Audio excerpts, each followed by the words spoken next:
Look into your eyes, I see the colors of your soul, and I recognize every single line, every single roadblock. We are two hearts that beat in time, and the towers looking down all night, blocking out the sun that we need.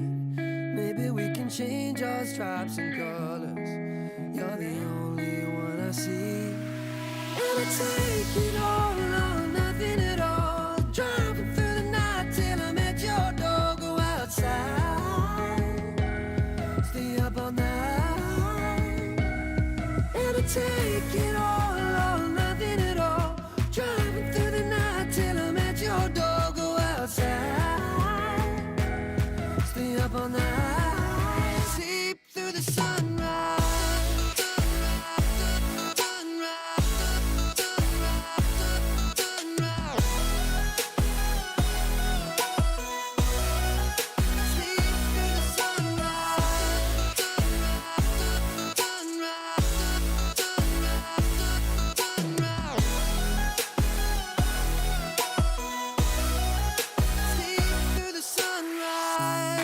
Into my past and I count the numbers of the dreams that I left behind. I don't even care now that I've discovered a new kind of peace of mind. Up above us, looking down on us, there's an angel I know. We don't need to worry or discuss much. It's time for me to hit the road. I'll take it all or nothing at all. Driving through the night till I'm at your door. Go outside, stay up all night. Sleep through the sunrise.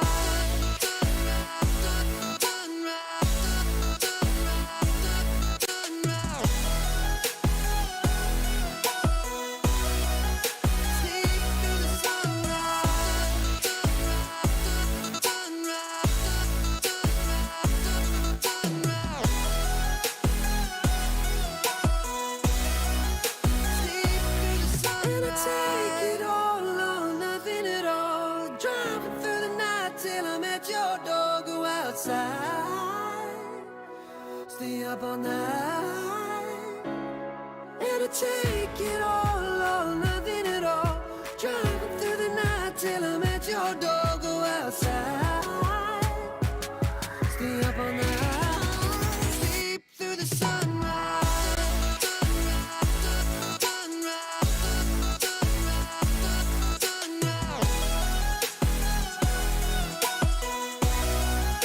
Sleep through the sunrise.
and I can't focus. Yeah, I'm broken, the door is closing. Wanna be a part of something more than this. I've lost control of it, I've lost control. You give me air to breathe, you give me light to see. Oh, when things are out of reach, you bring them back to me, back to me. You see it through, you see it through, yeah.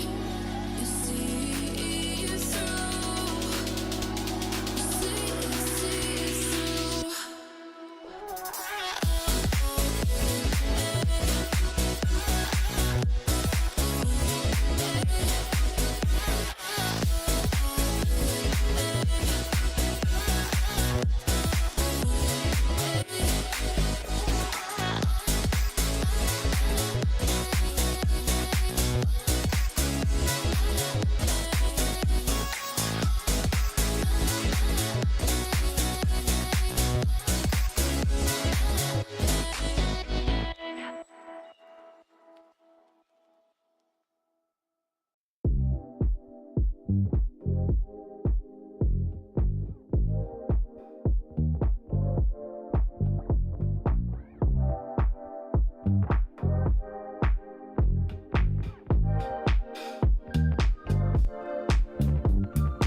Oh, ready, let's go. 'Cause you know how we roll. Let's take it round the world and back again. Ready, let's go. 'Cause you know, like I know, we'll take it round and round. You know Mark, South Stuff, about stuff. Type to never let you double cross them. Moving through the city like it's Gotham. They told me get one, so I got one. Stop saying you're a boss when you not one. You ain't sacrificed, nah, you ain't lost none.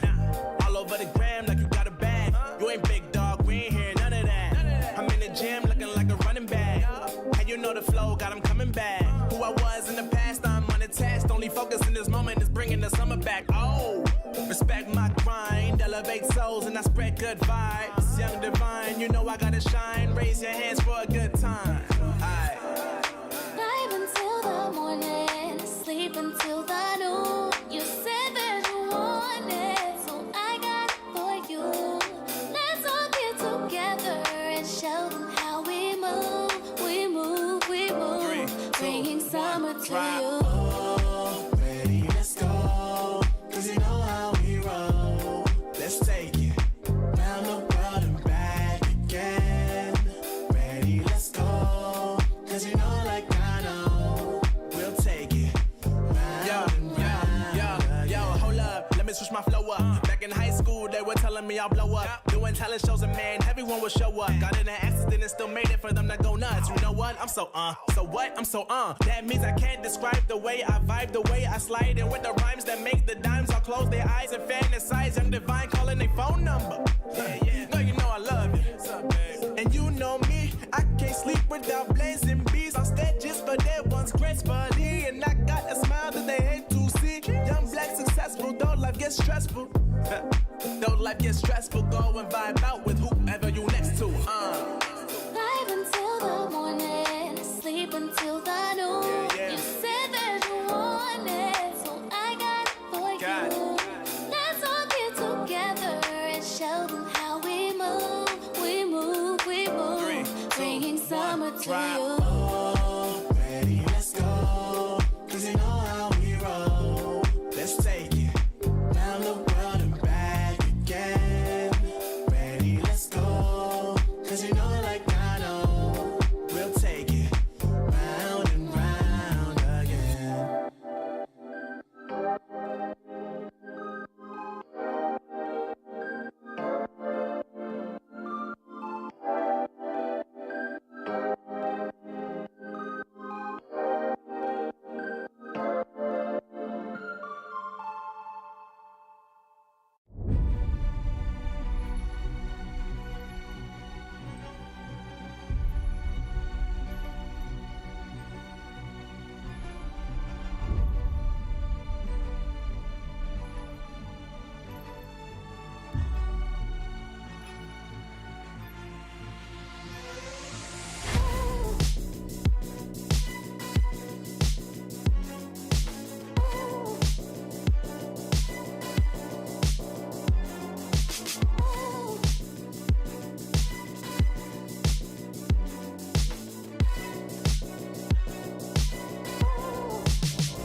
as long as I can remember.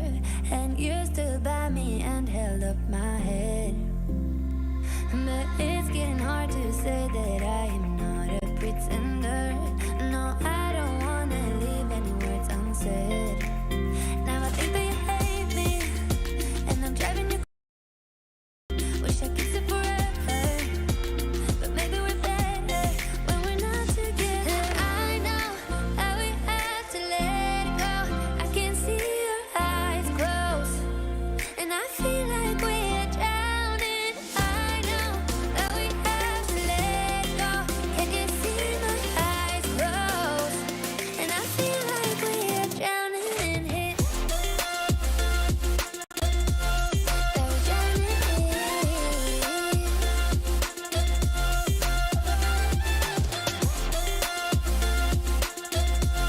That we're drowning in it.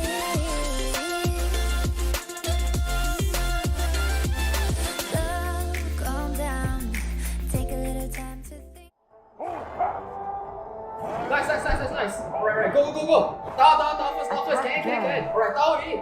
Nexus. Okay. Nice!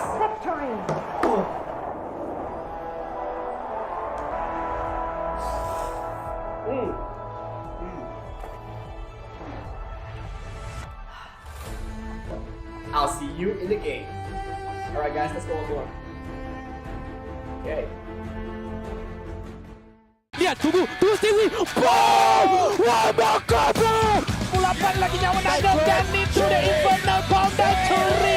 Solar Blast. Fokus pada seorang saja untuk matikan bom sudah jatuh.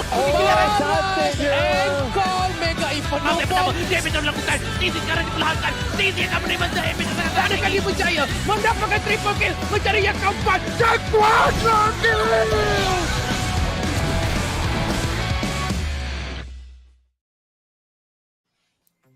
What is up, summoners? Welcome to League of Legends WoW Rift Southeast Asia Icon Series for Malaysia fall season, presented by ESL Mobile Open. And here we are for more WoW Rift action. My name is Husky, and of course joined by the man, the myth, the legend, the Hound. It's always great to be back. We were just discussing all the statistics and all of the calculations that we did in terms of predictions and stuff leading up to this. And man, oh man, has it been one heck of a tournament. For this entire tournament, we have seen some crazy plays, we have seen some crazy picks, and of course, we have seen some off the wall, slightly off meta picks, and I feel that's going to be more of the same leading forward. And I'm just excited to be able to cast some Wild Rift action here. Yeah, absolutely. And it's week number 4, so we are literally at our penultimate week, and then after that we have a break, and then we come back for the finals. Things have been moving pretty fast for these teams, but it's about time we find out which team is the cream of the crops, the best of the best. And I would say fall season has been a big shakeup. We are seeing a lot of names kind of rising in the scene, and so far the only team that has kind of left uncontested is Berjaya Dragon. Everyone else is just fighting with each other on the leaderboard. Yeah, I feel that's going to be the case here. Berjaya Dragons has been very, very strong indeed, but looking at how some of these teams have been performing as well, we do see that there is going to be some obstacles in the way of Berjaya Dragons as well. Specifically, I'm taking a look at teams such as UndeRank. They have been performing rather well as well. Geek has been having a bit of a shaky journey moving up, but let's take a look at the leaderboards and see how all of that is going to come full circle here.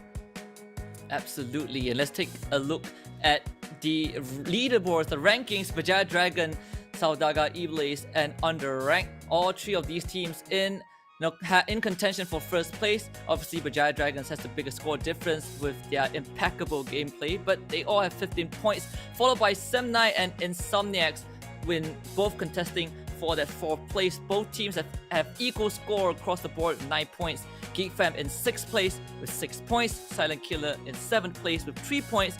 And finally, we have Assassin Academy still at the bottom of the leaderboard with no points at all.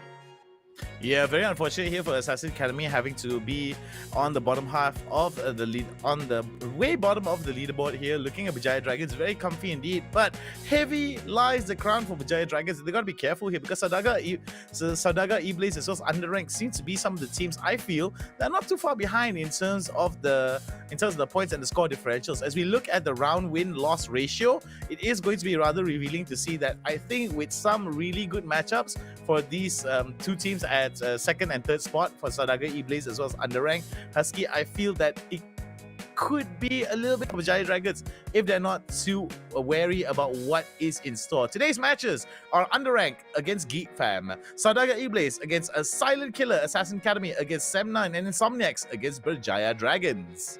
Yeah, pretty kind of an uneven matchup for most of these series, but I'm all for surprises, and it's already it's already in week 4, so there's definitely going to be a lot in store from these teams. I'm just waiting to see what they have to show us before then we conclude this group stage journey. But starting out, we get probably one of the best matchup, right, between UndeRank and Geek Fam.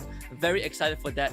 Before we look at the matchup and discuss further about it, here's something to keep you guys in the loop with what is happening. It's a Sentinel of Light event. We have a video for you guys to enjoy.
Oof, now that's you just have it. something to actually really look forward to, isn't it? It's been a crazy announcement here for Sentinels of Light, and man, oh man, those skins look poppin' here, Husky, don't they?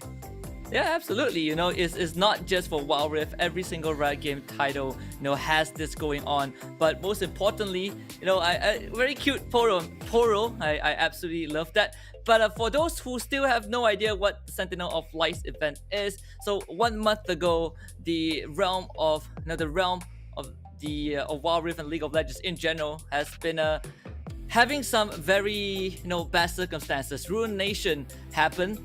And what these heroes and champions did is that they came together to form this union, the Sentinels of Light. But with that being said, we'll take a look at the matchup first before we continue on about what is happening. UndeRank against Geek Fam to kick off our first best of 3. One of the more anticipated, brawls of the day. UndeRank obviously being the better team overall, based off statistics with Crown, Arashi, Kagame, Coffee, and Shanks to make up the team. Yeah, very interesting indeed here. We do see that there is going to be quite an interesting matchup here between UndeRank and Geek Fam. I do give a slight little advantage towards UndeRank, mostly because of they haven't made that much of changes in terms of their overall roster, and I felt that that's going to be very interesting to see how that is going to be working out. I felt that the given amount of time that they've had in between these weeks, I think that some adjustments have been made, and I think what's really interesting is the fact that whenever playstyles are actually being discussed, and when we have some changes in terms of the overall roster for UndeRank, I think that that's going to be a case that could be for a shake-up here. Now let's take a look at Geek Fam here. What do you think about this lineup, Husky? Hopefully this is going to be better. No, they made some adjustment. They started the season with the Shang, and now they added 69, and we have Haki in the mid lane, a new addition, followed by Momo and Nyx. So Nyx back into the support role, Ego is out, 69 in as the jungler. Should give Geek Fam a presence in the game in general. Nyx, obviously the entire fall season we saw him being really uncomfortable on the jungle role, so now him being back in the dragon lane should give Geek Fam a bit more of a composure in these games. But one thing from Geek Fam that they have been struggling to fix is the synergy, is the chemistry and communication, and hopefully for today they will be able to have that iron out, because the bottom 4 team, by the end of the day, they will have to play the Last Chance Qualifiers, and that is going to be a gruesome best-of-1 format, and no teams want to be there. Yeah, single elimination formats definitely are very, very unforgiving in terms of punishing. I mean, even from the draft, if you make that one single mistake of letting a certain pick run through, or you miss out on the opportunity to get a very comfortable pick that could bring you victory, could spell doom here, because you only have one chance to win. So you do know for a fact that these teams are going to be bringing their best level A game here. It's all going to be a best of 3 here today, if I'm not mistaken, Husky. It'll be very important for some of these teams to gather as much data as they can to make sure that they are able to be on a very strong momentum before they even consider pushing forward for the next match here. Because looking at the best of 3 format, I always feel that some teams tend to, play it a little bit more conservatively. Don't want to pull the trigger too hard in terms of what they want to be doing. And maybe during game number 2, that's when some teams start to play around a little bit, start to play with a little bit different play styles, or maybe different metas that they want to try to implement. Or some of them even very much so do not want to show their full hand before game number 2. Yeah, absolutely. And I think looking at how Geek Fam is going to come into this series against UndeRank, hopefully, one of the things that I think Geek Fam need to watch out for is that early to mid game management, right? Early to mid game management, because that's where UndeRank excels at. And we got a sneak peek of the predictions from our BM side. Both of Ikuto and SirCloud, our buddies, prefer UndeRank, but I'm pretty sure that my prediction is going to be with UndeRank, and I want to hear about yours. Yeah, I'm thinking UndeRank as well. I'm thinking it's going to be either 2-0 or 2-1. I'm slightly going to be skewed towards the 2-1 in my opinion. I feel that Geek Fam does have the advantage, not to say the advantage, experience and potential to be able to put it into a 1-for-1 at least. But I'm thinking that UndeRank's a little bit more versatile, a little bit more comfortable with their overall roster, and I think that Geek Fam may not stand a chance in game number 3 potentially if this goes to a 3rd game. I feel that a lot of the adjustments will be made from the side of UndeRank, and I feel that UndeRank, in terms of their overall roster, they haven't made that much changes. Maybe with a few swap outs here and there. I feel that because the majority of the team is still very much the core roster, I feel that's going to be a big advantage for UndeRank over Geek Fam. But hey, we've been proven wrong before in the past, Husky, and I'm just happy to just watch some Wild Rift, to be honest. Yeah, I definitely agree with that notion. I think one thing that we are seeing right now is the role of the jungler, right? We can regard it as one of the most impactful role in Wild Rift, but I think across the whole fall season, I feel like there's something lacking in a lot of these junglers. I felt like when we look at some of the picks, the Vice, the Lee Sin, the Jarvan, sometimes we even see the Camus and Gragas, there are a lot of windows that junglers could make a move. For example, you look at the first 5 minutes, we always see how after the Scuttle Crab, you want to look for actions in the side lane, or let's say your solo laner has a better matchup, you want to snowball that lane. But a lot of junglers, they tend to not do that and play the safe route, which is something which I see as a missed opportunity. So hopefully that gets changed today. Let's look at the draft though. It is going to be game 1, Geek Fam against UndeRank. All right, where am I here? Okay, wait. Yeah. Okay, there I am. Hello. Okay, so a little bit of camera issues here. I do hope that you guys are at least ready for some of our lovely pick and ban phases here. Renekton going to be a very much contested pick as well. We've seen him picked at least 8 times in total for the side of UndeRank, 7 times in total for the side of Geek Fam as well. Statistically, we're going to be seeing that Renekton has been, UndeRank has been able to win their Renekton matchups at least 5 times compared to Geek Fam's 3 times that they won while picking Renekton. So this might be an option for the side of UndeRank. But however, we do see that the ban phases are rather revealing indeed. Fiora being banned out, Lucian being banned out, here Senna being banned out from the side of Geek Fam here. What do you think about these bans thus far, Husky? Lucian, very straightforward, super strong laner, can be flexed. For Senna, we've seen when Senna first kind of got through the embargo, people were playing her as a dragon laner, but she kind of transitions into that pseudo support, and she has insanely good scaling. So it's extremely hard to lane against Senna, and it's extremely hard to beat her late game as well. So Geek Fam wants to take that away from UndeRank. They pick up the Galio and the Kha'Zix, 2 really strong champions on their own. A lot of presence in those team fights, a lot of tempo. UndeRank with the Camille, Gragas, this Renekton will be locked in since it is one of their best picks. Alright, Kagame now going to log in the Renekton that most probably can go either for a flex pick here, can go either to the top side or towards the mid side as well. I do like the fact that Crown is going to be picking up the Camille. I think all these 3 picks here, Husky, very early on from UndeRank, a little bit of psychological warfare here because they can go so many places. But what's interesting is Coffee hovering on the Vayne. I don't know whether or not that's going to be a lock-in. Statistically, we haven't seen Vayne being played out across these 4 weeks that much. I'm thinking that maybe they might actually pick out something else. But Tristana, ooh, a lot of self-peel, a lot of mobility here with the rocket jump, with the buster shot as well. And that's going to be interesting. And Shanks going on with the Braum, I have no surprises there. I mean, across the overall 4 weeks, 28 times we have seen Braum picked up in these matchups. More victories on the blue side, however. Yeah, and at the same time, you know, one more thing about the Tristana pick is, like you mentioned, right, there's the self-peel, but also at the same time, Geek Fam, they have this draft that is very straightforward. You look at Galio, Diana, Kha'Zix, all of these guys want to jump in and get on top of their enemies. But UndeRank, they have so much potential to stop that tempo. It's gonna be a bit hard for Geek Fam to just brute force their way through. One of the things that Geek Fam can do in these situations is that they can kind of try to get an early lead, get that Kha'Zix ahead, and use that tempo to create global presence. You have that Galio support. Galio can be flexed, but I never really like Galio support too much because you're losing out on that global presence. You're losing out on those potential to rotate with your team due to the fact that you're in that dragon lane. We'll see how that turns out for Geek Fam. UndeRank draft, very straightforward. I think it's going to be a Renekton mid for sure. We'll just have to find out as we prepare to go into game 1. And all of this, you know, could not happen without our official tournament partners, Maggie, Hot Cup, and I mean, I love them. You know, they gave me 2 boxes. I've been having them every single day. My hair is looking great, and I'm feeling energized for this evening. All right, it's going to be UndeRank on the blue side, Geek Fam against on the red side here.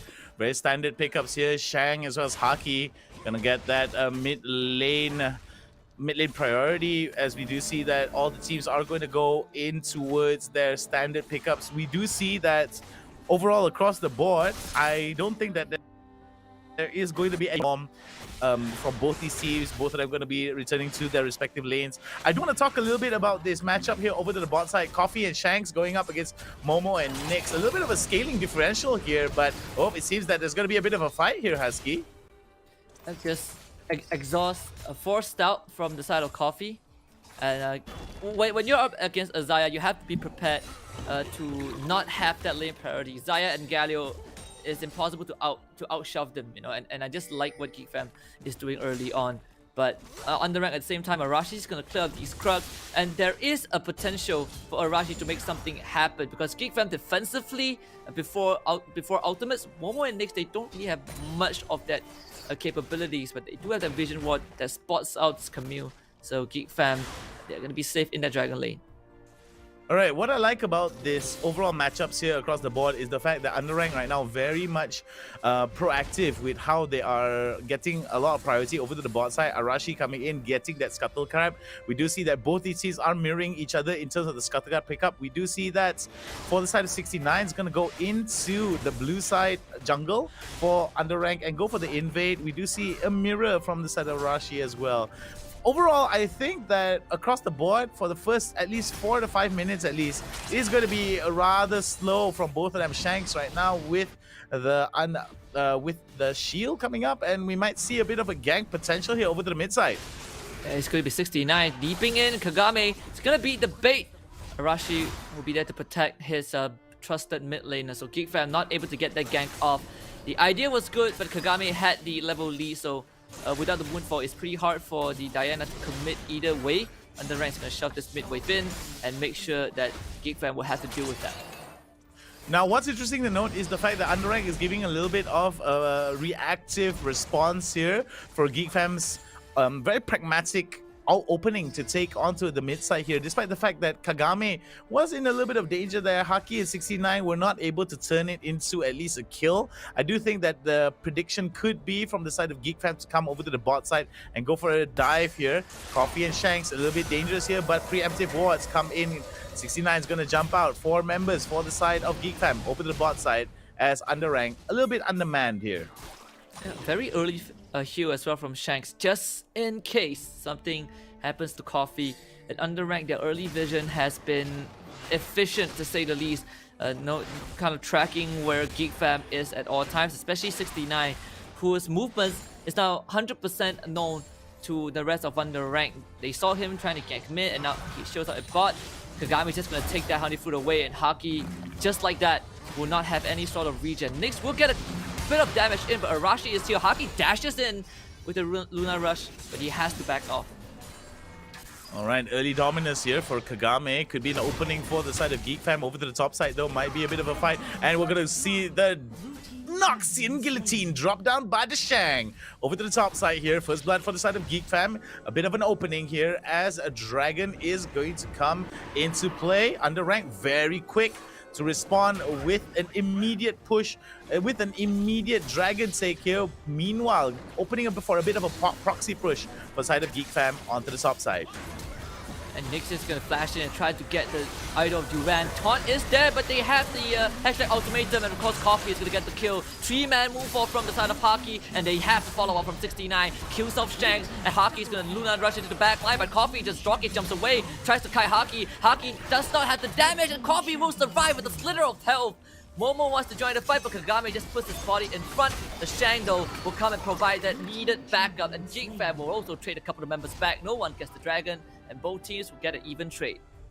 I really like this coming in from the side of Geek fam as well as UndeRank. What I really had to give a little bit of attention towards Geek fam was the fact that when the Shang was setting up that proxy over to the top side to make sure that the pressure was always against the turret of UndeRank to deny a little bit of the XP and goal, UndeRank were very, very smart to adjust. They immediately tried to go for the dragon. The fight actually turned out very even across the board for the side of UndeRank as well as Geek fam, but I feel that UndeRank will win it in the long run here. Both objectives being taken by both teams. Geek fam onto the Herald, as well as UndeRank going toward the Drake. Geek fam trying to at least show themselves, but UndeRank will still walk away with the Inferno Drake regardless. Just like you said, both teams taking an objective for themselves. And Geek fam, now with that Rift Herald, feels like they want to kind of use it to immediately push down a lane, but so far no luck in doing so, as UndeRank continues to match up Geek fam's movements. I really like what I'm seeing here in terms of itemization. We do see a static shift with the BF sword being built up for the side of Coffee. It's going to be able to do quite a bit of damage here with the crit. Can't wait to see him actually get his IE and do even more damage with the crits as well. A little bit more of that attack speed steroid with his with his one skill here, or with his first skill, which is going to give him a bit of an attack speed steroid as well. It's going to come even more online towards the later stages of the game. The fact that it's going to be quite difficult for members of Geek Fam to be able to close the distance onto Coffee is going to be something also to be taken into account. We do see Momo and Kagame here. Kagame going towards the bot side here, maybe a little bit of a swap pretty early on, as we're going to be seeing a little bit of the priorities being changed for the side of UndeRank here, as Coffee is going to give a little bit of attention to the mid side, push it out, and maybe rotate to the top side, as we see a 3-man scurry over to his top, and it's going to be the Shang as the target. And they're gonna catch him with ultimatum, all 3 bodies on top of Jang, but he does have a decimate to get some health back. Fortunately, not enough health to sustain. UndeRank gets an easy pick off, and Geek Fam, it will spawn Shelly at the bottom lane, and Kagame is going to try and defend this, but as Shelly gets the first charge off, Kagame will be forced to back away. So at least Geek Fam gets something in return. Alright, Geek Fam now being able to at least open up the first lane, the first turret here over to the bot side. Oh, Coffee coming in. Very interesting indeed here. The flash has come off as Haki right now, a little bit danger averted here. We'll be able to get away with the flash and the Lunar Rush, but it seems that the priority is going to be given to the UndeRank here towards the top side. But we do see Shax right now in a lot of trouble. He's going to get hit. 3 members now going to come, going to flash over the wall, but the follow-up is going to come in from 69. 69 is going to come in with the smack and the dab out of Outtown. Oh, Coffee also went down, so that is a lot of value for Geek Fam. I think Coffee committed suicide so that he doesn't give anything away, but UndeRank will immediately take the fight to Geek Fam in the mid lane. They force out the Feather Storm, and a Blade Caller is going to root up both Kagame and Arashi, but Momo still does not have the damage to work with, and Haki won't be able to do too much to keep him alive. In fact, Kagame and Arashi just comes over the wall and takes him out for a killing spree. Geek Fam caught completely off guard. Geek Fam right now being very interesting indeed with some of their reset timing as well as their reset locations here. Very interesting indeed at 69 right now. Gonna go for a little bit of the chase. Hextech Ultimatum is gonna come down with the belly flop as well. What was 69 thinking? I mean, he was in a very interesting spot here. He did see that members of UndeRank were already in the mid side. Maybe a little bit of split focus here, maybe was looking somewhere else and wasn't taking into account where members of UndeRank were, Husky. That definitely seems like the case. 69 a bit overzealous. There was no objectives to be taken. There was no goal on the map. All Geek Fam needed to do was just to keep that, to try and not let UndeRank get those pickoffs and deny vision around the map. But 69 getting caught off was kind of an oopsie. Now it's the second death for this Kha'Zix. He had a decent start, but with those 2 deaths, it is going to be a setback. As UndeRank, they pull ahead with a slight 2.4k goal lead. Next Drake will be up in 15 seconds, and it will be the Ocean Drake. Alright, Ocean Drake, we're going to give a lot of sustain here, and we do see members of UndeRank are going to get into position. I think that Geek Fam as well are going to be going for the return as well. Not say return, excuse me. Going to go for the reply as well.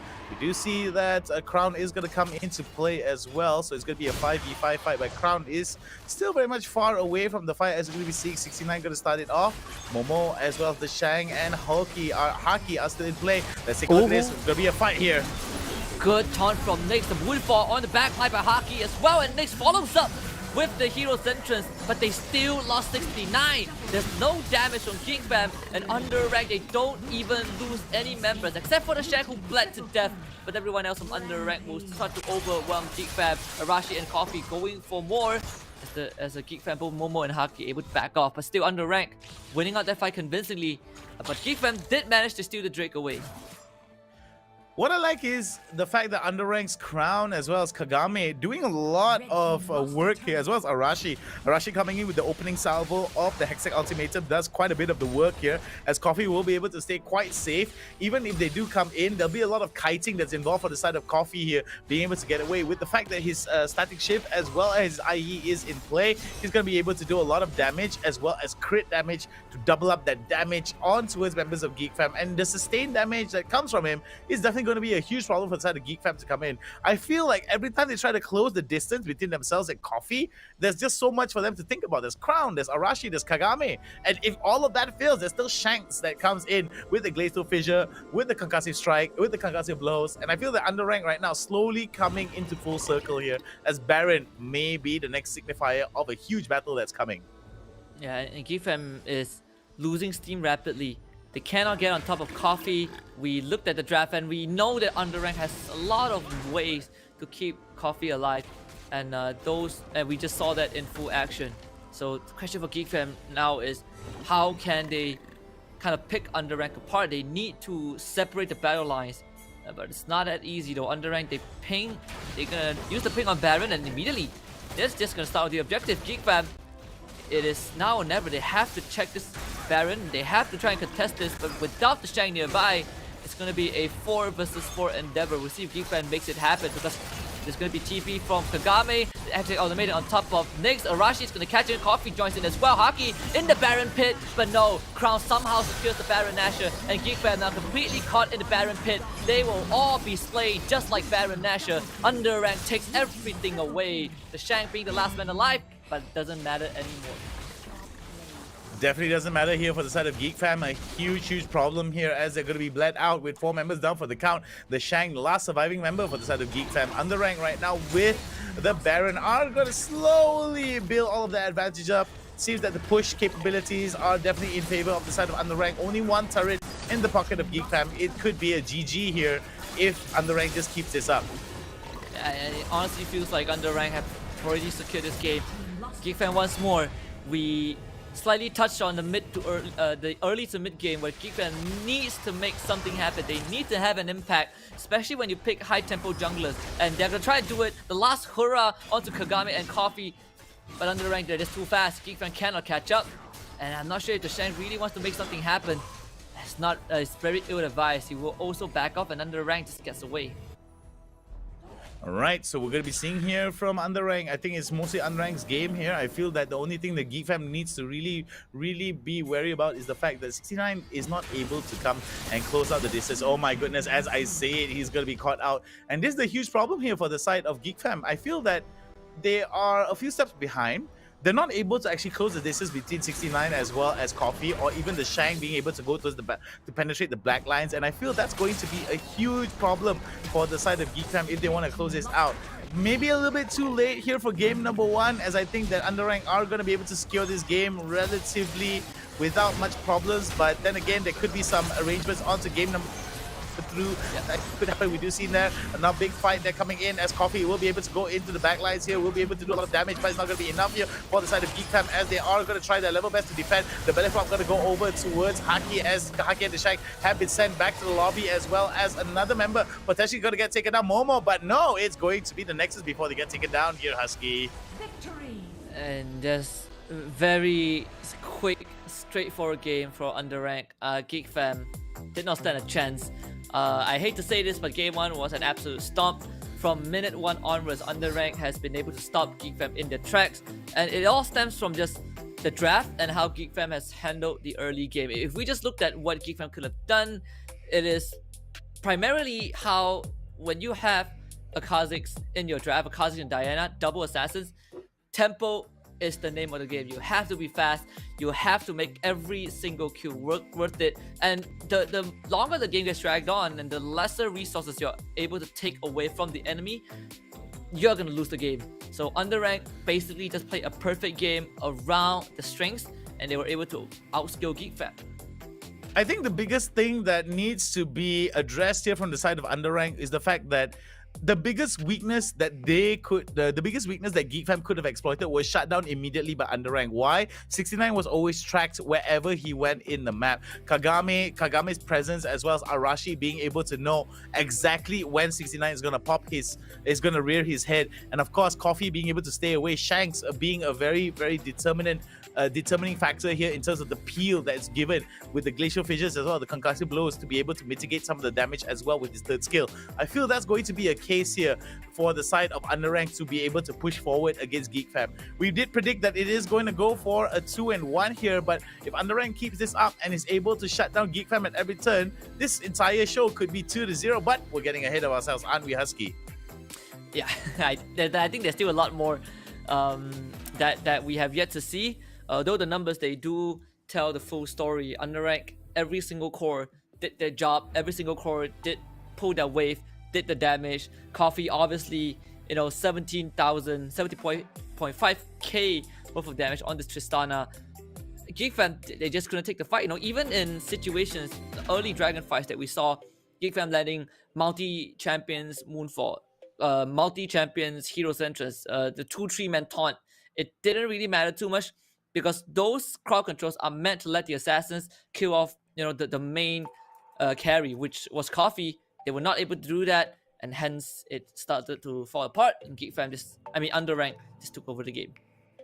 Yeah, it was going to be a case here for a lot of them, and I felt that was going to be the case for Geek Fam to actually consider. They do have a bit of time to go back and at least get a little bit of that brainstorm working out to see whether or not they will be able to change up a little bit of their strategy. However, maybe the Kazakhs was the weakest link in this pickup for them. We can't only speculate, but enough about speculation. Husky, let's take a short little quick break, and we're gonna be back with more action here at excuse me, we're actually waiting for a little bit more information here from the other team. Excuse me about that. So now we can go. So sorry about that, guys. A little bit of mix up on my side here, a little bit of the lag here and there, but we're gonna go on a short little break. We'll be back with more action here at the ESL Mobile Open. Don't you dare go anywhere.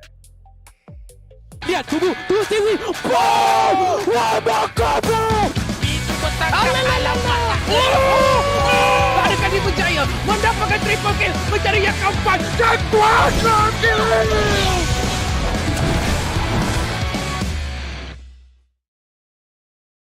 My teammates up when they fall, and if I ball, we all ball. Crashing balls, crossovers and all. Just call us the balls. Don't fear nothing, call us the Lord. Serving them all. We outside, we barely indoors because we gave it everything when we had nothing. Gave it everything when we had nothing. Holding on by a thread, couldn't grab nothing. Seems we moved on to a better place. Shine away from the shade.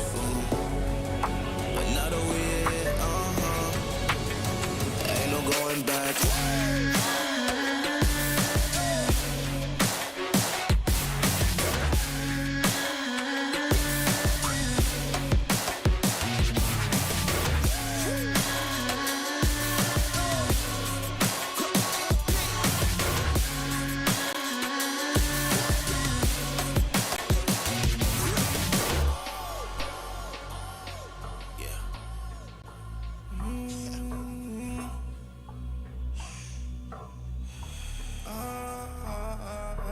This is the moment to go. This is the moment to shine. This is the moment to show. Show me the rocks you can climb. This is the moment to feel the path like you legally blind. I can promise this is ours cause we built for this, kill for this. Pushing buttons, do it quick, push it off and do assist. Oh, y'all think we new to this? Pound for pound, break it down. Watch what we gon' do with this. Teamwork got us fluid with. Make y'all look like sewages. Gave it everything when we had nothing. Gave it everything when we had nothing. Holding on by a thread, couldn't grab nothing. Seems we moved on to a better place. Shine away from the shade. But now that we're here, ain't no going back.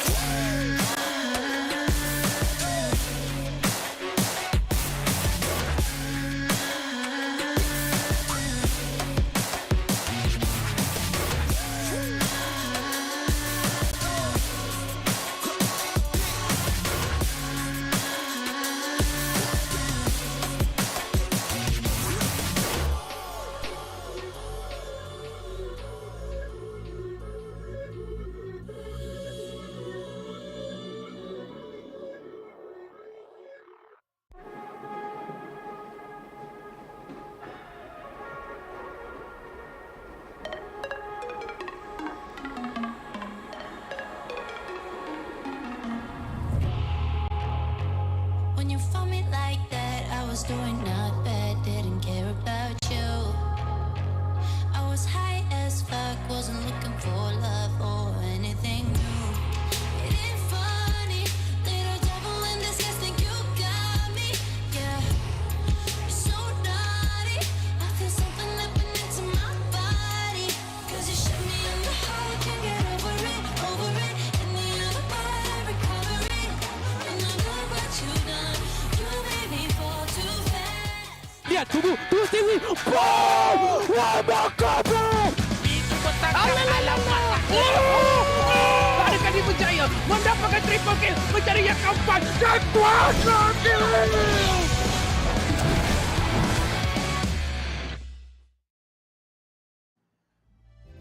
Good evening, summoners. Welcome. ESL Mobile Open presents you the Wild Rift Sea Icon Series Malaysia Fall Season. This is the group stage, day 7. I'm Han, alongside with me is Husky, and we hope you guys are ready for round number 2 of this matchup between UndeRank and Geek Fam.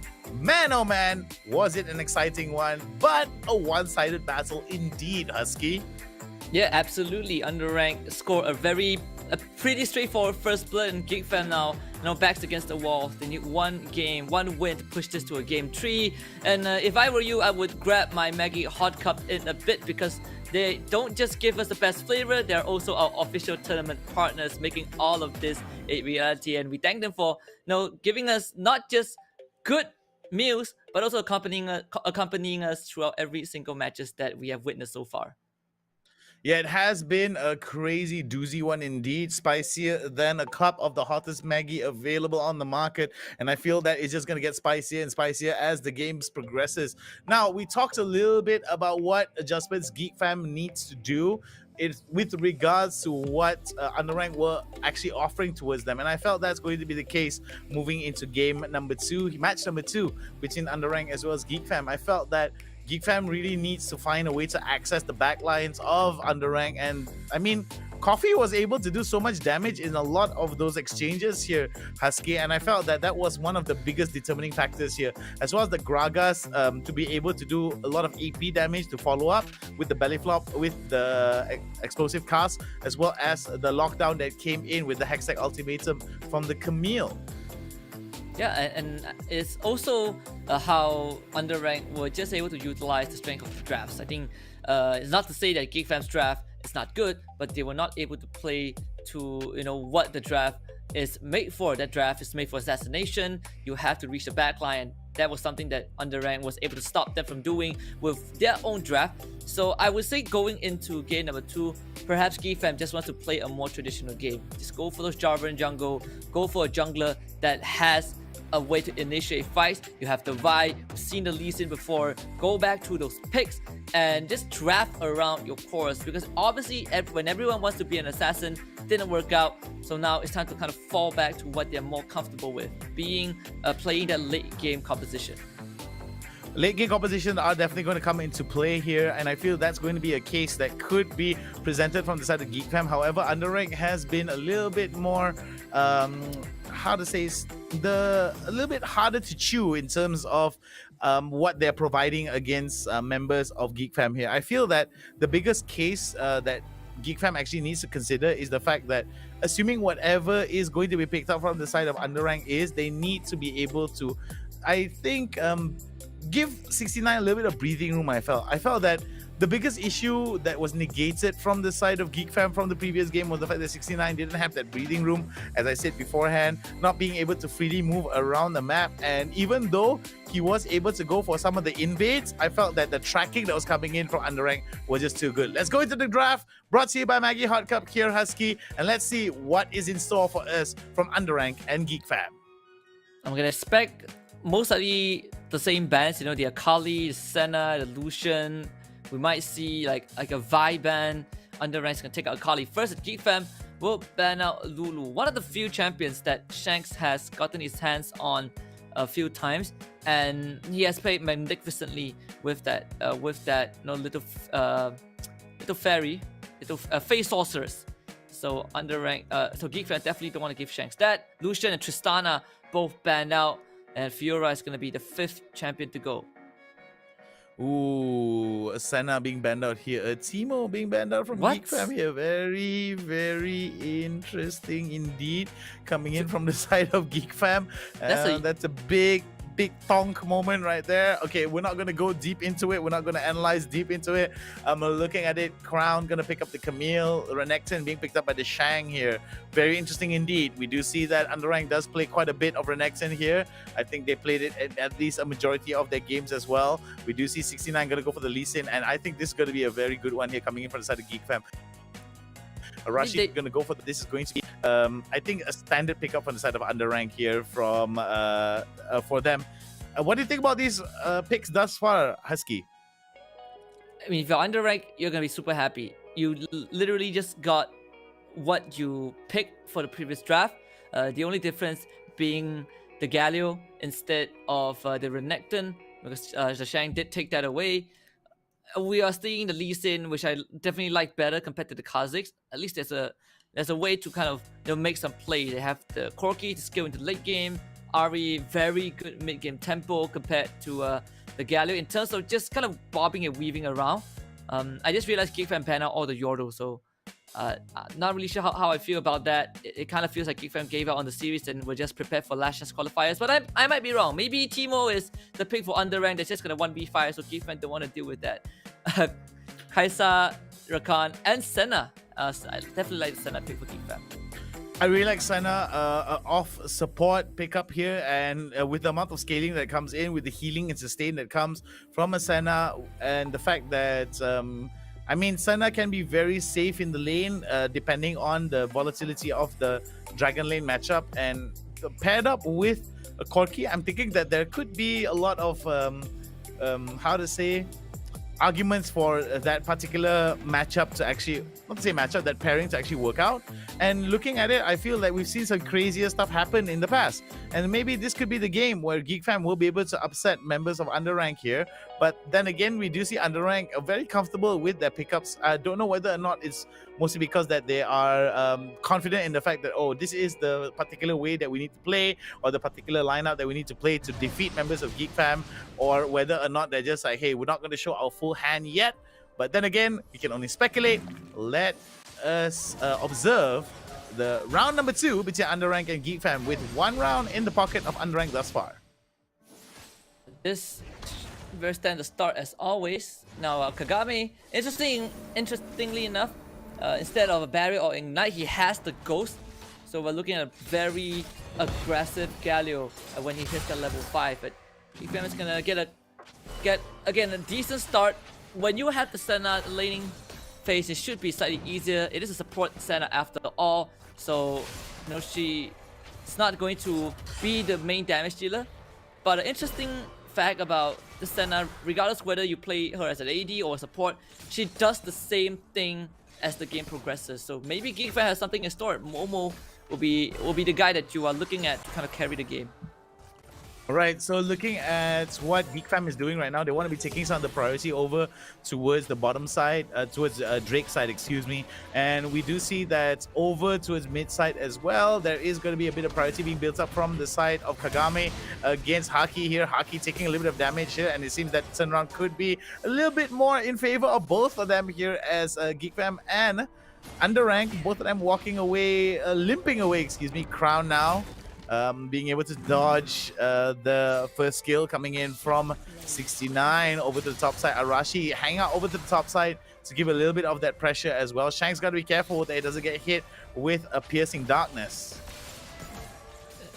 But despite, you know, Geek Fam's early aggression, they were not really able to shove the lane in too much. UndeRank will keep their lane equilibrium in a decent position. It's, something that they prioritize a lot with the mid lane shove. It seems like UndeRank wants to make a move to the bottom side. Arashi will take the Scuttle Crab away as Kagami will go for the reset. Top lane though, Crown taking on the Shank. Shank is level 5 just in time to have that dominance available, but his health is very low. He's gonna bring in 69 to try and go for the engage. 69 lands all the spell. Dominance is popped. Crown flashes away, plays around the turret, does go down, and Shank will survive. Very nicely done here from the side of Geek Fam. They were able to turn it around mostly in their favor because of the Shang at 69. Don't know whether or not it's going to be a very good spot here. The Shang staying a little bit too long, and it seems that members of UndeRank are able to take advantage of this. Oh, we're going to go for an entrance here from the side of Shanks. Will not be able to hit onto Shang, as Shang will be able to go rotate to the mid side. Haki is nearby to give a little bit of assistance in case Kagame decides to go all in. And Kagame is just trying to look for any sort of opportunity to use the hero's entrance, because regardless of where Haki is, Kagame will always reach the destination first with that global ultimate. It's going for the route of ages, just to tank up. In fact, he's going to go straight onto Haki. Does get in range, but good charm to prevent Kagame from following up with that spell rotation. All right, so looking at this here from the side of Geek Fam, I feel that the early game advantage is starting to work out for them. Shanks as well as Coffee taking a little bit of damage here, trying to go all in. Not say all in, going to try to go for a little bit of an opportunity opener onto the side of Momo. Nyx isn't around to follow up on that. It's got to be for that first skill heal onto Momo. We'll be able to keep him rather healthy. Scaling is going to start opening up for the side of Nyx here, but it's got to be careful because Arashi is nearby. And Arashi might be able to make the difference. Has the ultimatum, he's just gonna go in, gets the tactical sweep, gets rooted by the Senna, but doesn't really matter. The ultimate is gonna come up from next, and Hero's Entrance will be Kagame's follow-up. Momo does get the kill onto Coffee as he overextended, and Geek Fan once more is able to win the trade.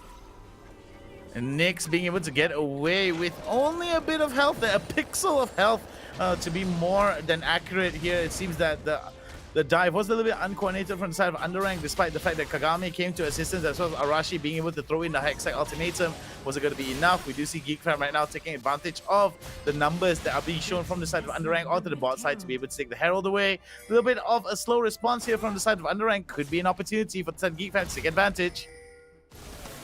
See if Geek Fan wants to contest this. They definitely have the manpower as the last embrace controlled in by Nace. Got a good 3-man route. I mean, this might be the chance for Geek Fan. They do take the Drake away. There is a taunt from Kagame, but Momo is starting to dish out damage. And great Justice Punch coming in from the Gather. The rest are forced to flash away. Haki follows up, misses the charm. Coffee tries to turn around with his own bit of damage, but good Sonic Wave from 69 to kill off Coffee. And Geek Fan takes 2. Oh, wait. 69 could go for the follow-up here. He's got to be careful that he doesn't get hit by Crown or Shanks. Going to be seeing a bit of pressure here being built up on the side of Nyx as well as Momo over to the bot side here. Geek Fam right now working on the advantages, trying the level best to actually get a little bit of the priority back. 0 kills for the side of UndeRank here, and it seems that early on members of Geek Fam are actually playing it out towards their advantages as Geek Fam will be able to open up the bot side turret against UndeRank. This frees them up a little bit on towards the bot side for them to rotate, and I'm thinking that Momo right now will be in time to take his package in for this next push, and this could be an opportunity for a 5-man gang for the side of Geek Fam. Yeah, Geek Fam definitely looking way better than they did in game 1 in the draft. No, definitely contributed to where Geek Fam is right now. They have a pretty substantial lead, a 5k goal lead in fact. And this that Lee Sin paid off big time. Geek Fam wanting to push the pressure even more as they set their sights on that top tier 1 turret. Alright, top tier turret is going to be in favor for the side of Geek Fam as the priority is going to build up. It is going to be another turret in almost a bit here as Momo will have to wait for another push coming in. 69 building up the pressure here. Coffee is going to respond with a push over to the bot side as well, as we do see that members of Geek Fam are going to be hanging out onto the top side here. UndeRank is going to be very much safe to be able to trade this turret, but could it be a little too late here? 3 turrets already in the pocket of the side of Geek Fam. I'm thinking that pressure is starting to mount for the side of UndeRank here as the map is starting to open up in favor of Geek Fam. And UndeRank slowly getting choked up. 69 looking for the Sonic Wave as Shanks does see it, and here comes the explosive cast, but unfortunately no follow-up for the rest of UndeRank. They're going to use the Grand Entrance on top of Nyx. This Senna is definitely going to be dead. This might be the chance for UndeRank to turn it around. There's a Sonic Wave. Resident is trying to follow up, but they were able to stop the Dragon's Rage from ever connecting. 69 not able to find a pick-off, and UndeRank will be able to keep everyone safe. Alright, so going to be seeing here from them there could be another wave for the side of Geek Fam to be able to turn this around, despite the fact that there is going to be a kill on towards the side of UndeRank. The first kill of this game for them. They could actually try to at least bide their time. We do see that Coffee as well as Shanks in terms of itemization are going to be picking up the BF Sword as well as the Grievous Wound Sword and the Vampiric Scepter. Going to give a little bit of sustain here. Looking forward, we do see that Rod of Ages has been completed for the side of Kagame. For the side of Geek Fam, however, it tells a different story. We do see the Manamune. Oh wait, there'll be a bit of a fight here over to the mid side. Good charm. Coffee able to back off with the help of Shanks. Staying alive in that situation, but has to use the barrier. So Geek Fam still expanding something out of UndeRank's AD carry. and that is going to give them a bit more presence in that mid lane. But top is going to be Arashi engaging with the Hextech Ultimatum. Crowd with follow-up. Donning Shadow is going to keep the Shang alive as he tanks all 3 members from UndeRank. Now he will try to turn and fight with the Dominus. Arashi will hook shot to safety. UndeRank just don't have the damage to kill off this Crocodile. Very interesting indeed here, as the Shang is starting to be very much of a nuisance on towards the side of UndeRank. We do see that Geek fam right now biding their time, going to take another objective for themselves, as we're going to be seeing that UndeRank is going to try to at least go for a little bit of the pokes here. Excuse me, not the poke, the disrupt, but I don't think they'll be able to contest this without losing a member, and I don't think they want to be risking it at all. So very wisely so, UndeRank is this side going to back away. Geek fam will be able to take that second Drake in their pocket here, and it's just going to be an easy Drake for them without much contestation. This Geek fam gang squad is going to continue to try and look for action around the map. Same with 69, who is on a solo mission, but a lot more efficiencies from Geek fam in this game too. They are taking control of the map, they're taking away resources from UndeRank, and they're winning the fights that that they need to win.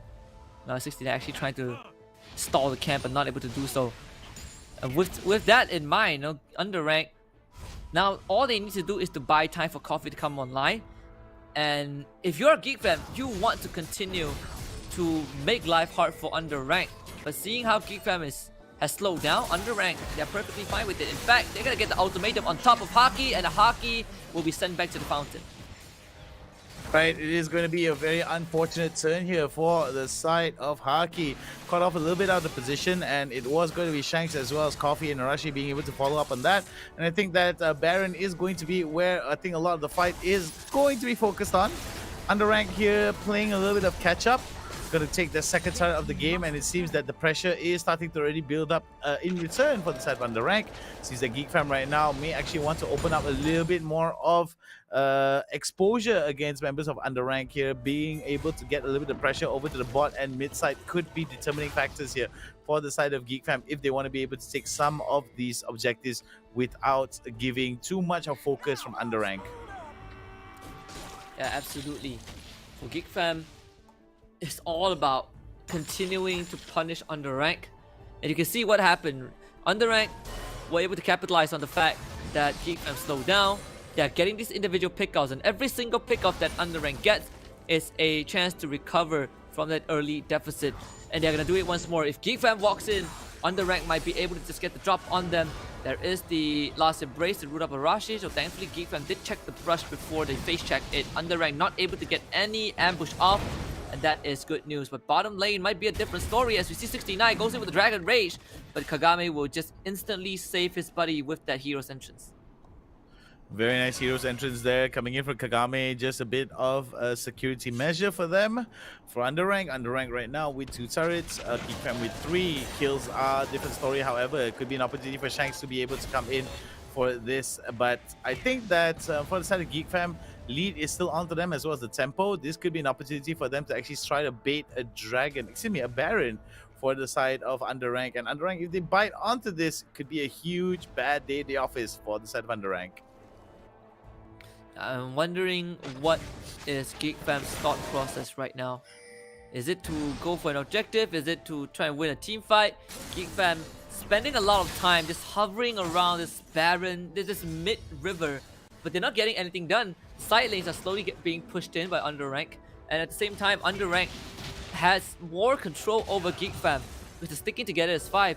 So Geek fam needs to make something happen. They need to make a judgment call, and the call is to send the Shang to split push bottom once more and have Momo keep that mid lane turret alive.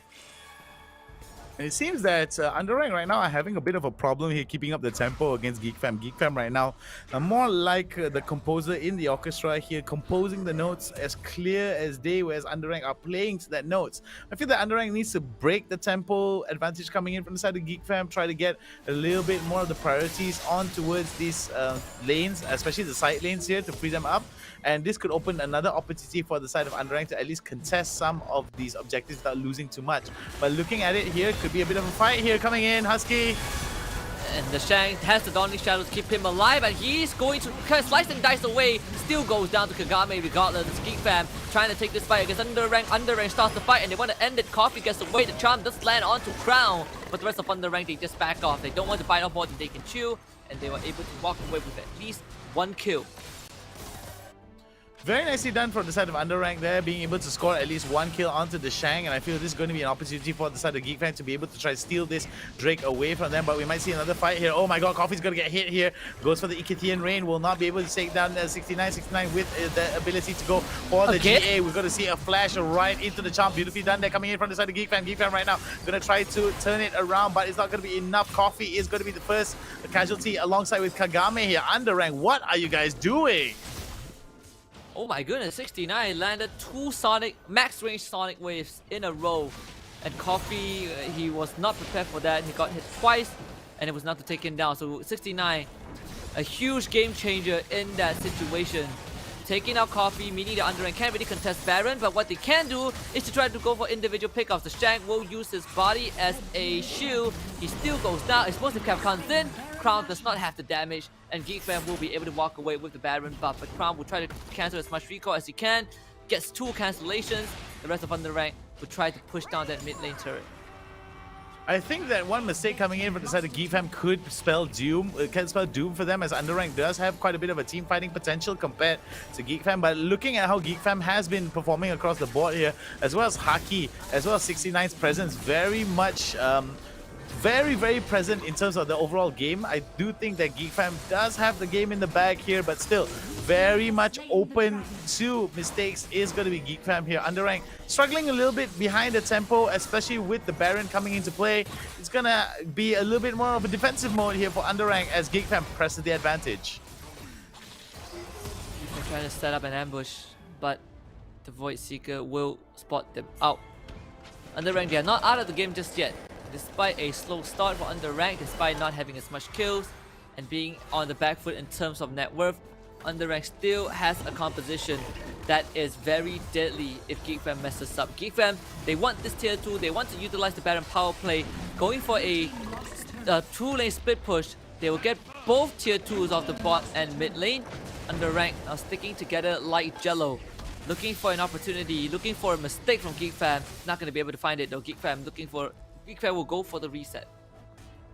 Yeah, we do see that Geek Fam are going to go for the reset here, and I think this is going to be an opportunity for them to be able to at least regroup and get that. Oh wait, 69 here could be revealed by Shanks, but Shanks not going to go for a chase at all. I don't think he'll be able to do much out of it. 69 goes in with the kick and dodge here.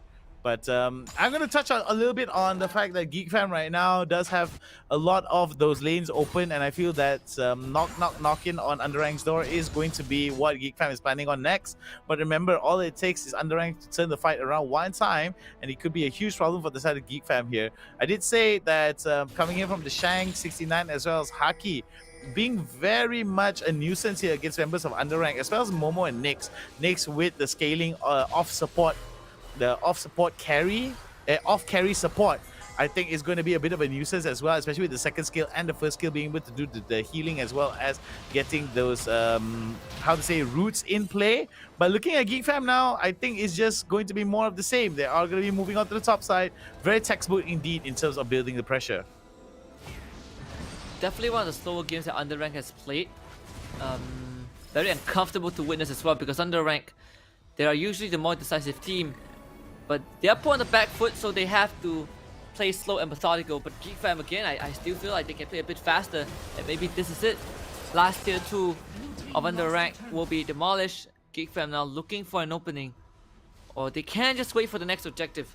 Baron Nashor up in 20 seconds. And UndeRank, they're going to quickly reset, same as Geek Fam. And we'll see if the next fight is going to erupt in that area.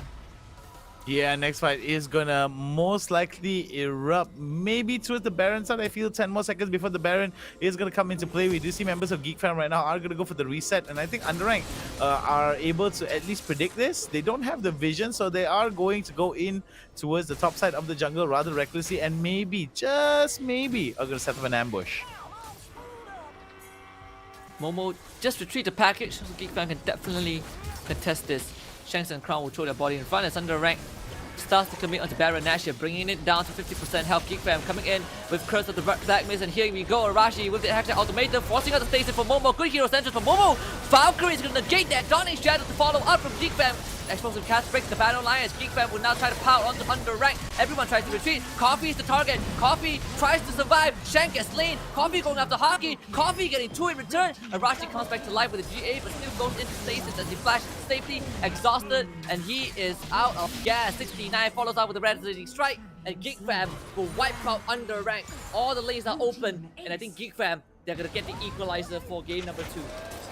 It's going to be a very interesting one indeed here for the side of Geek Fam, being able to score at least 5 kills in ace members of UndeRank here with a 2-man casualty. And I think it's going to be game over for the side of UndeRank here as we head into game number 3. Man, oh man, what a turn of events. Geek Fam did exactly what they needed to do. They drafted how they intend to play the game. And it was just a way better game too. I would say that, you know, there were some scary moments where I felt like UndeRank could have came back into the game with how slow the Geek Fam was playing. Slightly unnerving, but Geek Fam made the right call. They never kept their foot, you know, off the pedal. They were able to close out the game. Just better draft, better execution, and better understanding of what they needed to perform. I feel that UndeRank just had a lot of problems here with some of the range that was coming in from the side of Nyx as well as Momo. Haki as well as 69 were very much present in the fight, but I think the Shang as well was very disruptive in how he was actually bringing some of the fight towards members of UndeRank, and a lot of the times the skirmishes didn't work out in favor of UndeRank. As we're going to take a look at the post-game stats here, Arashi, Kagame, Coffee, Shanks as well as Crown, with Arashi getting the SVP, 69 with the MVP, and not even a single death for the side of 69 as well as Momo. Big score differential here in terms of kills and deaths between both these teams, with Geek Fam winning it big in game number 2, forcing us into game number 3 after this, Husky. Yeah, absolutely. And it's just how Geek Fam, you know, we talked about how Lee Sin is a better fit for Geek Fam compared to the Kazakhs. They got the Lee Sin, and 69 was able to do God's work. I think one of the most impactful kill was the one in the middle lane after the dragon fight, where Coffee was called out 2 times by the Sonic Wave. It really shut down UndeRank's tempo. UndeRank needed, like, Coffee if Coffee did not die in the situation, I felt like UndeRank would have been able to keep up with Geek Fam. But all these isolated deaths gave Geek Fam the momentum that they needed to close out the game. Yeah, I felt that was going to be the case here for the side of Geek Fam to be able to close it out. UndeRank, they're a little bit lackluster in game number 2. It is going to go 1-for-1 across the board between both of them. I felt that could have been a better perform from the side of UndeRank. But then again, we have seen some crazy things happen. Reverse sweeps that could potentially come from the side of Geek Fam are not outside of the realm of reality here. But at the end of the day, looking at how UndeRank did perform in game number 1, they may actually consider maybe a draft or maybe even a strategy that could benefit them, like how it did in game number 1 thus far. But game number 2 seems it was all on Geek Fam's hands. Yeah, absolutely. And with that being said, you know, Geek Fam, they were able to earn themselves game number 2. Very excited to see, you know, considering how Geek Fam has a very rough season. This is definitely the morale boost that they need, right? They need it to not just win the series, but they also want to strive for that top 4. You don't want to play the Last Chance Qualifiers on Thursday, a spot that no one wants to be in, especially for Geek Fam, who were the ex-finalists. Yeah, against Geek Fam, I felt that was going to be some cases that Geek Fam were able to at least adapt their strategy and playstyle in game number 2 against members of UndeRank. But then again, UndeRank does have a little bit more data to work with against members of Geek Fam, and maybe this could be the undoing of them in the potential game number 3, because we have seen members of UndeRank being able to adapt in this situation. I did predict early on that it was going to be a 2-1 off a stream, if I'm not mistaken, and I don't know about you, but this could be a case where Geek Fam could surprise us all. I mean, a lot of the casters were giving it mostly on towards the side of UndeRank. I don't know about you, but some of them may actually give a little bit of a change here. But enough about speculation, enough about predictions. Let's take a short little break. We're going to be back with more Warif action. See you in a bit, guys. Lihat tubuh Stewie. Boom! Wah, bakar bro. Itu petangkan alamat. Adakah dia berjaya mendapatkan triple kill, mencari yang keempat dan kuasa kill.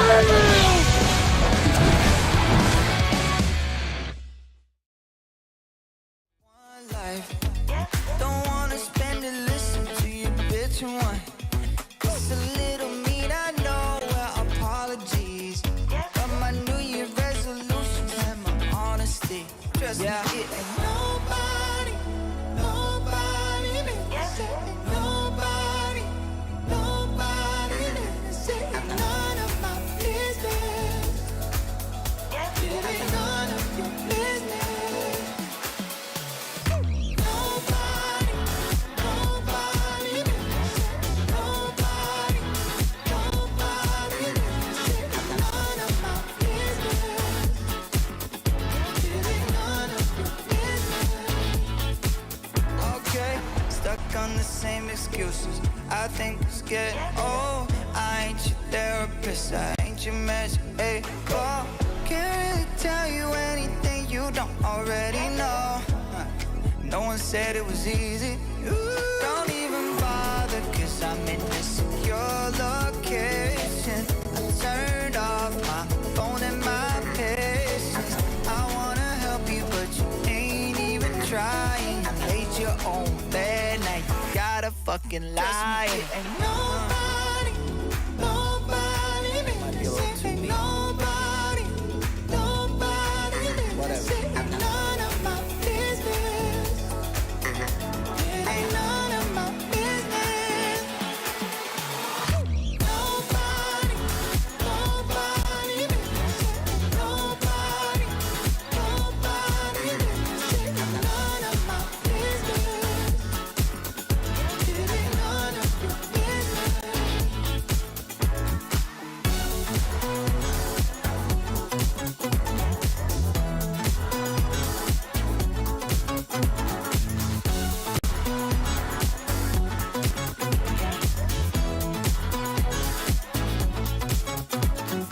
Nobody, nobody that's saying nobody, nobody that's saying none of my business. It ain't none of my business. Look into your eyes, I see the colors of your soul, and I recognize every single line, every single roadblock. We are two hearts that beat in time, and the towers looking down all night, blocking out the sun that we need. Maybe we can change our stripes and colors. You're the only one I see. And I take it all or nothing at all. Driving through the night till I'm at your door. Go outside, stay up all night. And I take it all or nothing at all. Driving through the night till I'm at your door. Go outside, stay up all night. Sleep through the sunrise.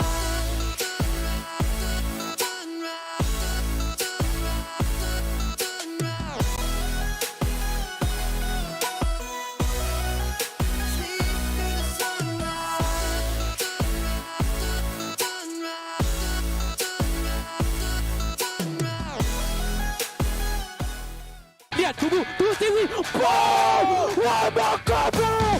Itu petangkan alamat.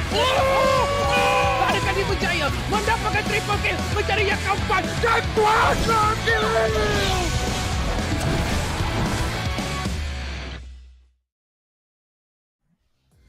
Welcome back, Summoners. ESL Mobile Open presents the League of Legends Wild Rift Southeast Asia Icon Series for Malaysia. This is fall season, day number 7 on the 4th week. We are getting ready for game number 3 in this first best of 3 between Geek fam and UndeRank. My name is Husky. Of course, join along beside me is the Hound. man, it was a pretty sweaty game in game number 2 thus far against UndeRank, as well as Geek Fam. Both of the teams actually showing their potential here to bring it to game number 3, and predictably so, it is going to be still the casters' predictions favoring UndeRank. Whether or not that's going to ring true or not, we'll have to wait and see, but we don't have to wait and see too long, because UndeRank has been very, very well prepared in terms of game number 1. Game number 2 told a different story, however, because of the presence that came in from the mid, jungle, and Baron lane. I felt that Geek Fam were able to play around from the tempo advantage alone. There were some moments that came in from the side of UndeRank to be able to show that, yeah, you have the tempo advantage, but we do have the team fighting capabilities to be able to turn some of the fights around for those little skirmishes, but then maybe it's a little too late for them moving into game number 2. However, game number 3 may tell a different story altogether.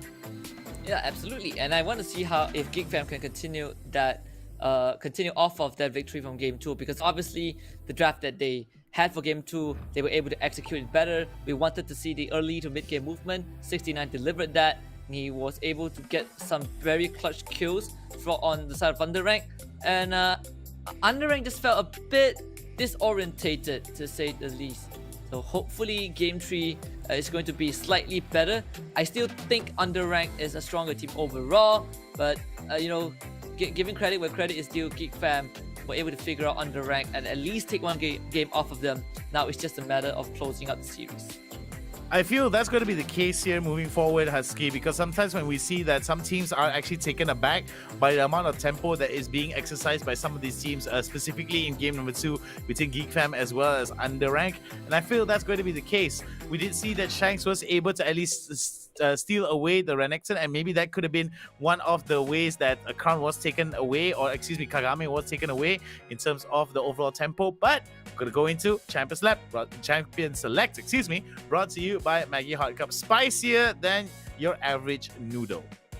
Yeah, I just had one before the broadcast and I love it. Chili Fiesta, just like the game, it is a circus that I would definitely, you know, come back whenever I can. The bans are still pretty much the same. Akali, Lucian, Tristana, Lulu, Geek Fam, maybe banning out Teemo, like I said, is the key to victory. They did that and they won game 2. We'll see if they do it again. Fiora will be the third one to go from UndeRank. All right, so looking at it, we do see that from what we have seen thus far from UndeRank, it is maybe going to be a little bit more of the same here. And sometimes I feel that if you are stuck in, not just stuck in a rut, but stuck in old habits, right? Maybe UndeRank may have gotten their cards figured out.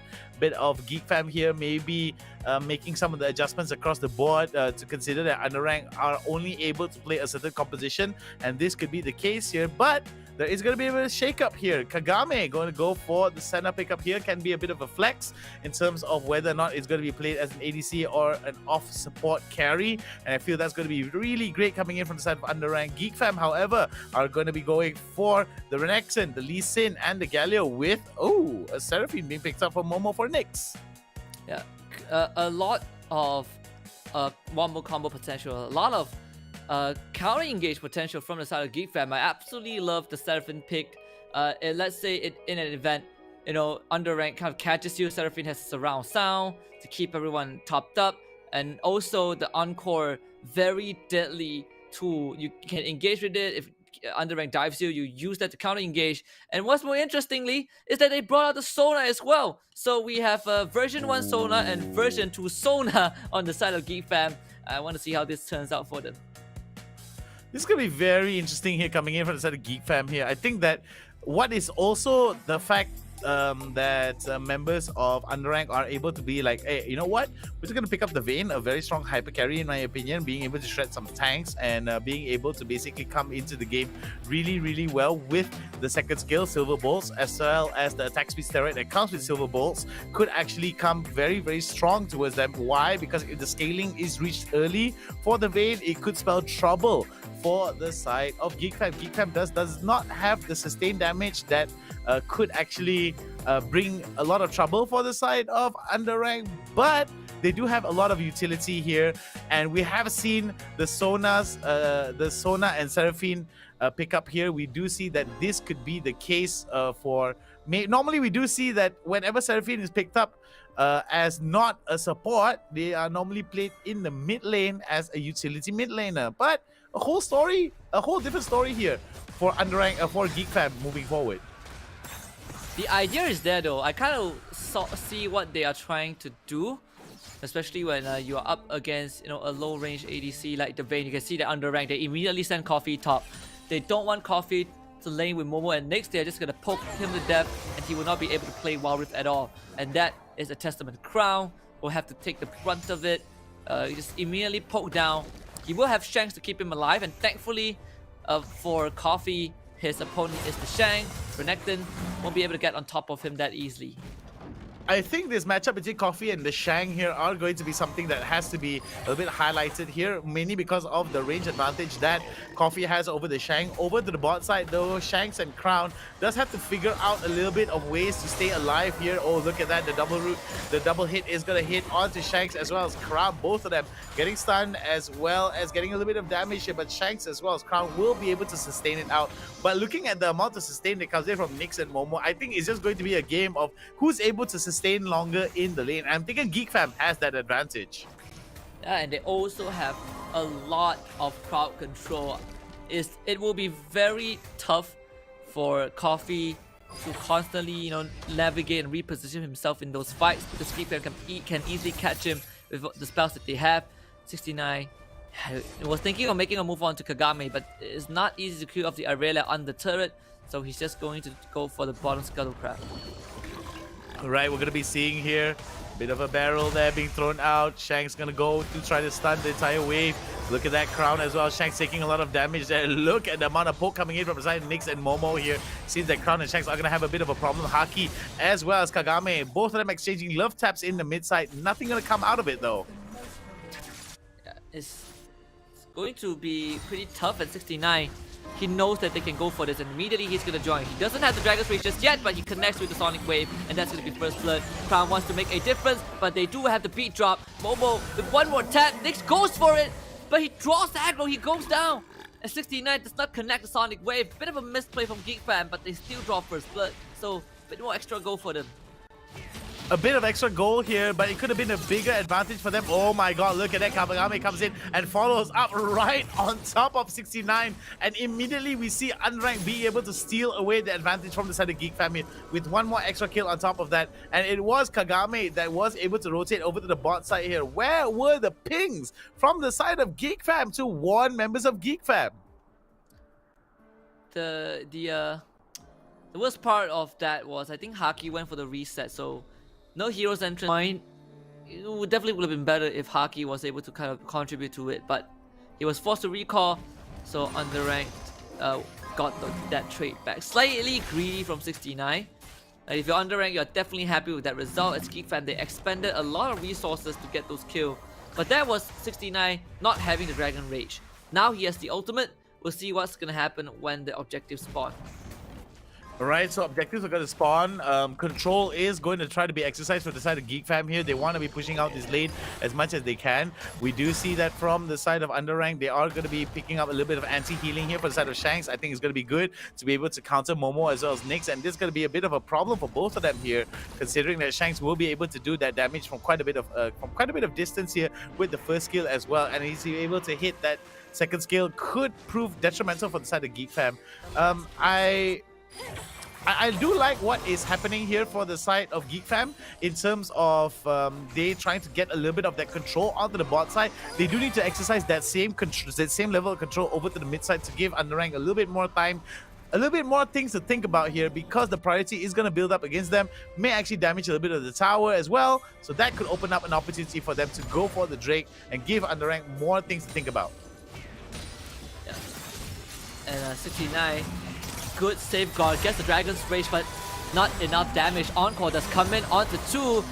Geek Fam have the damage to trade Kagame back, and that is a good ultimate from Nyx, but no follow-up from the rest of Geek Fam. Both teams trading 1 for 1, but Geek Fam, they want to go onto the Dragon where Crown as is already located, so Geek Fam will have to pull off from the objective.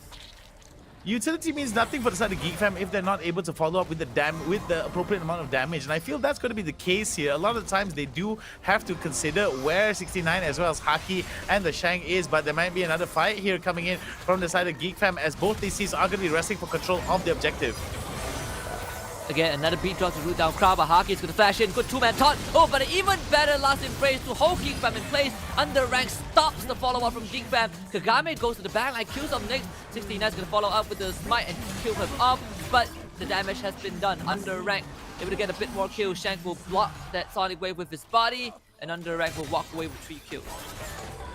I normally like to think that Geek Fam does have that situation under control with the amount of utility that came up, but the problem is, even if the utility hits for free on all 5 members of the side of UndeRank, if they're able to at least mitigate the amount of damage that comes in from the side of Geek Fam, which isn't exactly the appropriate proportion of damage that could actually try to blow up members of UndeRank, I feel that's just going to be a moot point, because Coffee as well as Shanks will be able to scale really hard into the late game, and this could be a huge problem for the side of Geek Fam. They need to consider the fact that they need to end this game as quickly as possible. They need to be able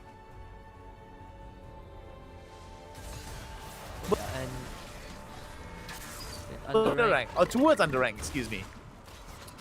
Yeah, I think on UndeRank at this point, they're feeling pretty strong. Start on the Dragon first, ultimatum onto Haki, and Haki is going to use his body. What a root!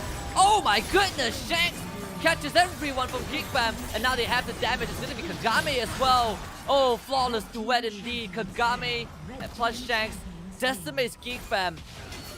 And depth is something that Geek Fam did not see coming. Coffee tries to go for more, but UndeRank will settle for what they got. It's going to be Mountain Drake plus 3 kills taken from Geek Fam. Shanks setting up the Drake beautifully here for the side of Geek Fam. Why? For the side of UndeRank. Why?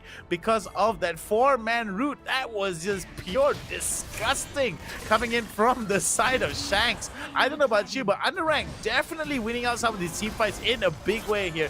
Geek Fam's got to be a little bit more careful. They got to pick out some of these fights. I think they have got to be a little bit more wary of how they're going to be setting up these utility cascades on towards the side of UndeRank, and I feel that UndeRank a little bit more wary of how they're going to be following up. The damage is just going to be too much for the side of Geek Fam to handle. They're not going to be able to sustain it, and with Shanks being able to come in with the ultimate as well as the heal that comes in with piercing darkness, I feel that's just going to be a moot point for the side of Geek Fam to be able to come up with the counterplay.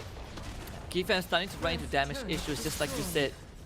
You can't fight those prolonged fights. I mean, you throw all your spells, then what? Nothing left in the tank. So Geek Fam, they need to end the fight, end the game as soon as possible, because when you get to the late game, they are not going to have enough to kill off Kagame and Coffee at the same time. It is just practically impossible. And Geek Fam, I think they know that.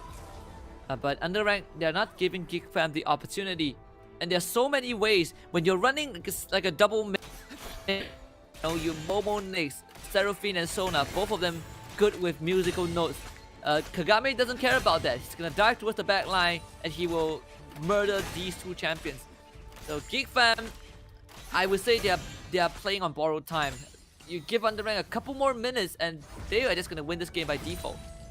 Yeah, I mean, the longer the game progresses, Geek Fam are going to, the chances of Geek Fam losing the game, winning the game, excuse me, gets slimmer and slimmer and slimmer, and UndeRank actually compounds their, not to say compounds, extends their winning capabilities by a huge margin compared to Geek Fam. And I feel this is going to be a case, especially with Dawning Shadow coming in, being able to get quite a huge shield as well as a meaty bit of damage onto the side of Geek Fam. The follow-up is great. Even if the Dawning Shadow does not hit on all members of Geek Fam from the side of Shanks, I feel that the shield is enough to actually prolong the fight, and that's what Geek Fam doesn't want to have. If Geek Fam has the fight prolonged even more, the sustained damage that comes in from Coffee, from Shanks, Kagame, as well as Arashi Ikram being able to come in and lock people down is just a huge problem for Geek Fam that they're not able to answer.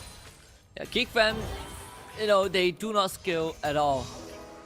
And as the clock ticks down, UndeRank feels stronger and stronger, and the win chance for Geek Fam just goes down, you know, in a very drastic manner. So now Geek Fam, they need to quickly find a way to break over UndeRank. They're playing way too slow. They haven't taken much objectives just yet. Just a top tier 1 turret. That is not enough. Geek fam, this is looking very tough for them. Yeah, looking at Geek Fam here, I think the capabilities of them to go on a head-to-head team fight against UndeRank is definitely a losing battle. I mean, it's trying to climb a hill that is covered in basically in oil, to say the least. I mean, you don't have any grip. You're definitely going to fall off that hill. What you need to do is skew the fight in your favor. Geek Fam needs to go off for some pickoffs. Try to pick off some members of UndeRank that are alone, but the problem is there's way too much responses coming in from the side of Arashi, from the side of Crown. They're always around. With the fact that Shank's coming in with his third skill here, as well as Crown being able to come in with a little bit of that safety net that Shanks provides, it's going to be a huge problem for the side of Geek Fam to be able to try to get those skirmishing opportunities. And you can see that Geek Fam, they're starting to lose those map controls. They're starting to not keep up with UndeRank because they just can't. But UndeRank, they want to defend this mid tier 1. It's not as easy though. Shelly has been summoned. They should be able to get a good beat drop. Coffee still putting his body in front, being really confident with where he stands as his team is going to back him. Geek Fam, and now Geek Fam gonna be positioned around. Now, looking at how this is going to be picking up for the side of Geek Fam, I feel that objectives are going to be in the way of both these teams wrestling for it, and I feel that for the side of Geek Fam, they need to actually be very much aware of how this utility is going to be primed up. Look at that, now it's going to be beautiful there coming in from the side of Geek Fam, but you see that damage is not going to be enough. Look at that, Dawning Shadow being able to get a BT amount of shield as well as damage coming in, and see the Geek Fam build off a little bit more than they can do. One by one, they're going to go down. Nyx is going to go down as well as another one for the side of Haki, the Shang as well. 69, the only last surviving member, will be able to get away, but it's not going to be enough for UndeRank for them to be able to get that ace. It seems that this is the end for Geek Fam as the win condition isn't being fulfilled by them. Yeah, it's safe to say that Geek Fam has no way of winning this game at this point. The only way that UndeRank, loses out this third game is if they dive fountain right now and let Geek Fam take down all their turrets. Because Geek Fam, they are not gonna have the damage. They won't be able to sustain in any fights at all. They can't really contest objectives with this draft, which has no late game insurance. They don't have a safety net to fall back to if the game goes bad. It is all in or nothing. And Geek Fam, they put all their chips on the board, and UndeRank, they ran away with it. The problem is, when it comes to these kind of things, right? UndeRank is like the house, and Geek Fam is like the card shark, right?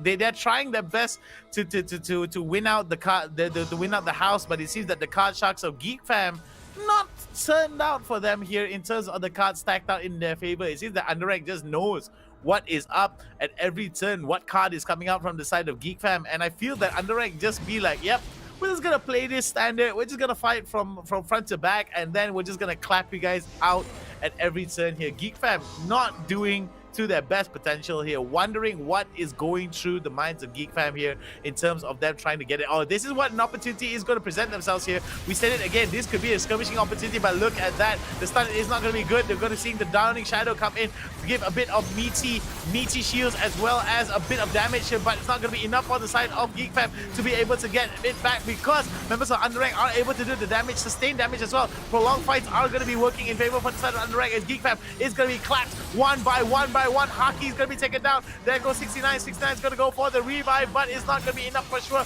He will not be able to get away. Boom goes Geek Fam. One by one, they go down. The ace goes off to the side of UndeRank. This is going to be game for the side of UndeRank. 100% that Geek Fam is not coming back from this for sure.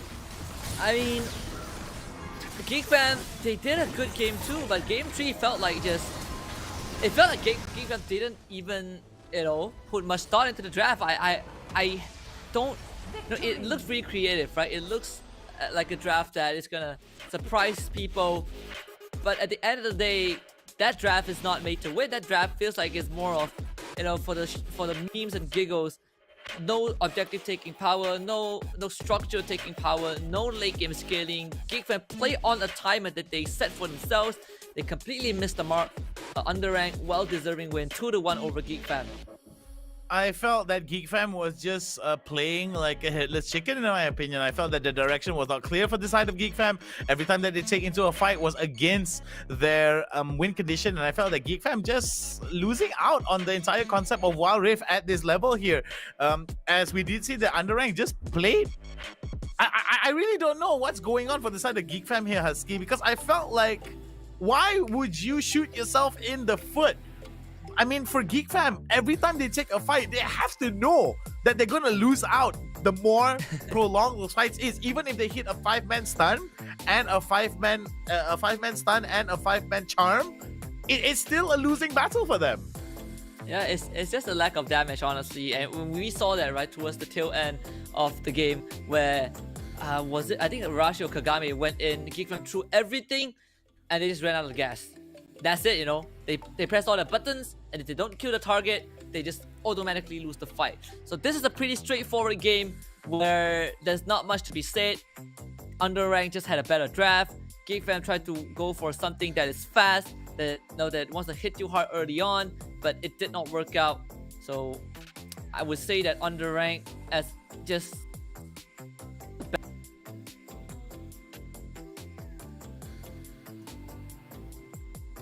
as we see it here.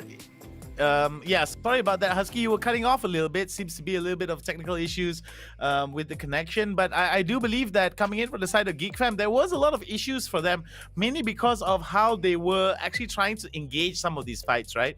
I mean, when you have this kind of draft that favors utility and not amount of damages, right? What do you need to do? Pick off one by one. Not to say pick off one by one.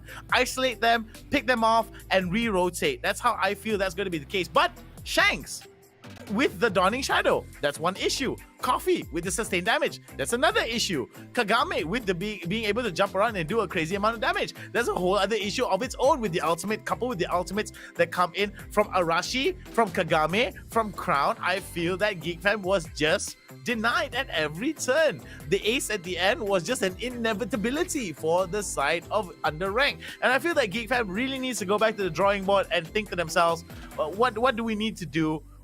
Get back to the basics, right? Understand what is win condition, understand what is needed to be done in some of these exchanges, and then maybe then Geek Fam will be able to come back a stronger beast than ever. I always believe that Geek Fam had a lot of potential, but the potential is lost to me in this game against UndeRank.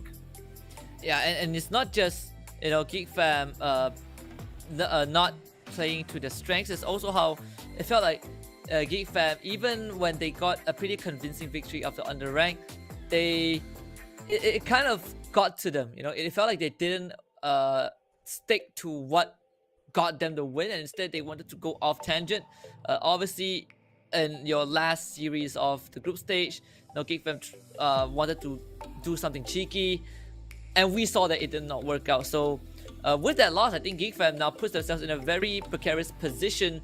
We do have an interview from the side from UndeRank. So let's just meet our winners and let's see what he has to say. What is up, Kagame, the star mid laner of UndeRank? How are you doing? Yeah, I'm doing quite fine. All right, I think one of the biggest things I want to...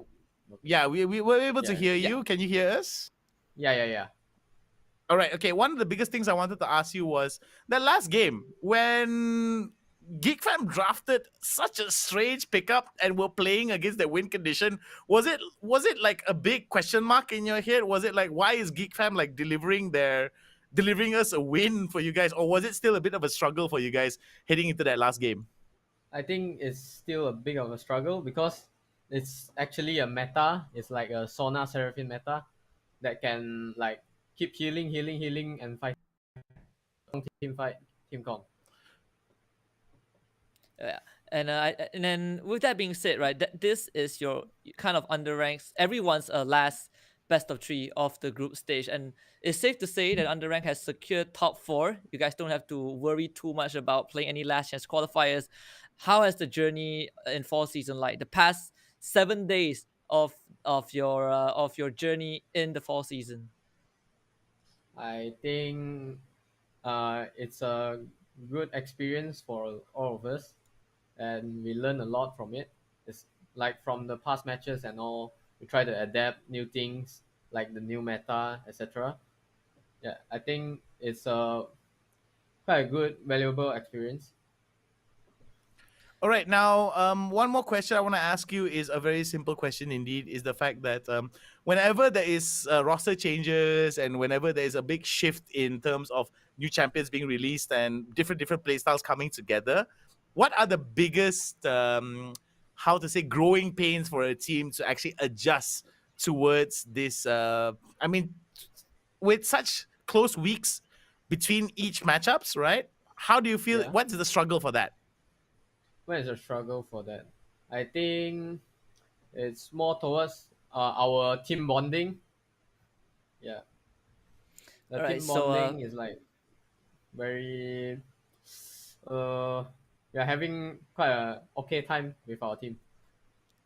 all right, that's good to hear. So before we close this out, final questions for you. Obviously, you're no strangers to the scene. You know, it's great to see you back. You guys only lost to Saudaga Eblaze 2-1 the entire group stage, and you guys, compared to last season, compared to summer, UndeRank has come a long way. I would even say that you guys are probably the top one team right now, just better performance overall.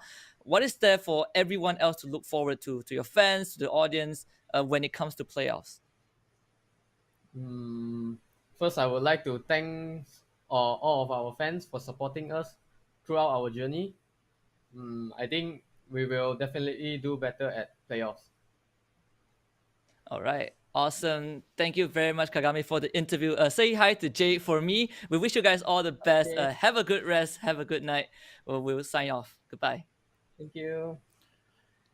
All right, that was Kagami there sharing a little bit of insight into the inner workings of UndeRank, and I feel that yes, they do have quite a bit of potential in terms of what they have shown us thus far. And yes, I mean, no disrespect to his Geek fan, but yes, even though that was the meta, I feel that there were a lot of better ways for them to actually be able to how to say execute that plan, and I feel that they kind of lost the plot in some of those instances. I mean, you have to agree with me on this, Husky, like.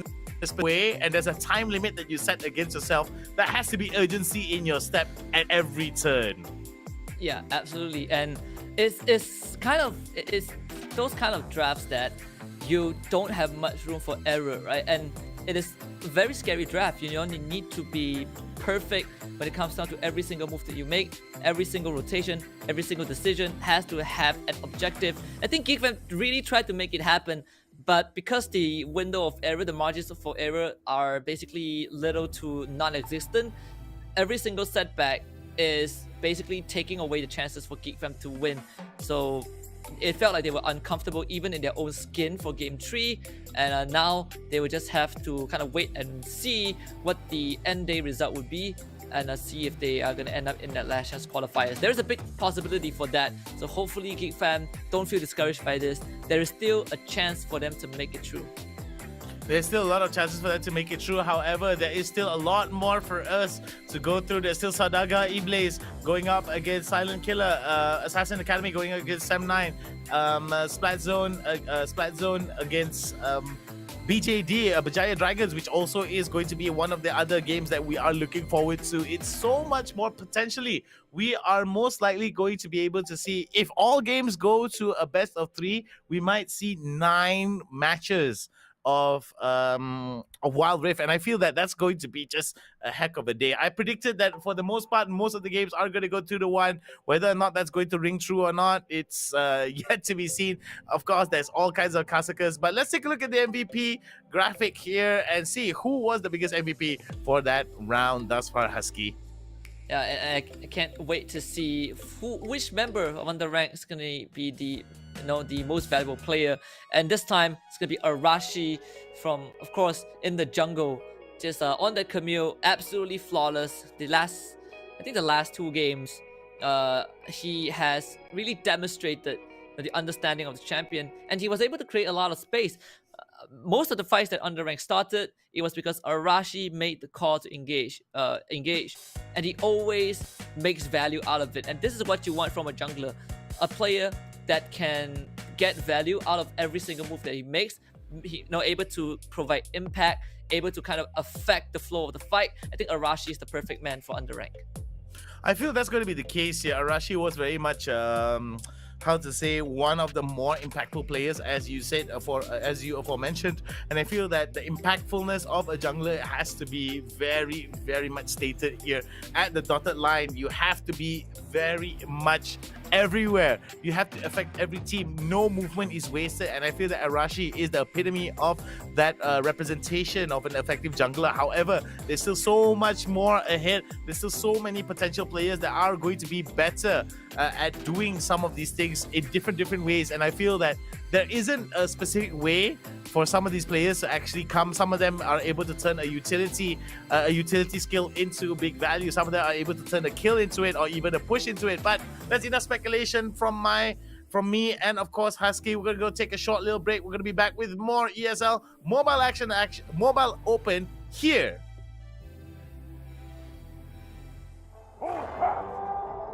Nice. Alright, go. Down first. Can. Alright, down already. Nexus. Alright, okay. Nice!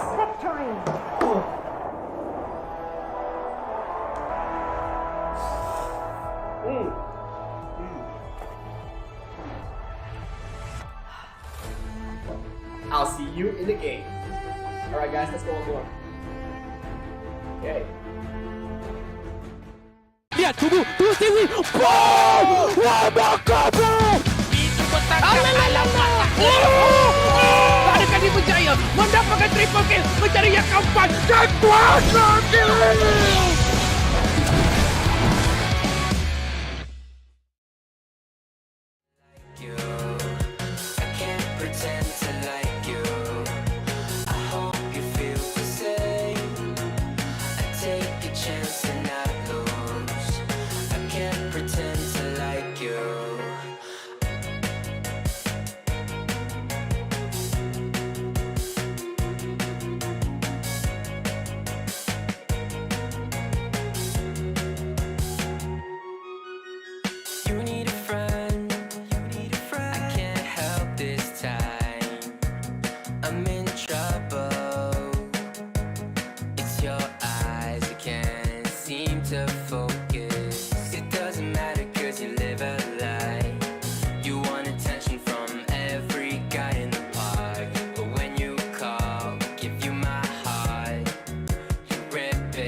I'm so sorry that I wasn't really there for me.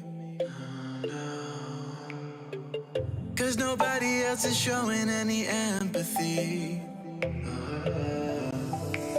Rudely awake and quiet undertaking. Did I do something wrong? Life isn't easy. Why did you leave me here with my thoughts alone?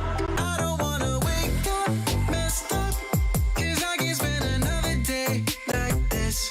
Another type of caked up breakup, where I've been finding any way to my fix.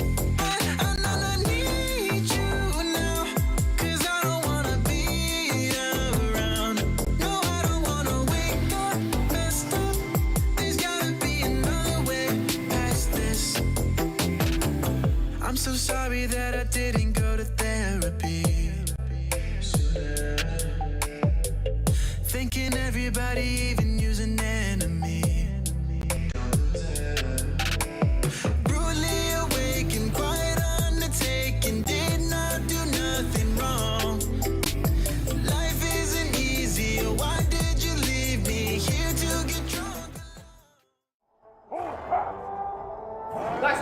nice. Alright, go.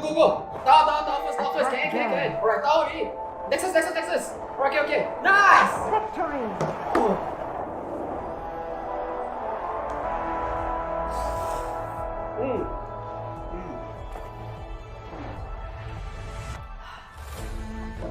I'll see you in the game. Alright guys, let's go on board. Okay. Lihat, tunggu Stewie. Boom! Wah, bakar bro! Mulakan lagi nyawa Nanda dan into the infernal pounder Turi Solabu. Perlu fokus pada seorang saja untuk matikan Bobo sudah jatuh.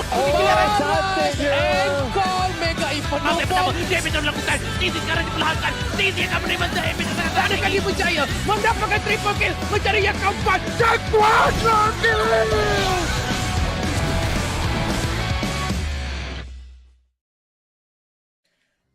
The night continues because ESL Mobile Open is presenting you guys the League of Legends Wild Rift Southeast Asia Icon Series for Malaysia.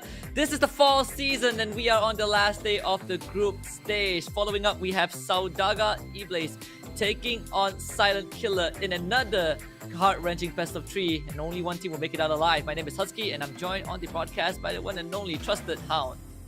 Hey, it's all good to be back here for our next matchup against Silent Killer. It is standing on the other corner. It's going to be Saudaga Iblaze. Both of these teams very much, how to say, wildcards in my opinion. I think Silent Killer definitely is quite a bit of a wildcard here against Saudaga Iblaze. A bit of, I think most of the casters gave a little bit of preference towards the predictions on Saudaga's side. If I'm not too wrong, Husky?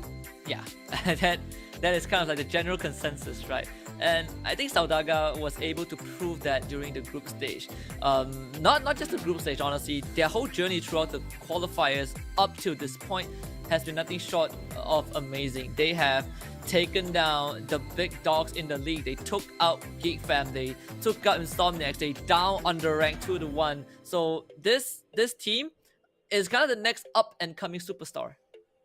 Yeah, I'm really thinking that there is going to be a little bit of how to say growing pains that could be experienced by some of these teams, especially in the middle of the bracket. We do see teams such as UndeRank as well as Berjaya Dragons and Geek fam definitely are going through their own growing pains, and these are teams that are, would like to say, older organizations. I would like to think so. I mean, they have quite a bit of experiences in other titles as well, and I feel that's going to be a case that should be carried over in terms of the experience and of course how the organization runs itself. But at the end of the day, it also boils down to the fact that player choices and draft choices as well are going to play a really huge factor in all of this. We do see Saudaga Iblaze as well as Silent Killer going up next. It's going to be a very interesting one indeed. I'm going to give a bit of leeway towards Silent Killer here. Gonna go against all the casters. I'm thinking Silent Killer could be one of the how to say the dark horses in this matchups, and I feel that this could be an opportunity for them to come 2-1 against Saudaga Iblaze. Yeah, I don't doubt that prediction at all. You know, sometimes you gotta go against the flow.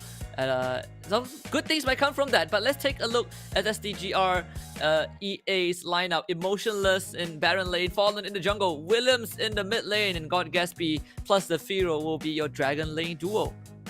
Yeah, these are our lineups here. Very big smiles coming in from Fallen here. Don't know whether or not he will be the one that brings a murderous smile with murderous intents from him coming out in the jungle. He does have quite a bit of a nasty streak here in terms of how he appears from outside of the jungle and immediately affects the overall lane phase for some of his teammates. And I feel that that's going to be one of the winning factors here for the side of Saudaga Iblaze as well. People to look at as well as emotionless over the top side as well. Very emotionless indeed. From Silent Killer, it's going to be Party, SSG, Dan, Astral, and Haz. These teams as well, very much, how to say, one of the standout players as well. I feel that RSSG does have quite a bit of potential, does have to work a little bit on his pathing. We do see Paddy as well as Dan very much coordinated in terms of how they play out as well. Astral and Haz has had quite a bit of interesting and standout moments, but they have been a little bit inconsistent thus far. Could this be today's opportunity? Could today be their opportunity to come up on top? This is yet to be seen because we're still speculating on what is coming up in terms of the picks and bans. And do you feel that there are going to be certain picks that are going to be favored by both these teams? I think for SDGR EA, I mean, I want to see Fallen play that jungle Irelia once more. I think he brought it out and he surprised everyone. The predictions, yeah, you went against the majority. You know, you're the non-democratic guy, so you like that silent killer. I had to. I'm sorry, man, but yeah, so it might happen. You know, if it happens, we will all eat our words. But right now, I think I want to see Fallen just pull up something unorthodox again. He has been a very amazing and very entertaining jungler to watch, and that smile is the last thing you want to see if someone comes out on the jungle and ambushes you. Like that smile from Fallen is pretty deadly.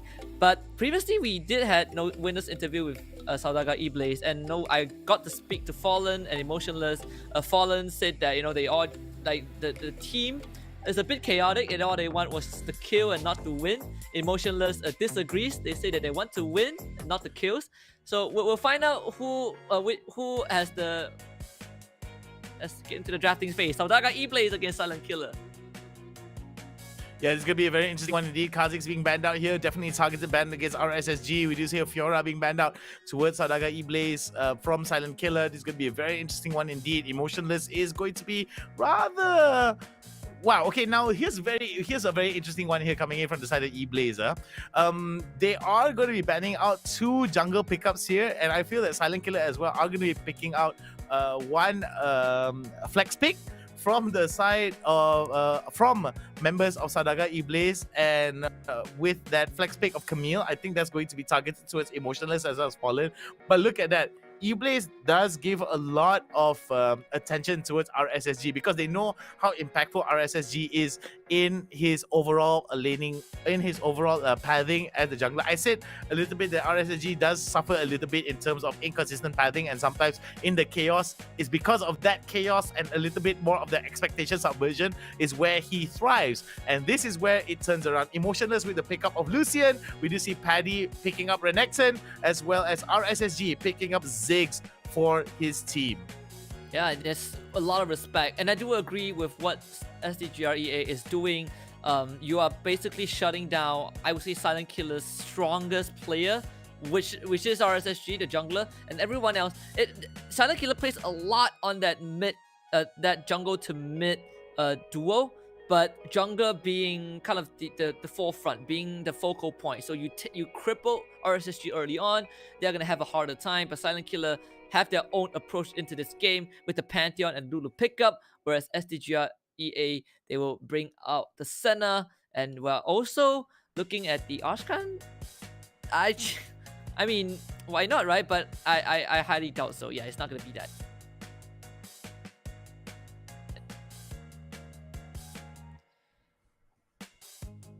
Okay, so we have lag issues here coming in from the stream here. I feel that there's a little bit of how to say a little bit of cross chatter here. And okay, now looking at all of this happening, I do like that this is all coming into fruition for the side of Saudaga eBlaze. We do see that Fallen will be able to run immediately ahead for some of these fights, and I feel that these are going to be very much the case for Saudaga eBlaze to be able to turn the fight around and basically be a very strong case of what's it called, the Ragnarok, to be able to just come in and be a huge problem for them. There is no way of for them to stop them, even if they're able to cascade a little bit of the CC towards them. But at the same time, it does take a little bit of time for the Olaf to come into play. And at the end of the day, right, it's one of those cases of whether or not they can pick it up and scale that Olaf into the game. But I didn't get to see a little bit of the draft because of a little bit of lag issues here that I'm experiencing on my end. But at the end of the day, right, it's going to be very interesting to see how both these teams are going to come full circle in terms of realizing their win conditions. Absolutely, and of course, Saudaga eBlaze have proven to everyone time and time again that they are a team to be not to be trifled with. So here it is, game 1 in this best of 3, Saudaga eBay is taking on Silent Killer. All of this brought to you by our official tournament partners, Maggie Hot Cup. Grab yourself a cup of Maggie and sit back, relax, and enjoy what these two teams have in store. A very passive start from both teams. No two-man mid lane shenanigans. You want to get Fallen up and going as soon as you can. So a heavy leash for the Olaf, and once Fallen starts running, it'll be pretty hard to stop him. All right, we're going to be seeing here from the side of Emotionless going up against Paddy. This is going to be a very interesting one indeed here. A lot of mechanics are going to be shown onto the top side in terms of how eBlaze is going to basically take advantage of Paddy's lack of range. However, if Paddy will be able to play around the range meter and be able to close the distance against Emotionless, it could be a huge problem for the side of eBlaze here. Look at that. Both of them taking off a little bit of damage against each other, but it's going to be careful. The RSSG is hanging on onto the top side. A lot of opportunity for him to come in with the ultimate as well as the jump and stun on towards Emotionless, and that's going to be something that he has to be very wary of. SDGR EA, you know, the first appearance of RSSG, not doing too much as Lucian can easily dash away. So it's a pretty strong lane, honestly, for SDGR EA. The last embrace does miss, and God Gatsby will stay alive. RSSG forced to flash to safety as Fallen plus Williams will come in. And unfortunately, the Comet Spear will not be able to steal away the Scuttle Crab. Alright, so we're going to be seeing here from God Gatsby as well as Zafiroth. Very interesting indeed that he is going to go, both of them are at least going to go for a little bit of the love taps over to the bot side. And what is also important to note is, I think, is Grasp of the Undying here for the side of Zafiroth.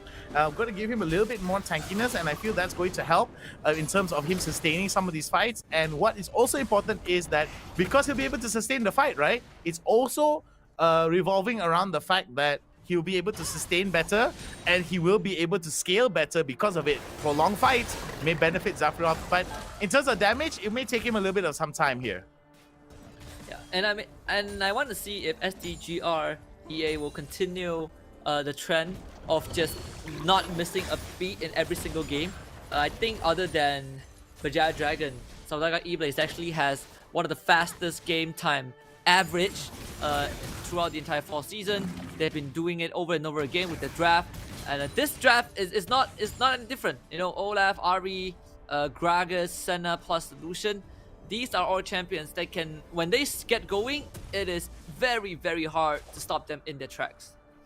Alright, so we're going to be seeing here Emotionless as well as Paddy, both of them exchanging some of the love taps. And I feel, Emotionless looking to exchange some of the love taps onto Paddy. And I think this is going to be a huge problem for Paddy here because he won't be able to sustain a lot of the damage that comes in. Emotionless, look at that, tries to come in with the second skill as well to at least be able to get that extra movement speed as to set up Fallen to come and help out for the push. And I think the dive could be in favor of the side of eBlaze, but they have got to get very careful though because Silent Killer is nearby. RSSG could come into play as well and be a bit of a thorn in the side. Yeah, good one from RSSG. Silent Killer was able to prevent a potential dive from SDGR EA, so that's going to keep Paddy alive, but still you can see Emotionless it's inching closer and closer to draining Paddy's health. It's going to force that reset. And Paddy knows that he cannot leave his lane, especially when the dragon's already up. And Emotionless is just going to keep putting on the pressure as we have the first Drake, which is going to be the Cloud Drake. Paddy is going to exchange a couple of damage with Emotionless, but end of the day, it's very hard to get on top of Lucian. Alright, we're going to be seeing Williams now over to the mid side, going to throw out the Orb of Deception to get a little bit of that wave clear. We do see that there is going to be a bit of a fight that's going to be started out from the side of Silent Killer that they want to try out the fight at least. It's going to be very interesting here. Astral does have the package and this could be an opportunity for them to turn it around. Has RSSG and Dan now coming into the fight as we do see that it is going to be a fight for the Drake. Dan as well as the rest of Silent Killer as eBlaze now could actually be fighting it off. Beautiful stuff there being done by God Gatsby. Here comes the Dawning Shadow as we do see that coming in from the side of Saudaga eBlaze. They will be able to do quite a bit of damage here. Astral trying his level best to do as much damage as he can, but will be able to get away with a little bit of health here. Gonna be a big win for the side of eBlaze for them to score not only the Dragon but also First Blood over Silent Killer. just good explosive cast from God Gatsby, really messing out the battle line of Silent Killer. Most importantly, splitting Astro from the rest of his team. You know, this Corki in this early game, it doesn't do much damage. So unfortunately, Astro, despite getting a lot of free hits in, not able to take down the members of Saudaga E-Blaze. And the icing on the cake was that SDGR EA was able to walk away with that Cloud Drake. And that will give them a bit of a lead over Silent Killer. Now they're making their way to try and control that Rift Herald. Okay, so we're going to be seeing here from the side of E-Blaze, they are going to be moving from top, from a mid to top side, and this is going to be very indicative of them trying to build up a little bit of pressure on towards the top side dragon, top side tower, excuse me, as we do see that Silent Killer now going to give a little bit of pressure onto his God Gatsby. Here comes the ultimate there, followed up from the side of our SSG, and we do see that God Gatsby decides to back away. Members of E-Blaze are going to go for the push onto the top side as the Saudagas are looking to get the pressure and open up the first turret in their favor with with the Herald coming into play. This is going to give a lot of pressure onto Silent Killer, a lot of decision making to be made. That is not good for Silent Killer at all. I mean, they spend so much time and resources to take the bot tier 1. They're gonna lose their mid tier 1 to Shelly, and they're gonna lose the top tier 2 as well to Saudaga E-Blaze. So it's just you know, in macro economics, is you know, this is just a bad exchange rate. Saudaga E-Blaze getting the better end of that trade for sure. Silent Killer now have to kind of reset the late equilibrium. They have to deal with Shelly, and this phase check might prove to be deadly. They're gonna be hit with every single spell, and even the Dominus cannot keep Party alive. Mega Inferno Bomb only tickles Saudaga E-Blaze ever so slightly, and they walk away with the free kill. Alright, so we're going to be seeing here coming in from the side of Williams as well. Could be a little bit of push here building up for the side of E-Blaze as they're going to go for the reset 3 turrets in their favor. With 3 kills in their pocket, is starting to be a bit of a goal advantage being built for the side of E-Blaze. Yeah, and Silent Killer now needs to kind of slow down a bit. And the problem with when you suddenly lose that much map control is that you are forced to spend a lot of time and resources to reset that. And it's like those skills where when it's tipped to a side, it's very hard to make it even, and RSSG just runs into a goon squad and he is dead. Flash forced up preemptively, great explosive cast. Ragnarok will be popped, Fallen and Williams tag teams up and takes down Party. SDGR EA is gonna break open this spot tier 1. Alright, so this is going to be a very interesting one indeed here for the side of Silent Killer, as there is going to be all of the turrets opening up in favor of the side of E-Blaze, as Silent Killer right now are going to be most probably playing from a very, very defensive standpoint. And I've said it again, right, that RSSG seems to be playing rather... not to say RSSG, excuse me, SK is trying to be playing around the jungler, and they can't just do that. They got to try to set it around in a very different spot. Mega Inferno Bomb is going to come in towards Zaphiroth as well as Fallen. The heal is going to be able to mitigate a bit of that damage away, as E-Blaze will be able to get away. Even if members of Silent Killer try to fight this out, this could be the start of the end, as Saudaga E-Blaze is operating on another level. And they're gonna get the last embrace as well onto Astro. Astro's gonna try and get away. Dawning Shadow does not kill him off, so thankfully he had the flash and the barrier, but it means that Silent Killer will concede all sort of control, any sort of control on this Inferno Drake. SDGR EA will just get it with no contest at all. 9 minutes in, Saudaga E-Blaze with almost a 10k gold lead. Just true to their name, true to their playstyle, always fast, furious, and precise. Silent Killer. They don't have much more room to work with. God Gatsby is going to be gone on, but great body slam. Last in place does not connect, but they have the Twin Shadows, and Zaphiroth is always there to back up his team. Fallen will join the fight. SDGREA, they're ready for this with the explosive cast. Party completely set out of position, and he's going to die. Mega Inferno Bomb expended way too late. Alright, we're going to be seeing Silent Killer right now, yet to get a kill, yet to get even sizable lead against members of Saudaga E-Blaze. And we do see that E-Blaze right now very much concerned with the tempo that is playing out for them, as they are able to freely move around these objectives.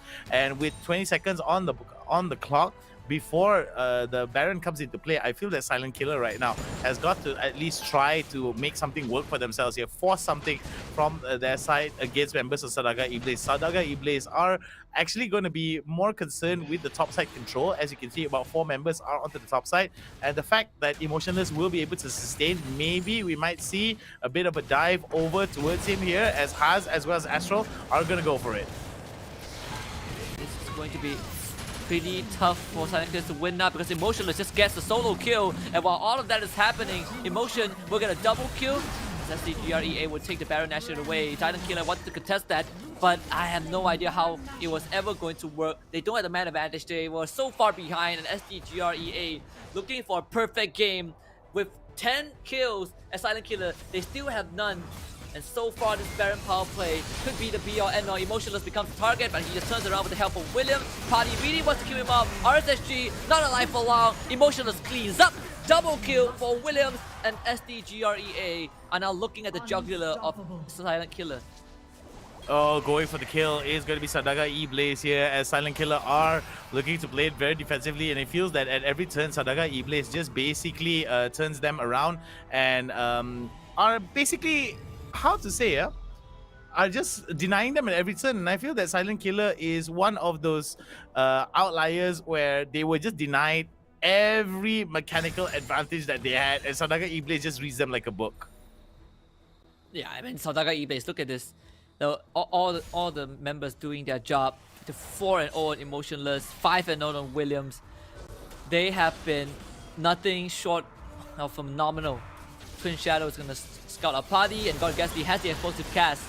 So Silent Killer, you cannot overstep. One minor displacement is going to spell the doom for them. Sadaga Iblis with the Baron buff still active, gonna try and push in all 3 lanes, and Silent Killer unfortunately don't have much ways to defend. And in fact, God Gatsby, he is such a big threat that Silent Killer had to deal with. Preemptive explosive cast, Haz is already down to 40% health. And we do see that for Silent Killer right now, it is going to be ticking clock here, as the Death Grip is going to start. Look at that beautiful charm followed up with the Orb of Deception. It's going to take him down for the count. As going to be seeing more and more for Sadaga Iblis, closing out the count here, 30-0. And you see the Silent Killer is just being clapped at every turn. Astro right now in a very interesting spot. Here comes the culling there coming in from the side of Emotionless. Emotionless very much concerned with getting away. Emotionless was backed up from the side of Zafira. Throw beautiful ultimate there to keep him alive and healing up with the shield as well. And Silent Killer now, the base bare naked. SDGR EA. Baron buff expires. They don't want to push their luck. Don't want to bite them more than they can chew. Despite knowing that this game is in the bag with a 55,000 gold lead. You know, compared to Silent Killer's 38,000. This is just SDGR EA playing a perfect game as always. They will start by taking this Mountain Drake. Baron Nashor still hasn't spawned just yet. Williams caught Dan. Dan has that barrier and the flash, trying to satchel charge and flash away, but Williams has his own flash as well. Spirit that rush gonna give him that kill, and now RSSG tries to go onto Williams with Foxfire is there. Same as the rest of Sadaga Iblis members. RSSG to the loser side for Emotionless, and Silent Killer just have no way to deal with Sadaga Iblis. Emotionlessly walking in and dropping in the double tap to secure the kill onto RSSG, as Dan as well. Bit of a little bit more than he could chew here. 16-0. 9 turrets in their favor with 3 Drakes in their pockets. It seems that it is going to be a Baron for themselves. This is going to be a huge storm for the side of Sadaga Iblis. And I don't know about you, but this is the closing crescendo for the side of Sadaga Iblis. This is just overkill for them against Silent Killer. Absolutely. And this is what we call a perfect game. 16-0.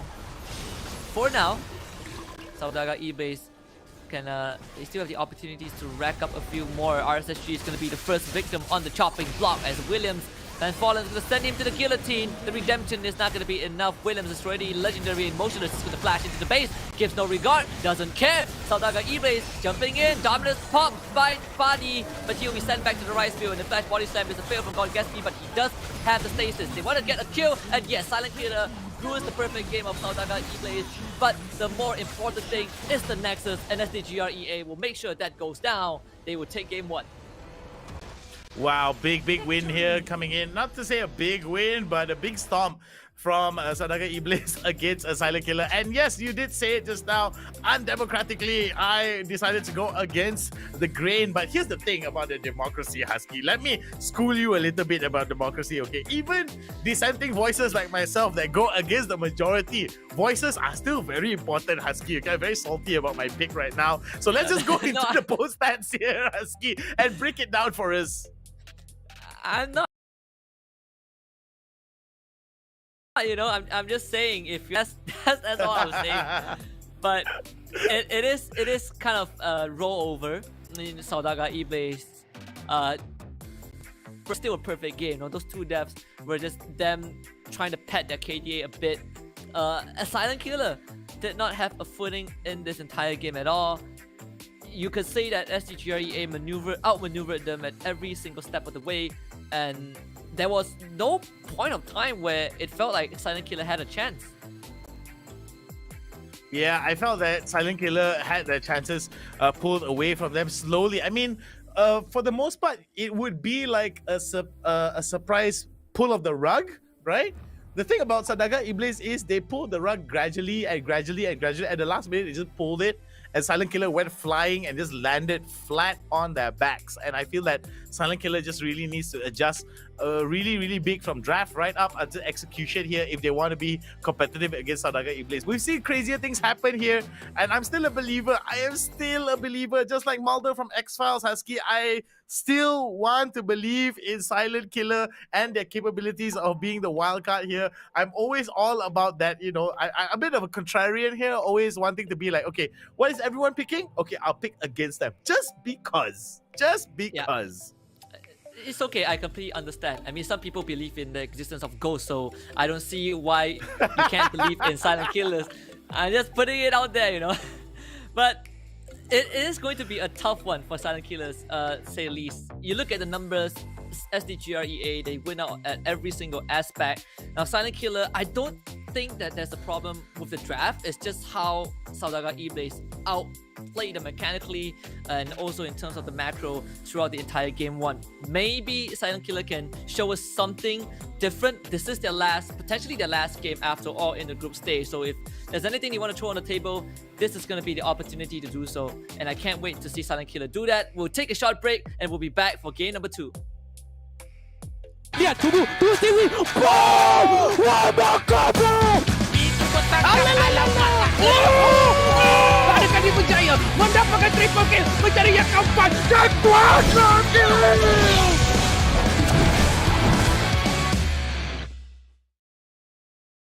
Didn't care about you. I was high as fuck, wasn't looking for love or anything new. It ain't funny, little devil in this yes, think you got me. Yeah, you're so naughty. I feel something leaping into my body. 'Cause you shot me in the heart, can't get over it. In the other part, I'm recovering. And I love what you done. You made me fall too fast.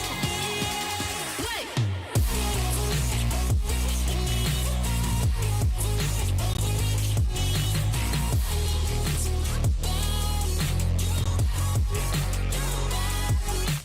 Look what you done, I'm going mad. You shut my heart, the only is dead. I need your love so bad. Now I'm lying in bed, stupid thoughts in my head, got me thinking of you. If you let me know lies, slowly losing my mind. Are you feeling this too? Don't be sorry, you're my angel in disguise. Yeah, you got me. Yeah, it's be naughty. Wanna put my body next to your body. Wait, 'cause you shot me in the heart, I can't get over it. In the other part, I'm recovering. Look what you done, you made me fall too fast. Wait.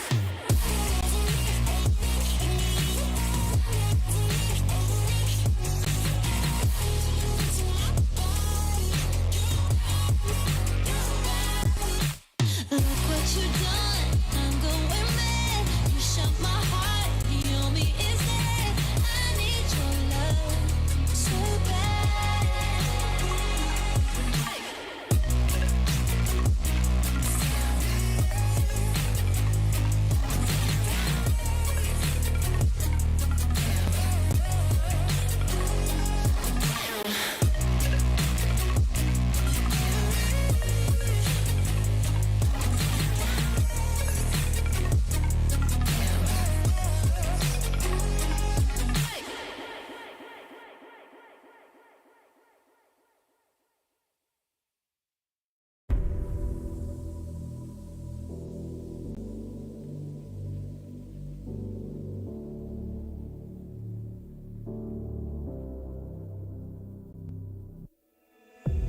Sarah, I hurt myself today trying to make the pain go away.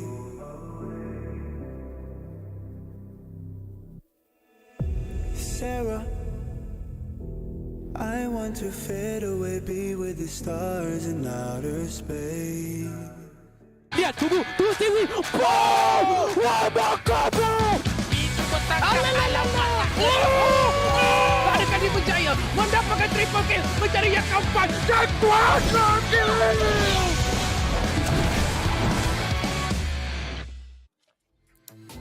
Welcome back to League of Legends Wild Rift Southeast Asia Icon Series for Malaysia. This is the fall season presented to you guys by the ESL Mobile Open. Of course, I'm Husky. And don't worry, Hound is not going anywhere. He will be back in a bit.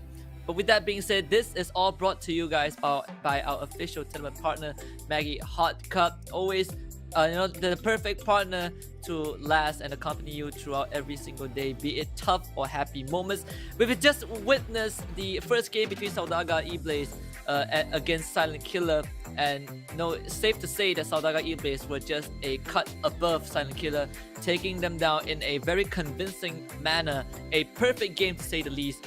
So it will be interesting to see how Game 2 is going to turn out. Silent Killer, this is potentially their last game in the group stage, and they will need to muster up every single tricks that they have up their sleeves to be able to take down Saudaga E-Blaze and bring this to a Game 3. And Saudaga E-Blaze, obviously, if they win this series, they are going to be temporarily placed in first in terms of the leaderboard. They are now tied with UndeRank as well as a Berjaya Dragon. So this is going to be a very important series for Saudaga E-Blaze to win as well. Silent Killer hanging on the ropes. Judging by the numbers, they have to play the Last Chance Qualifier later on Thursday, but nonetheless, it will be interesting to see them put up a good fight against Saudaga E-Blaze.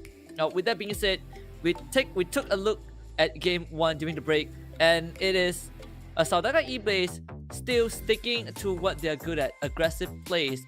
And so far, this team in general has been the most aggressive team in the entire fall season, and they are doing everything right. They always make sure that the interaction between the jungler and the solo laners are in sync, and they always were able to outmaneuver their opponents in fight. The creativity is also something that always surprises everyone, including the panelists and the viewers. So I am excited to see how it's gonna be like when the draft starts in the next game. We saw how Saudaga E-Blaze focused a lot of their bans on the side of RSSG. They took away 3 junglers. I think the Kha'Zix, Rengar, and I believe the Camille as well, just not giving RSSG any openings to play. Not Camille, I think the Lee Sin. But yeah, so that really shows how much Saudaga E-Blaze understood the strengths and weaknesses of Silent Killer, really limiting what RSSG could do and forcing him onto a pick like the Pantheon. Not really his most comfortable pick, and it really showed as the rest of Silent Killer were not able to kind of keep up with what Saudaga E-Blaze was doing in the entirety of Game 1. Now, looking forward to Game 2, I want to see Saudaga E-Blaze switch up their draft a bit more. They have been known to be really creative.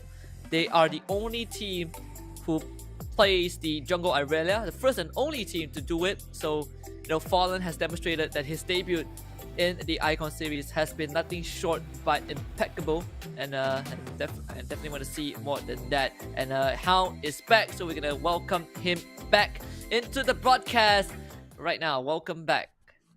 Hey, it's good to be back. And Silent Killer as well, Saudaga E-Blaze was able to catch a little bit of what we were saying before we transitioned over. And yeah, I have to agree a little bit on what you said. There were a lot of things that I felt that Silent Killer could have done a lot better.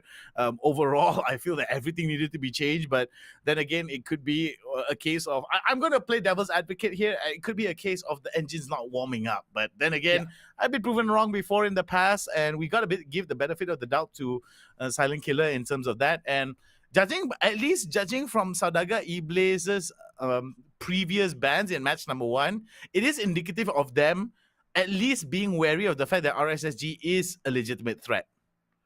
Yeah, absolutely. So we'll see if that is going to be the same for game 2. I think that I think that Saudaga E-Blaze will still stick to the jungle heavy ban, but for the side of Silent Killer, there's a lot that they need to think about, right? 3 bans is definitely not enough to do with SDGR EA. You just gotta pick your poison. Let's take a look at the draft. Game 2, Silent Killer against Saudaga E-Blaze. Yeah, it's going to be a very interesting one indeed here to see how this is going to pan out. But right now from Silent Killer, it is going to be a mid-centric ban here with Twisted Fate being banned out. Still got to see from Saudaga E-Blaze, they are going to be banning out the Kha'Zix, most probably the Rengar, as well as the Lee Sin, if I'm not mistaken. That was the last ban that they showed up in the previous game. Silent Killer going to reply back with the Gragas ban out, and I think there's going to be targeted towards Emotionless as well as Fallen, but maybe even targeted towards Zafroth as well.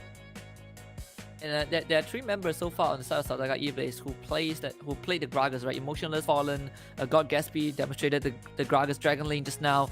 Galio will be the 3rd to go, and as just like game 1, Saudaga E-Blaze went for the exact same 3 bans. But Silent Killer will take away the Lucian, and let's see what Saudaga E-Blaze has to respond to that. They will pick up Emotionless Fiora, one of his pocket picks.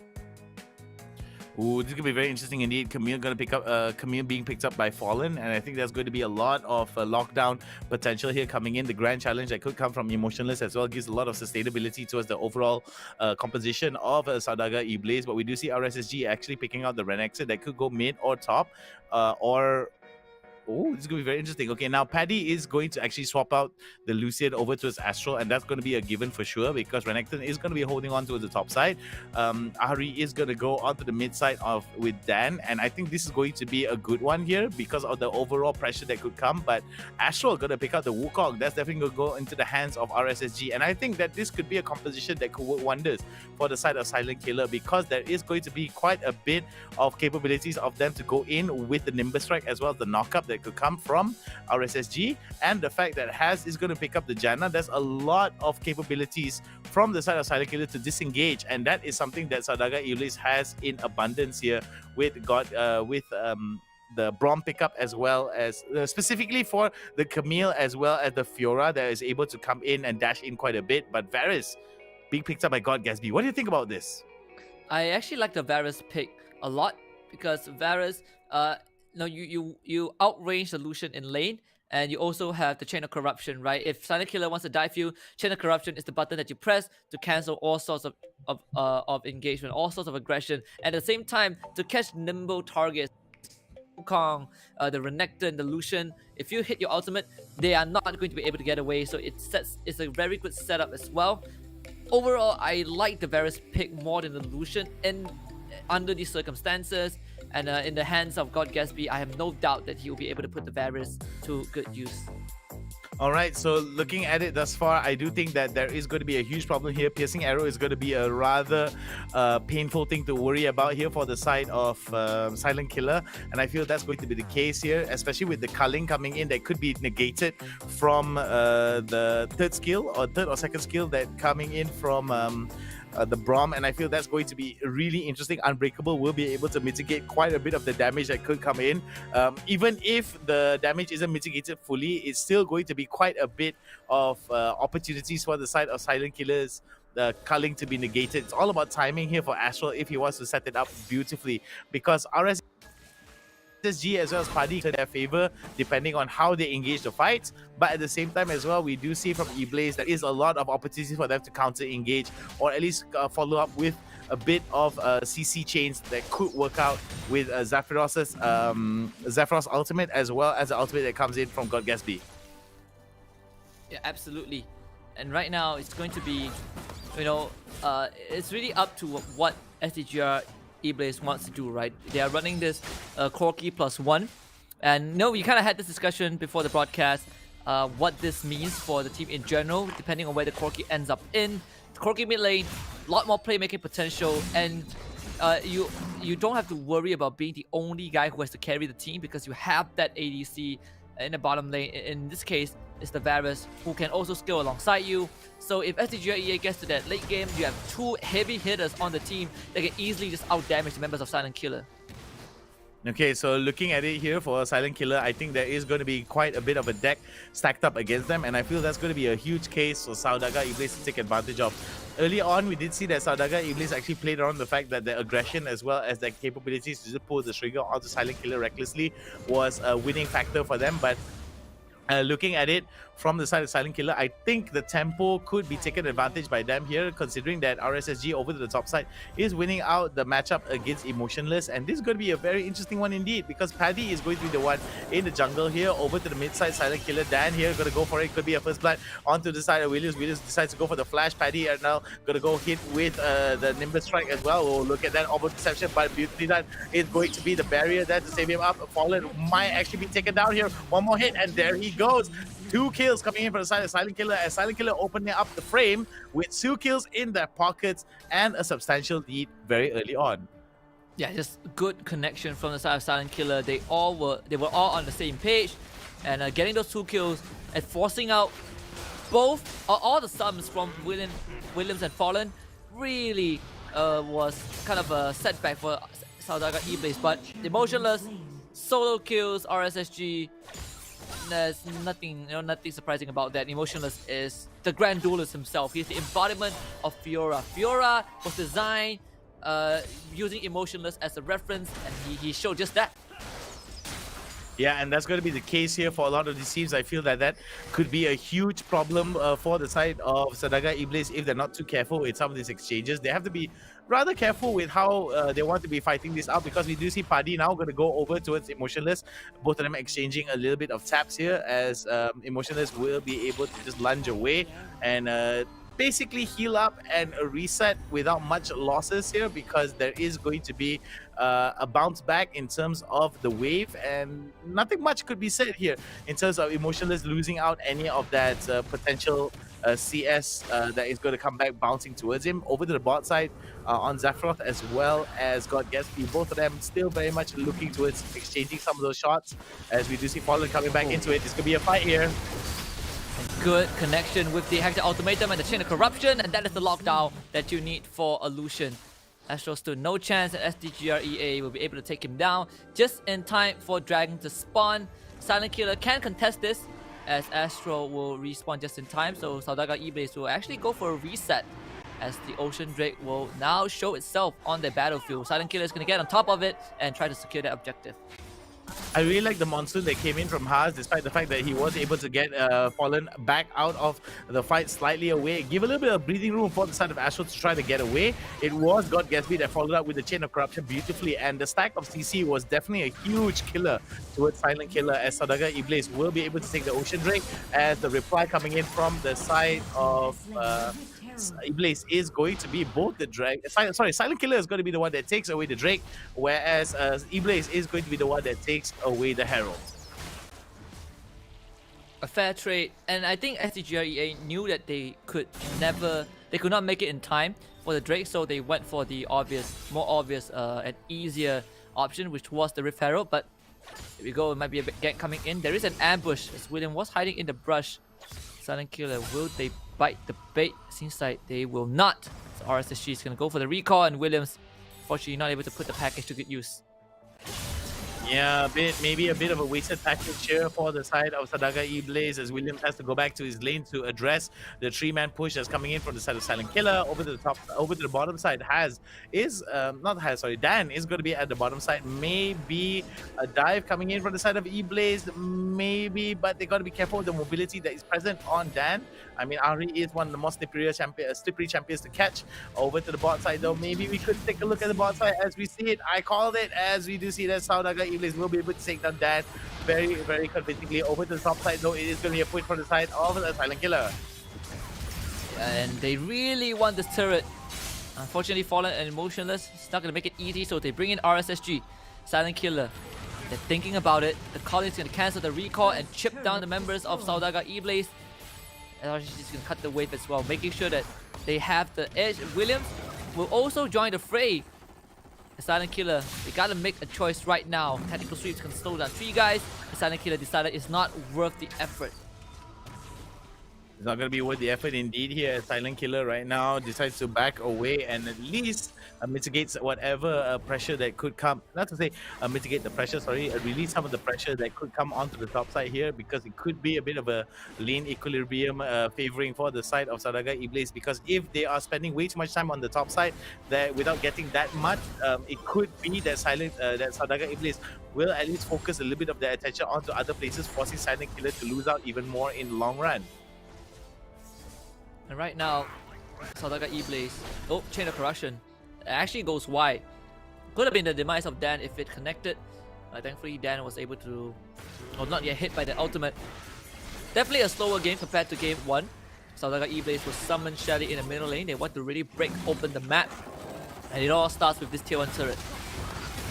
Right, tier 1 turret here could be the target for the side of Saudagar Iblis. Could be another fight there coming in. Look at Shelly taking in a lot of damage there onto the top side, onto the mid side here. It's going to be the turret taken down for the side of Saudagar Iblis. 2 turrets in their pockets here over the top side. Silent Killer looking to reply as well. But Astral now looking to giving a lot of attention towards that top side. Will not be able to take this out. The culling has gone down. Gone into the Hextech Ultimator. It's going to be a huge problem here. Onto Howling Gale goes down as going to be a double kill going over to the side of Saudagar Iblis. All of it taken by the side of Emotionless as we see it.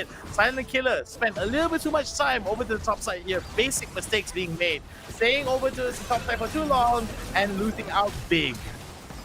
Yeah, and Dan is also going to lose his life as well. Zafiro is just going to flash and follow up. Good flash from Williams to get the kill. Chain of Corruption connects at max range. RSSG flashes away. They use the heal to gain a burst of movement speed. They really want RSSG to go down. They hit him with a Winter's Bite. But do they have to follow up? Zafiro decides against it, as RSSG will be able to make it out alive by Silent Killer. Back for round 3. They really want this turret dead, and they will get it. But man, Saudagar E-Blaze made them work for it. RSSG once more in danger, but was able to mitigate that. Yeah, a lot of mitigation here coming in from the side of Saudagar E-Blaze in terms of them negating some of the advantages that's coming in from the side of Silent Killer. Dan right now might be the one to come in to pressure members of Saudagar E-Blaze, as there's going to be a fight erupting here. It's going to be very tough for Saudagar E-Blaze at all, as they do get those spells off, and you can see Silent Killer, they go for the engage, but the damage is just not there. God Gatsby is going to take out 2. They get the GA pop from the side of Fadi. Fadi's going to come back to life. Astro joins the fight. They're going to try to go on the Nimbus Strike. Finally kills out God Gatsby. They take out Zafiro as well. William could turn around with the Gatling gun, and he's just going to gun everything down. Rat-ta-ta-ta-ta is the way to go. Saudagar E-Blaze gets the ace, but Silent Killer were not able to do much damage.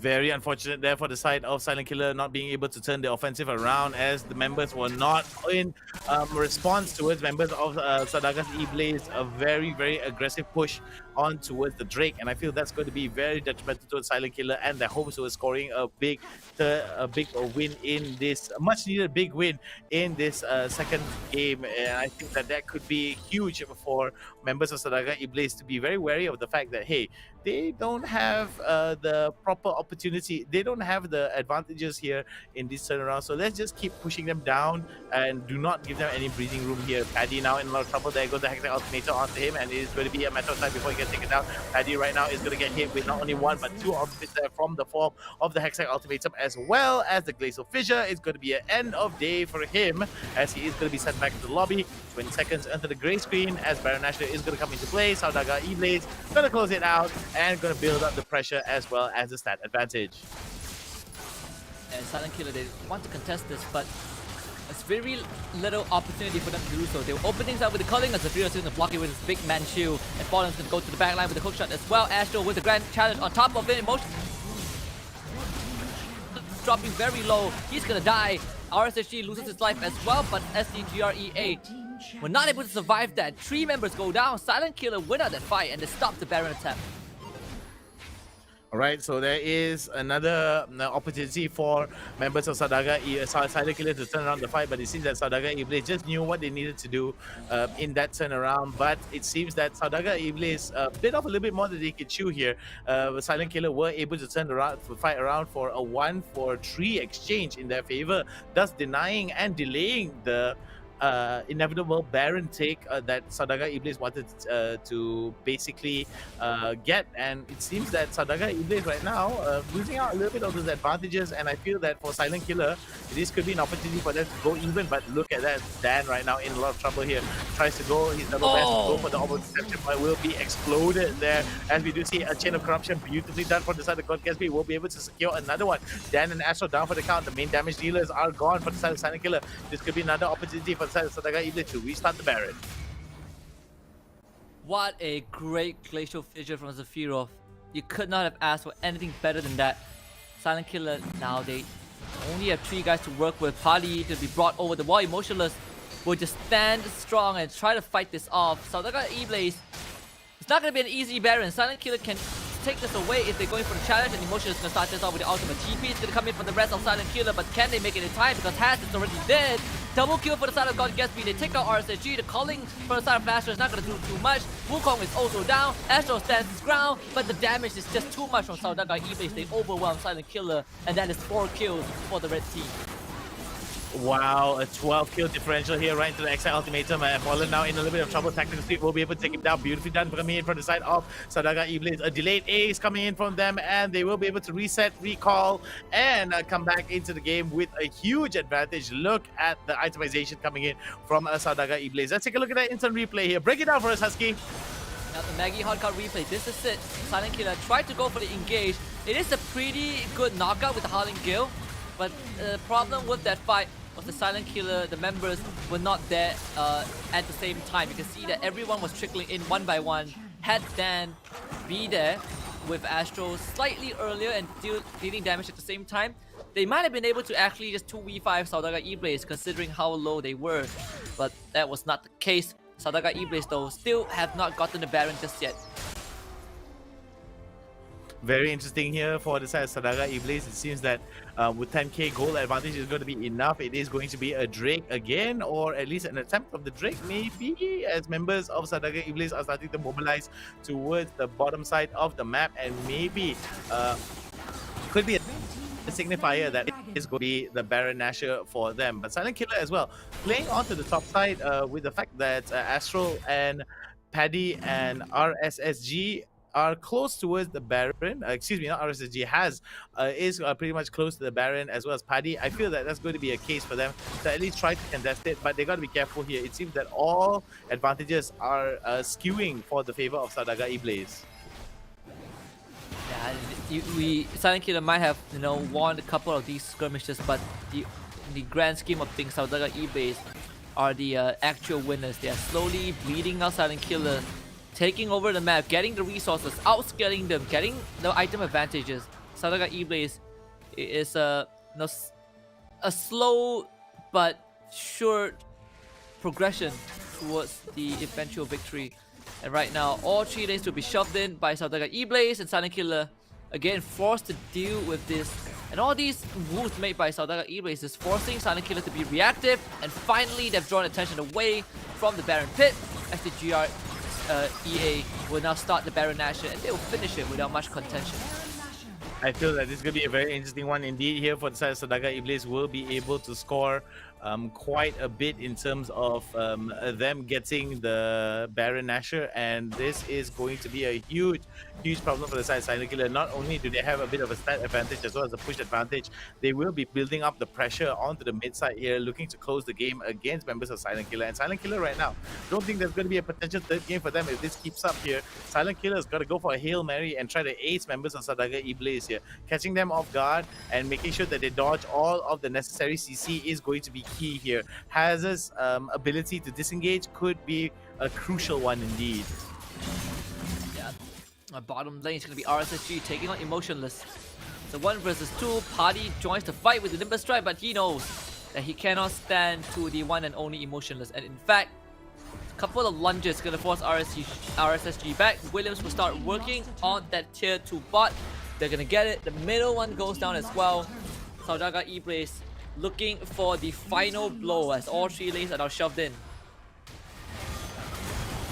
Going to be a very big fight here coming in from the side of Sadaga Iblis against members of Silent Killer. Silent Killer right now in a lot of trouble here as Paddy goes golden. This could be a inevitable doom here coming in. It's like the chain of corruption is going to come into play, but he will be taken out for the count despite the fact that he did go golden. It seems that inevitable death was awaiting for him for the Silent Killer, as we do see that coming in from the side of Sadaga Iblis. They are closing up over to the bot side as well as the mid side. This could be an end for the side of Silent Killer as the inevitable push is going to lead to victory for the side of Sadaga Iblis. 21-7 could be the final number, but there could be more here as the Nexus is going to be under fire here. Emotionless in the middle of the fight, but could it be enough? There goes the Hector Ultimatum right into the disengage coming in from Hans, but it's not going to be enough as it's going to be the end for the side of Silent Killer as Sadaga Iblis will be able to score the win.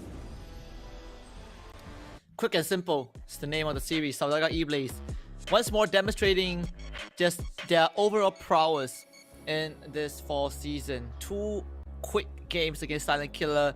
Second game definitely felt a bit slower, but overall, Sadaga Iblis just still keeping that reputation of speed running through the game that they play.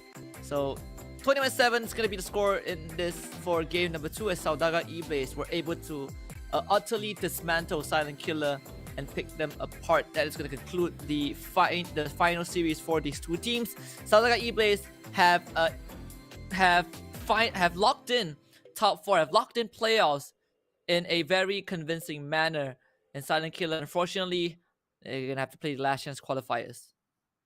And this is going to be a huge one here for the side of Sadaga Iblis being able to close out very, very convincingly against Silent Killer. Not entirely the most competitive matchup here across our second game.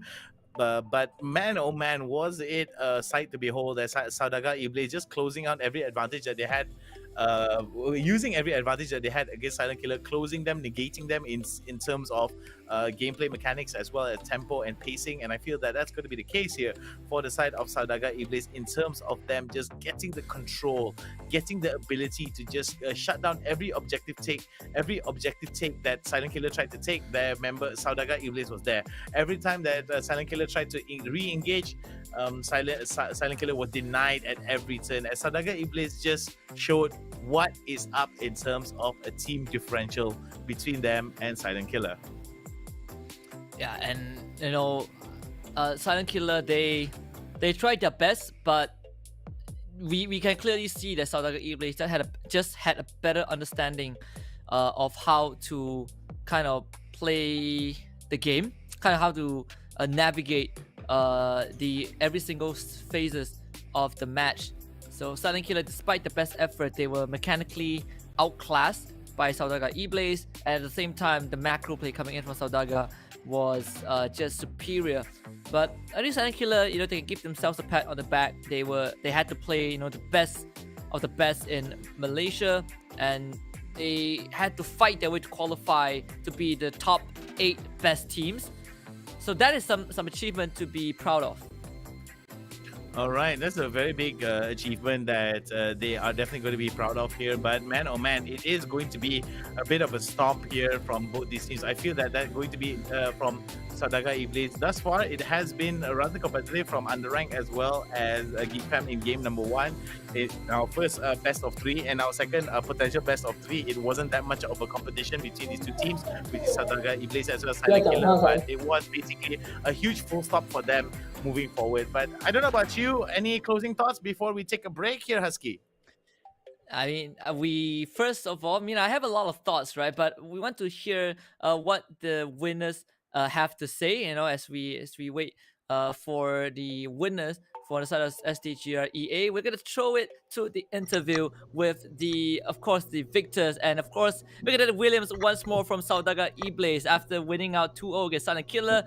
What's up, William? How do you feel?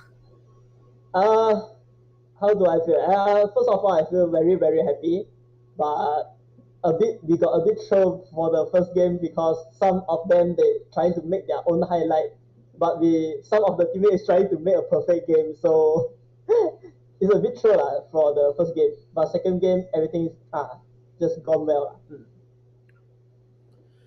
What do you think is the biggest challenge here coming into the ESL Mobile Open, especially the fall season? We do see that there is going to be a lot of competition for you guys, and do you feel that there are any specific teams for you that poses the biggest challenge? To to be honest, actually, from the register until currently now, actually we prepare for the fall season because it's different from summer. Summer we got like total of 4 qualification, but for this fall season we just got 2. So actually our biggest opponent that we are prepared very well is Team Bosco, also known as Homeboys, but unfortunately they didn't join for some reason.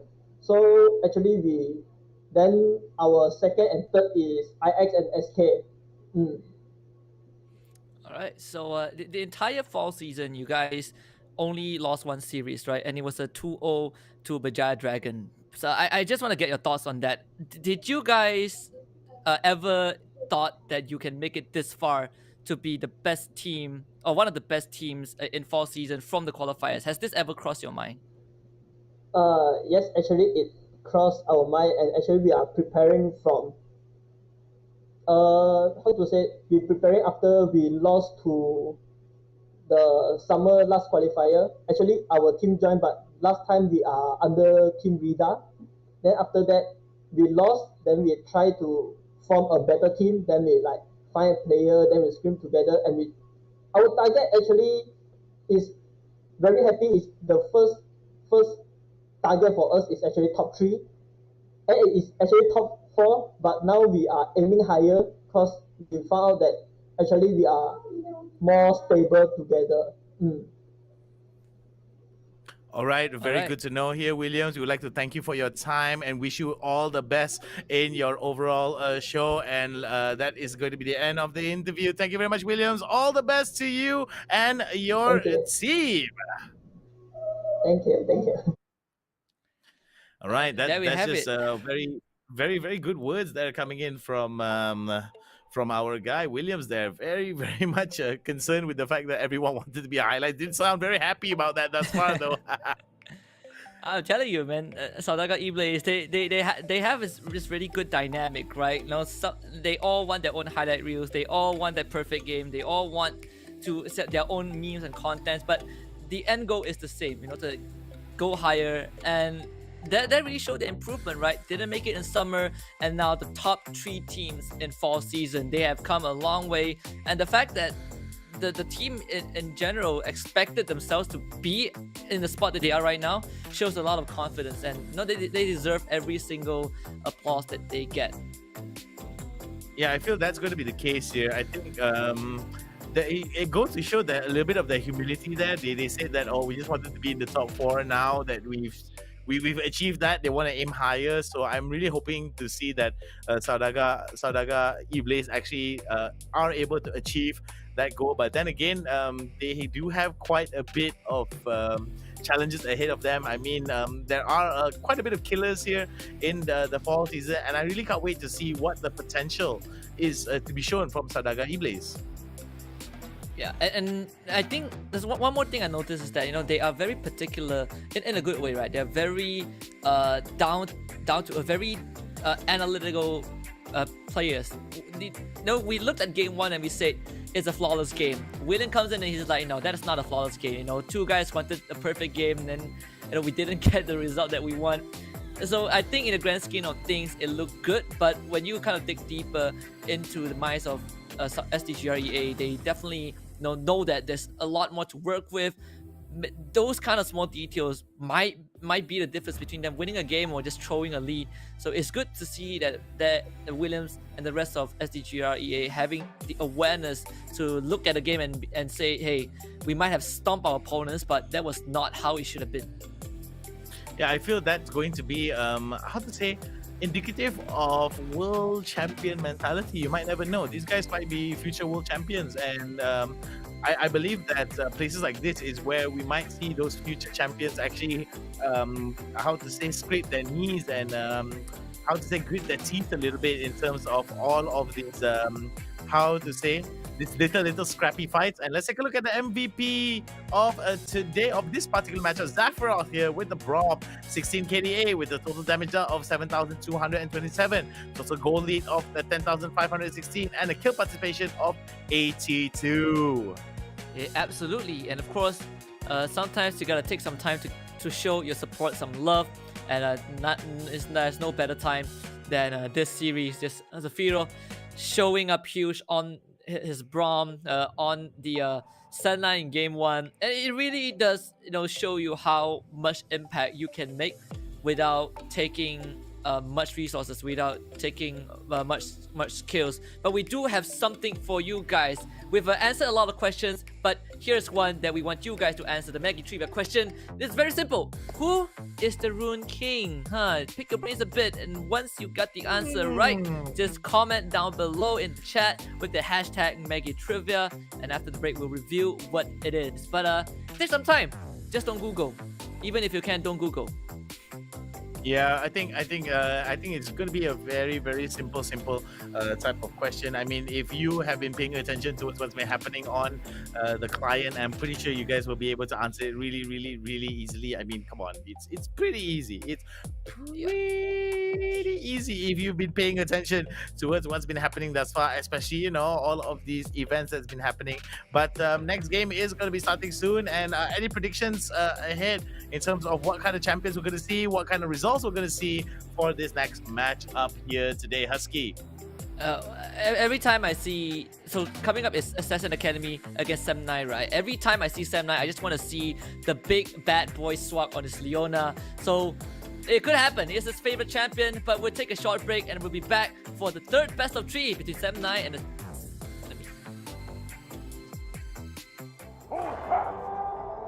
Nice. Alright, go. Down first. Can. Alright, down already. Nexus. Alright, okay. Nice!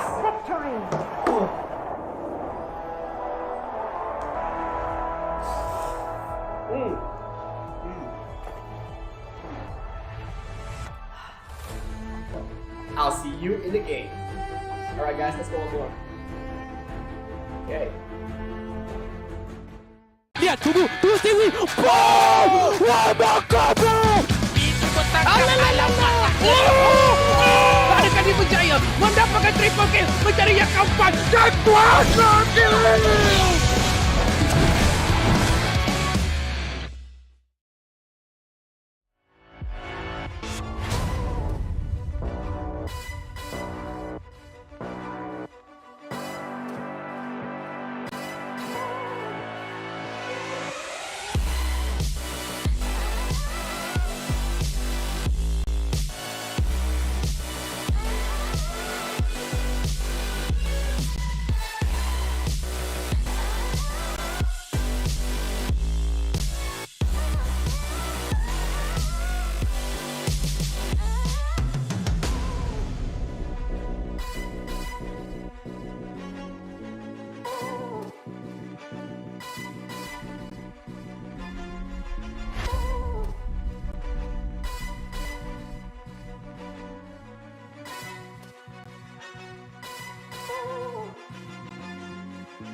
I've been with you for as long as I can remember, and you're still by me and held up my head.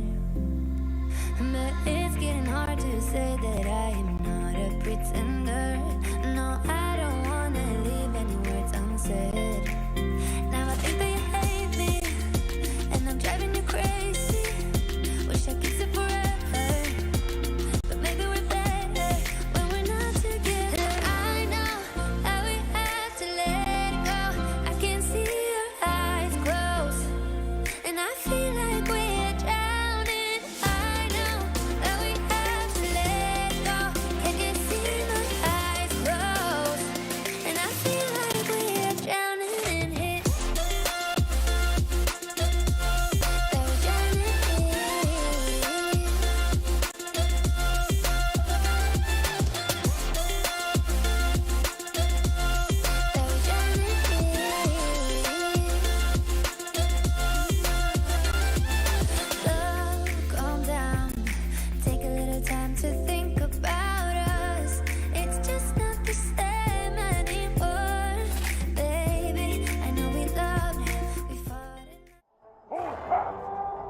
nice. Alright, go.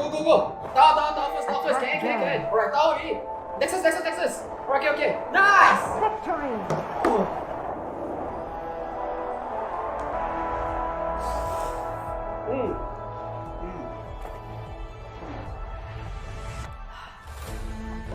I'll see you in the game.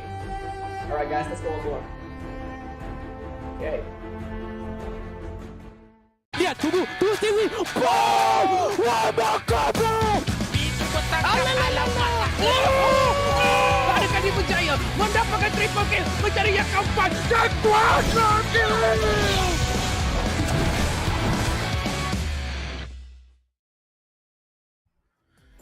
And welcome back to the ESL Mobile Open presents you the Wild Rift Sea Icon Series Malaysia Fall Season Group Stage Day 7. I'm Han, alongside with me is Husky, and we are going to be your casters.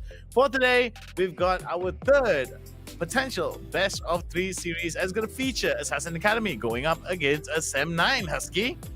Yeah, and all of this is brought to you guys by our official tournament partners, Maggie Hot Cup, the greatest companion you can have wherever you go and whatever you do.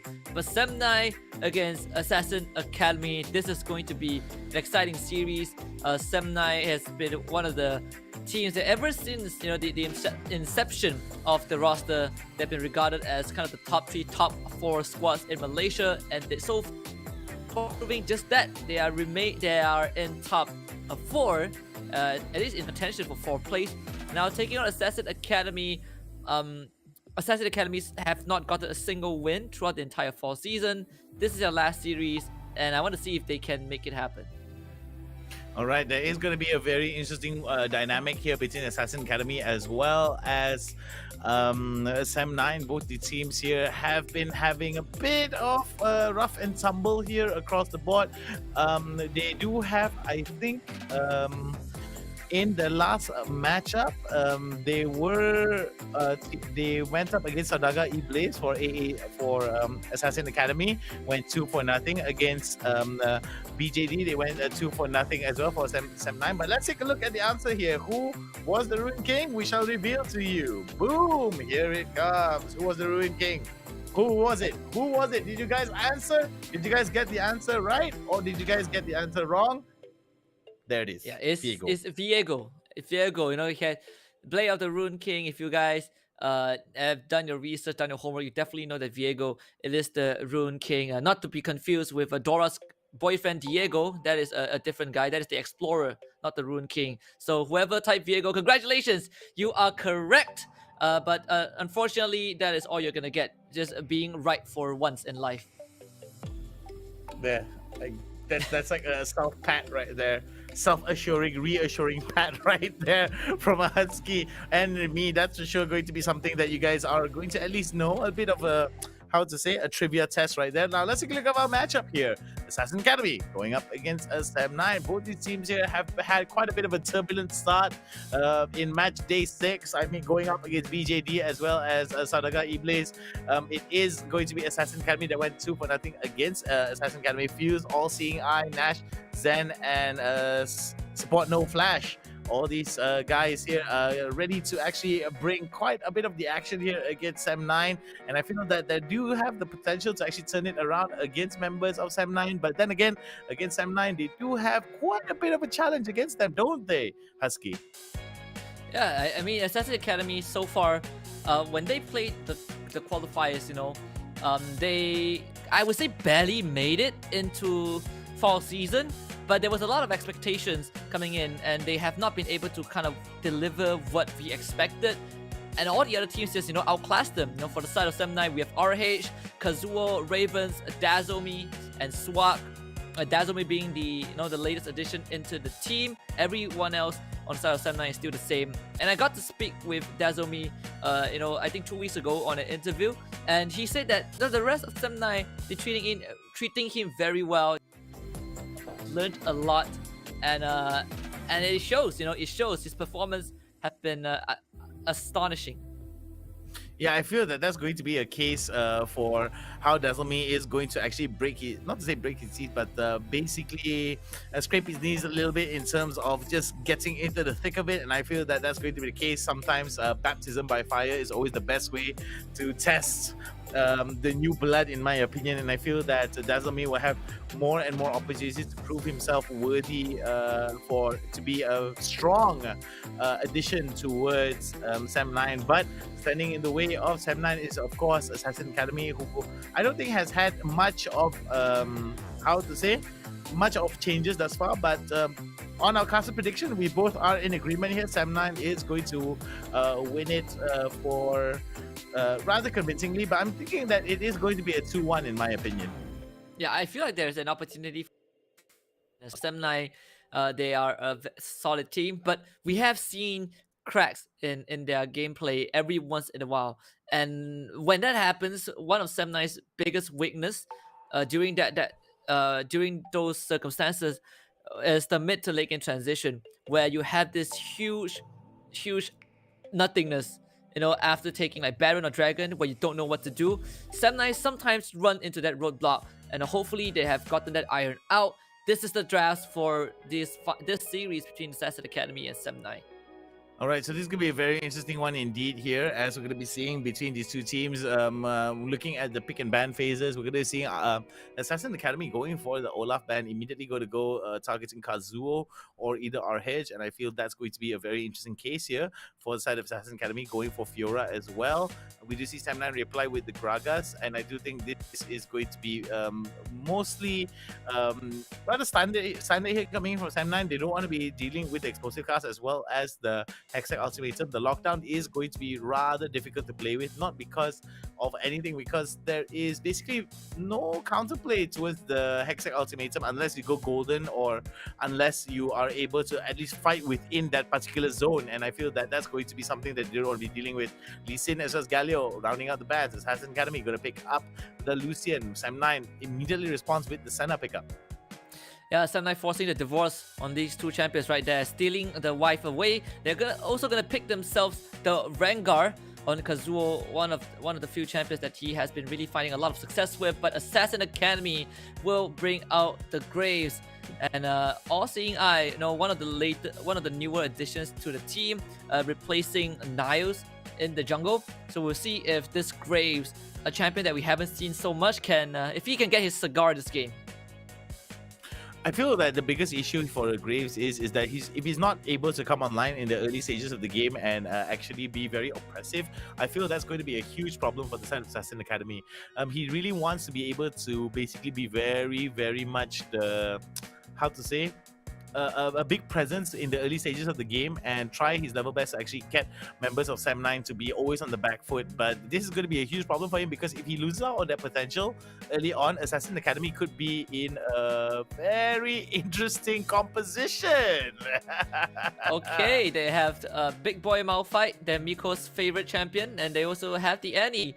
Again, a lot of these picks from the side of Assassin Academy are picks that we don't see often, but hey, you throw a wild card out, and that might just be what you need to take out Sam9, who will close out the draft with the Darius. So we're gonna get RH on the Darius. Ravens will operate the Irelia. Again, a Mage Dragon lane. This time with a Ziggs and Senna, definitely feels a bit more solid than what we have. At least towards the late game, you have both the Ziggs and Senna to scale. Contrary to what we saw previously, with the Seraphine and Sona, who just did not tick most of the boxes. I feel that that's going to be the case here. I feel that sometimes when it comes to meta picks, right? I feel that you can always take the meta and throw it out the window. Sure, there are always very interesting compositions that do things better than a lot of these off meta picks do, but sometimes it's also about the execution as well. I mean, meta be darned, if you're not able to execute it well, then it's entirely a moot point in terms of meta, right? But let's go. We're gonna go into our match here against Assassin Academy, going up against a Sam9. Assassin Academy in blue going up against Sam9 in red. So we're gonna be seeing a rather standard start here from both these teams. Could be an opportunity for them to get a stun and a 5-man dive.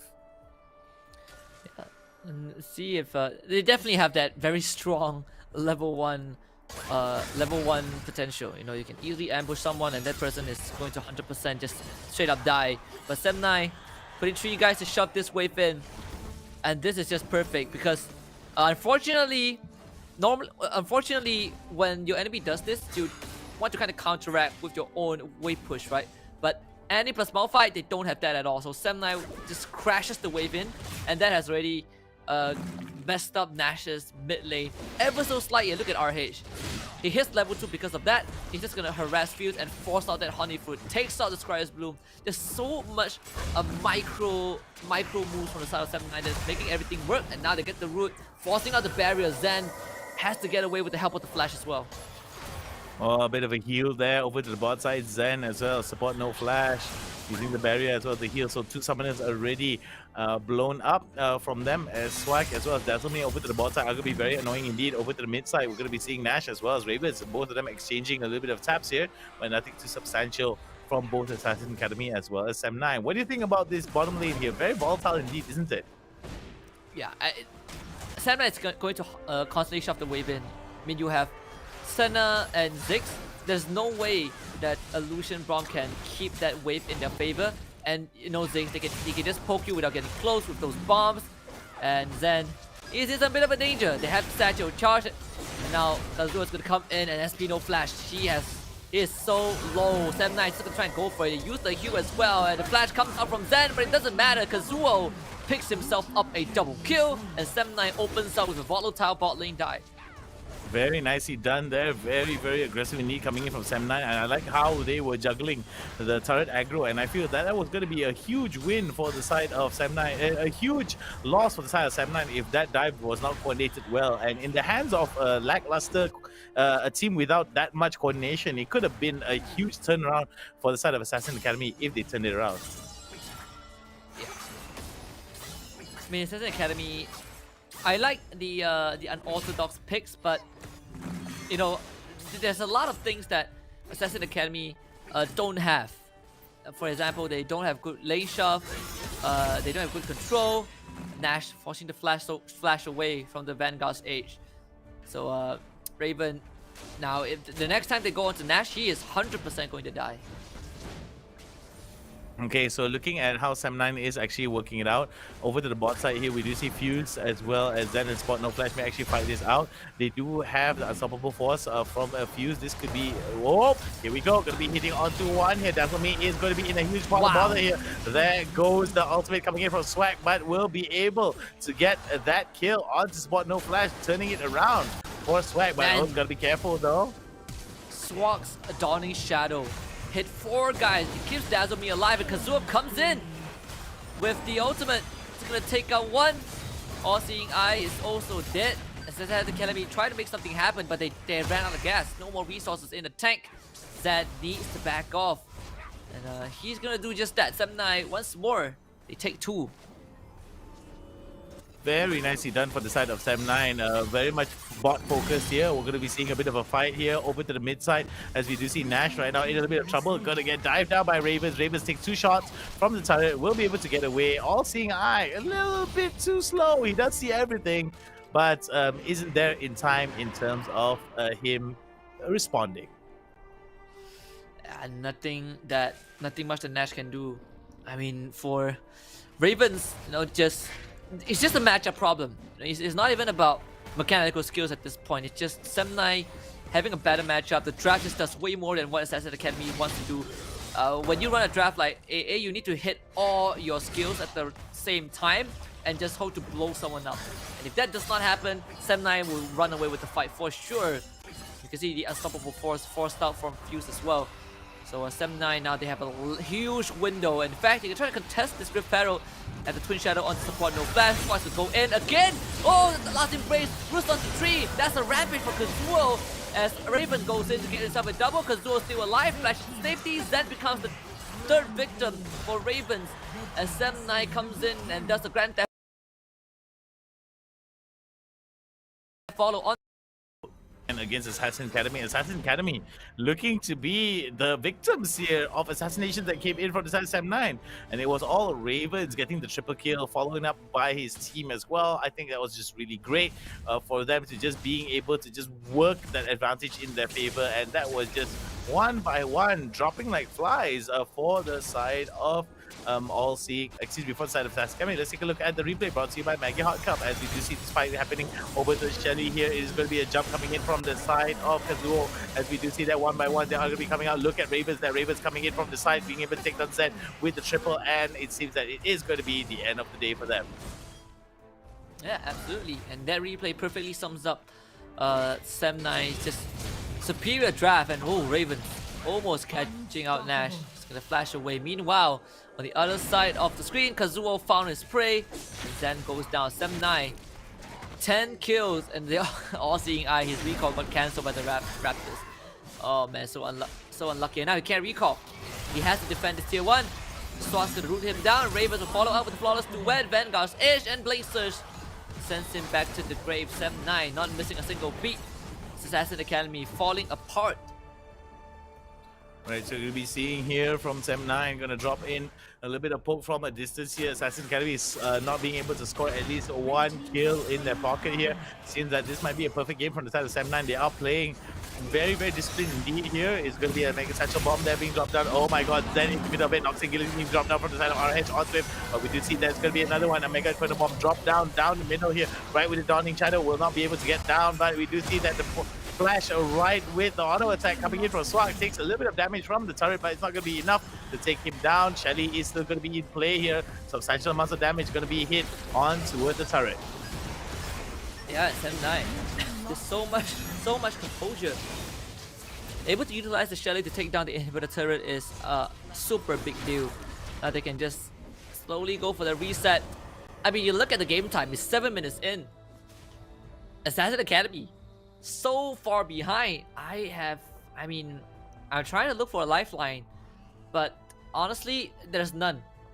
There is actually no way for Assassin Academy to come back into this game other than Sam9 giving them the victory, which, you know, judging by how Sam9 is playing, that is highly unlikely to happen. I feel like Assassin Academy right now, they need to group up as 3, find like a 2+1, and gank those side lanes. They need to bring every single member and get those individual pickoffs. They need to use, with the Unstoppable Force into the Tibbers. That is the only way they can start the game. They cannot team fight against Sam9. And that's the huge problem here that Assassin Academy is facing against Sam9. They do have the pick-off potential here with the Unstoppable Force, with the stun that could come in from Nash. The damage capabilities is definitely high on the side of Assassin Academy, but the problem is, if you spend so much of those big spells onto one target, then you're going to be down and out from the fight for quite a while. So this is going to be a huge problem from the side of Assassin Academy facing against Sam9, because Sam9 right now can just optimally stick together, play it a bit safe, and maybe focus on Kazuo trying to get to the backlines and explode and go kaboom onto Zen, or maybe even catch All-Seeing Eye in some of these really precarious positions. But we do see that RH in the middle of the fight here doesn't have that much of threat being experienced by him by Assassin Academy, not even scared of them. So I feel that this could be a turnaround for the side of, not say a turnaround, sorry, this could be just more advantages for the side of Sam9 here. Just play it safe and slowly choke away on Assassin Academy. Yeah, I mean, when you are in such a commanding lead, and you know that the game is, well, it's kind of already won, you just have to make sure the single is perfect and just not make those silly mistakes. Swag can spot out support, no flash with the Twin Shadow. RH going with the Proto Bell, almost apprehends the members of Assassin Academy. So Sam9 not able to get a catch, but while all of that was happening, Dazzle Me, he is Bob the Demolition.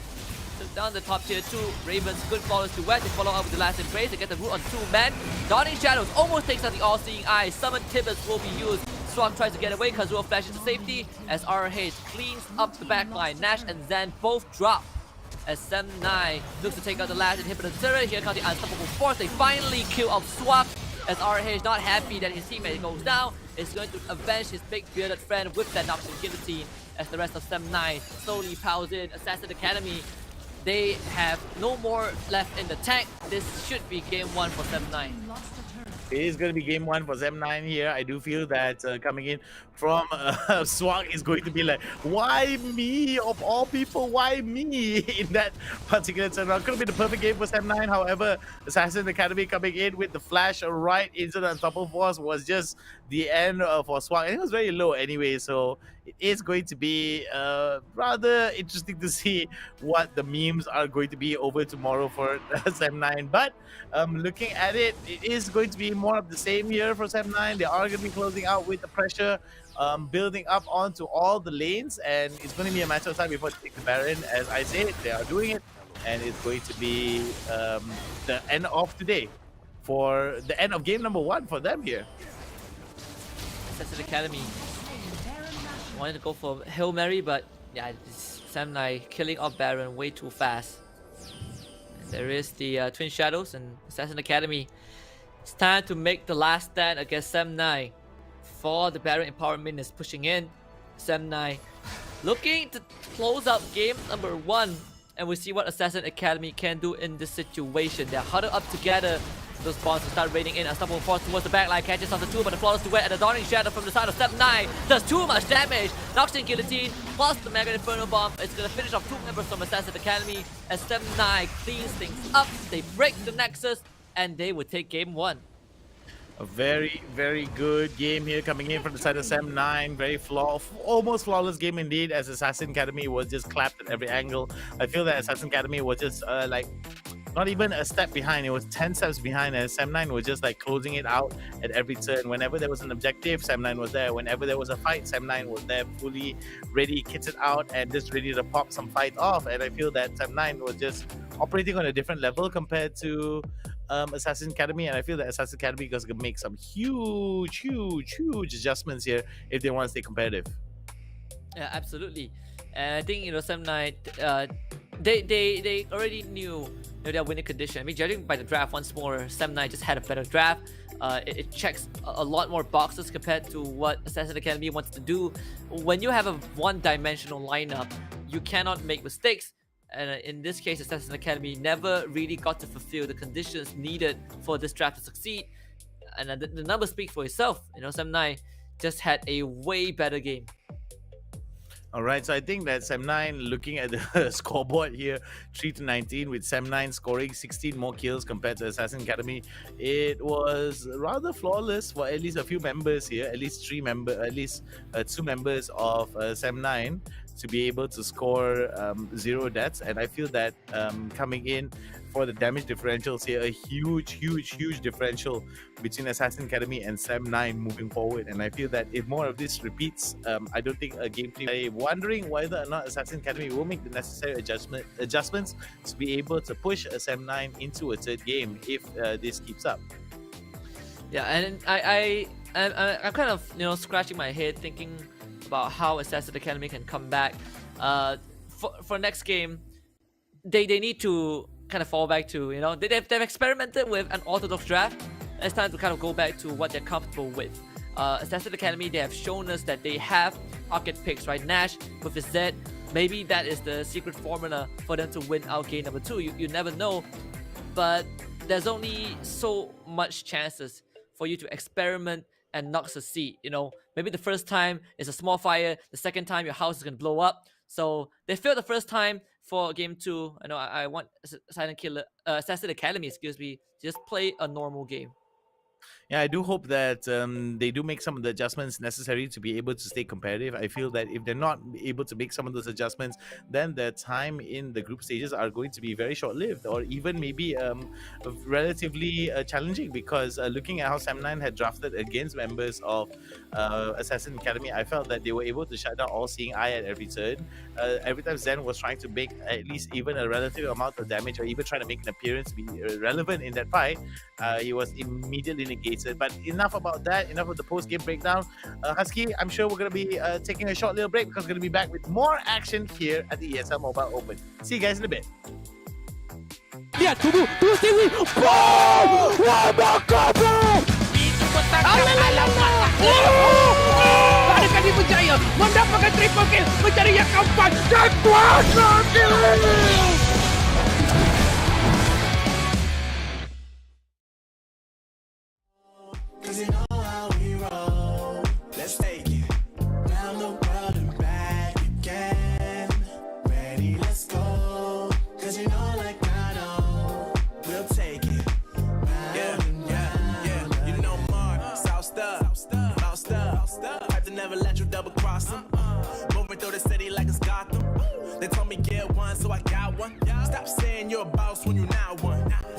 fights now, you ain't lost none.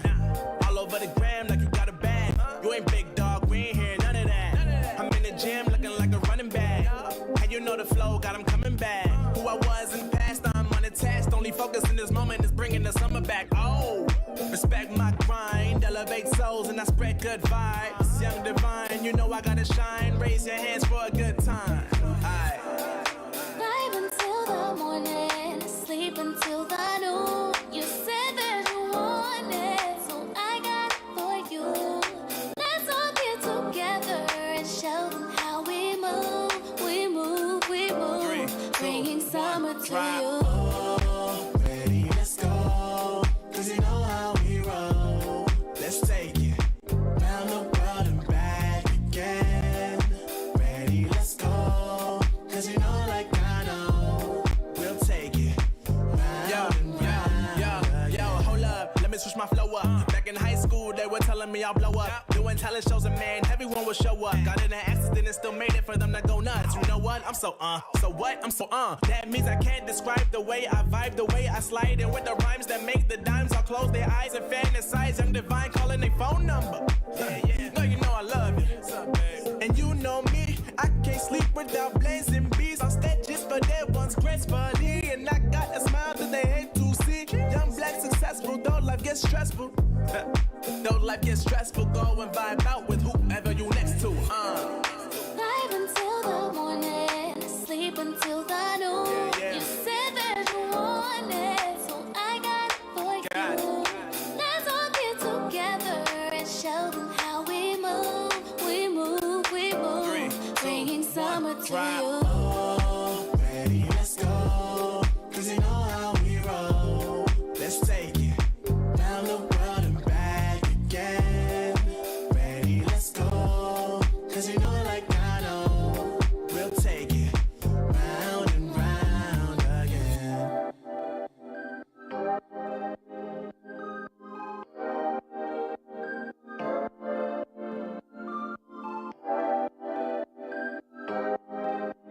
Lihat tubuh Stewie. Boom! Wah, bakar bro! Itu petangkan alamat. Adakah dia berjaya mendapatkan triple kill mencari yang keempat dan kuasa kill.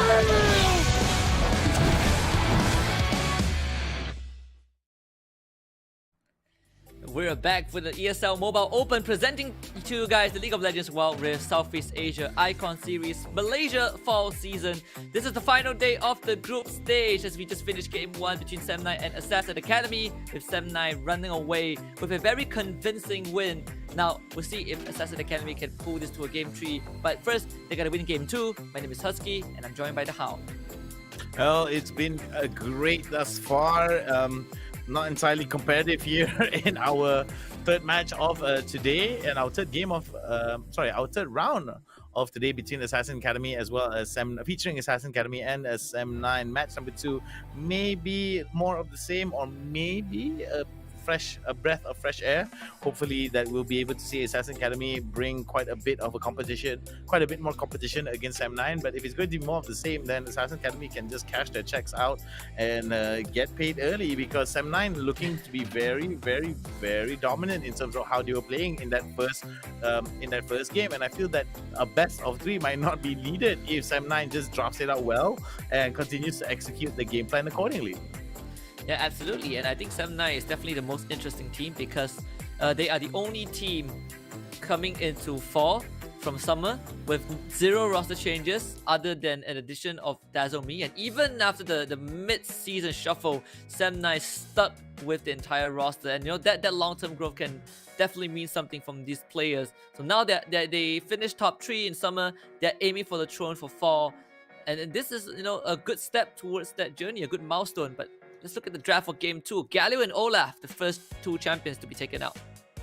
Yeah, very interesting indeed. Here, I want to talk a little bit about that transfer window here, just to touch on a little bit. Sometimes it can be indicative of rigidity for some teams here if they fail, not to say fail, but if they decide not to transfer. Sometimes there could be some weaknesses that could be exploited because normally when you see transfers happen is when you see evolution of a playstyle that could actually turn a lot of things around. But for Sem9 as well, aside from Dazzle Me, I think everything has been rather interesting to see that Sam9 has been able to keep it fresh a little bit, and to see that Dazzle Me has, at least for the most part, found his home in Sam9, and is rather comfortable, judging from how he's been playing and how he gels with the entire team. Is maybe indicative of a Sam9 that is well more improved and is benefiting from a transfer. But you did say Leona is going to be picked up for Swag, and we do see it here. Solar Flare going to be dropped down, and we're going to be seeing maybe 5-man stuns here for Assassin Academy, served up with hot heat. Gragas as well as Camille being picked up for Fused, as well as All Seeing Eye as a Renekton Hover and Lock for Nash. Definitely a more normal draft, a draft that makes more sense for Assassin Academy. They will pick up the Yasuo for pick. It's definitely the Dragon Lane Yasuo. It is pretty common. Although I would say I think the only game that a Yasuo Dragon Lane has won was by I think UndeRank. I think it was by Coffee.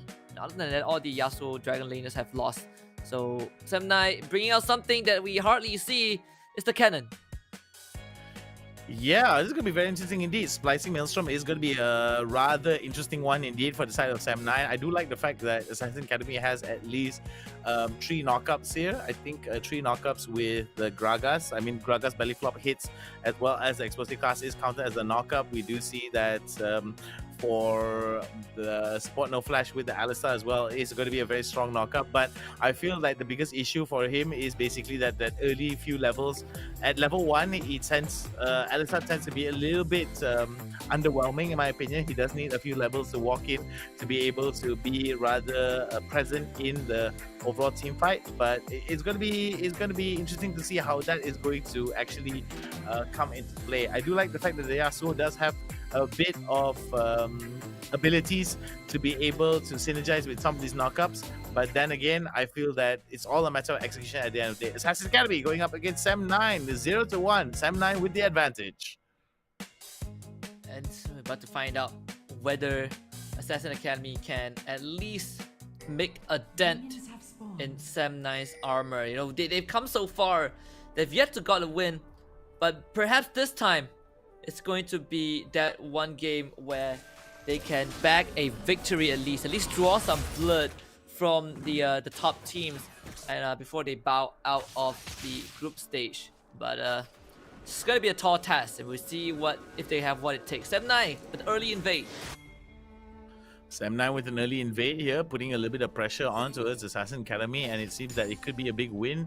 Don't know whether or not Assassin Academy will be able to at least get that information relayed to them, and whether or not they will go for that turnaround invade here. But it seems that Nash is going to be able to spot Kazuo on towards his topside jungle, and I feel that for Assassin Academy, we do see that Support No Flash going in very aggressive with the offensive award, and that's going to give a bit of opportunity for Assassin Academy to go mirror in terms of the movements that is being used by Sam9 in the jungle.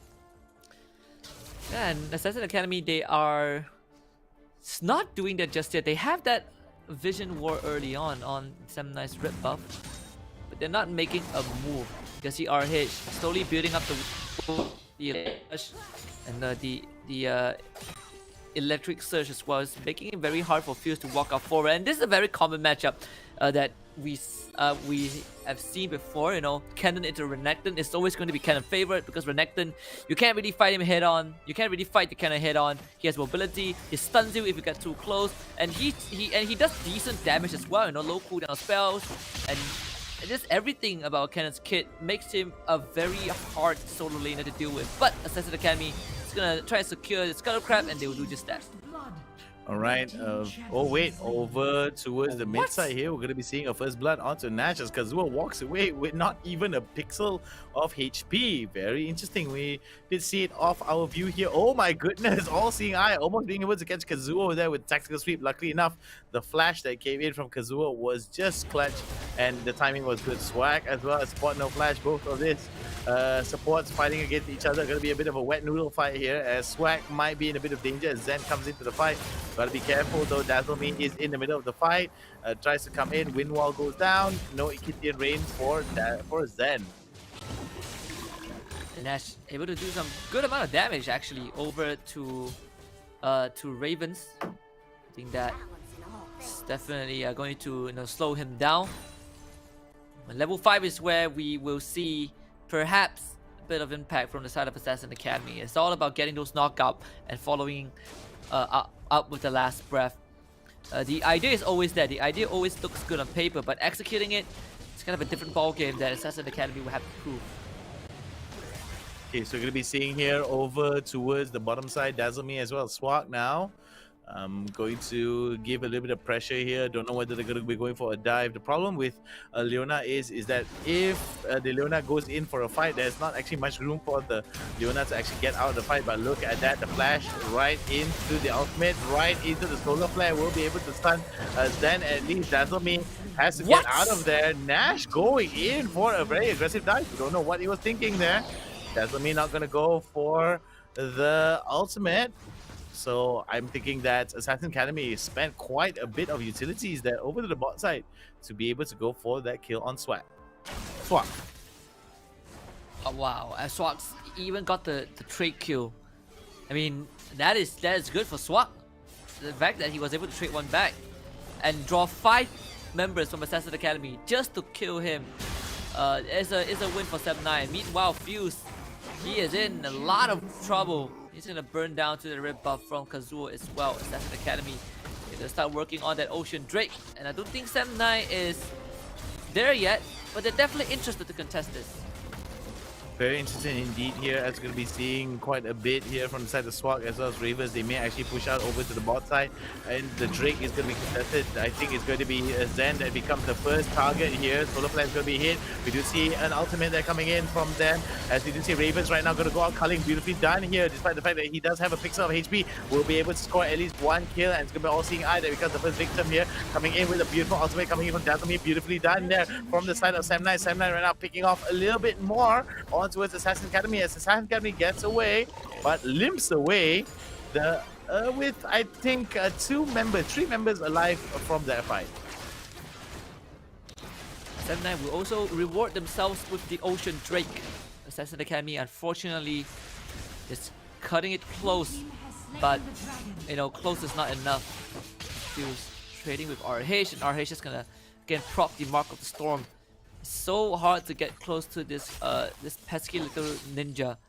RH continually to put the pressure onto Fuse. You can see he has the long sword and an amplifying tome.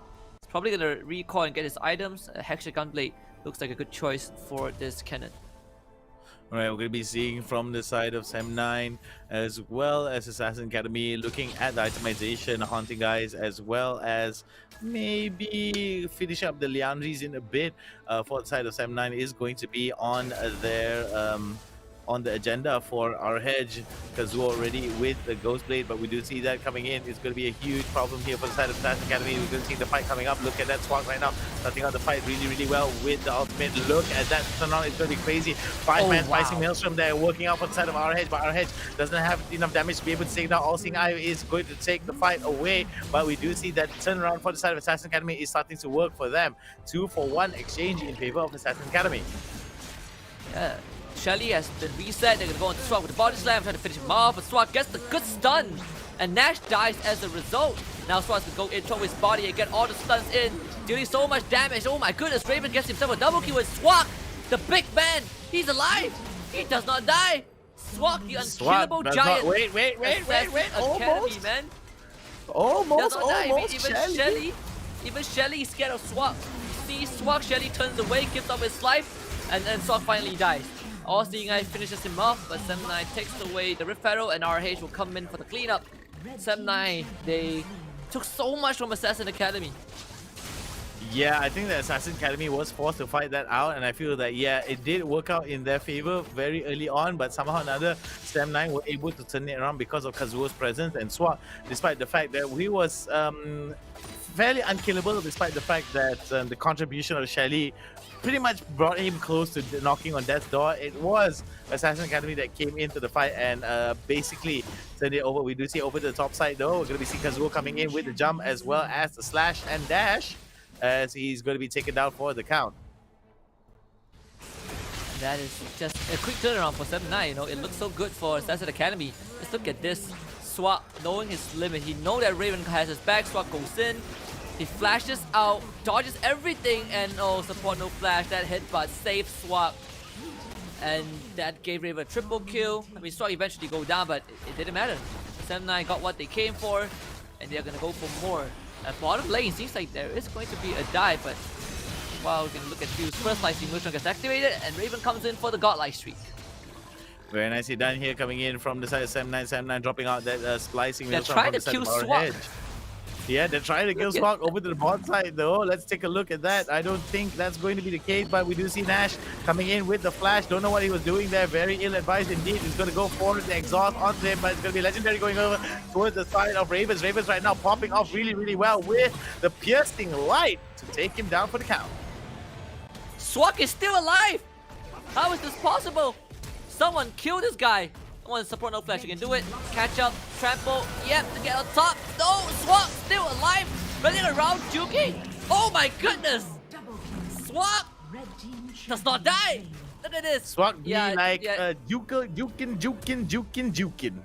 He heads to the beach.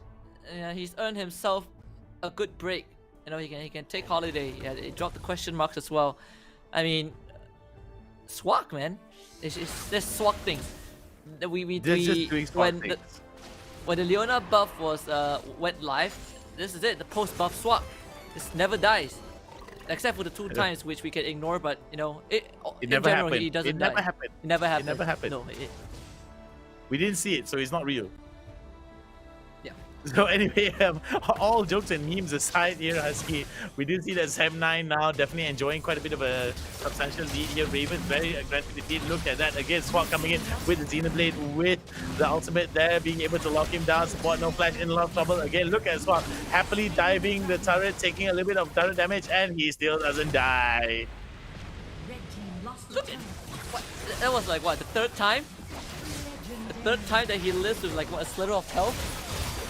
Geez, this guy is he's legendary. Like he is so good at what he does. Shelly breaks open that mid inhibitor turret. Here we go. Swag comes in casually with TP. He's gonna try and dive fountain in the Nexus. He's gonna go down. Swag finally dies as Semnai a bit overzealous. The all-seeing eye goes in, but he gets exhausted and brought down. Raven and Kazuo tag team hold hands as Nash body slams away, but he's not nimble enough. Raven will get the ace, and Sem9 will finally close out game 2, completing the rest of the fall season with a victory You spoke too soon.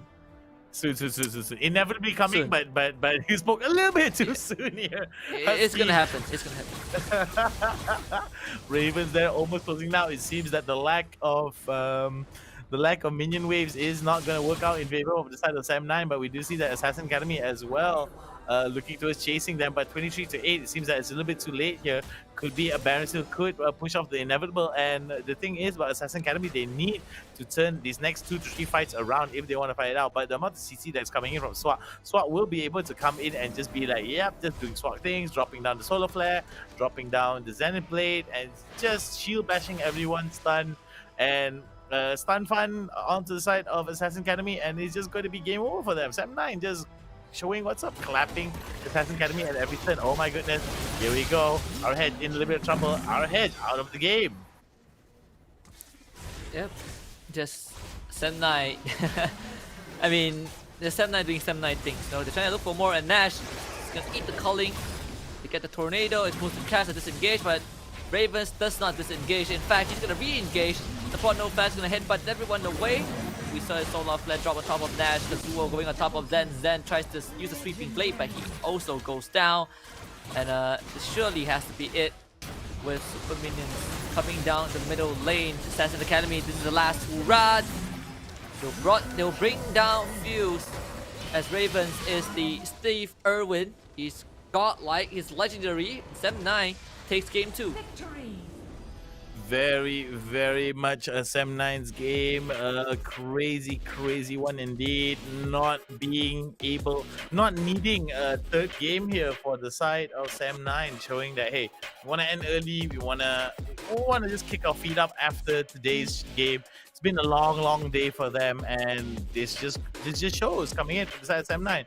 Very much GG at every turn, as we did see that Assassin Academy just didn't know how to play against them.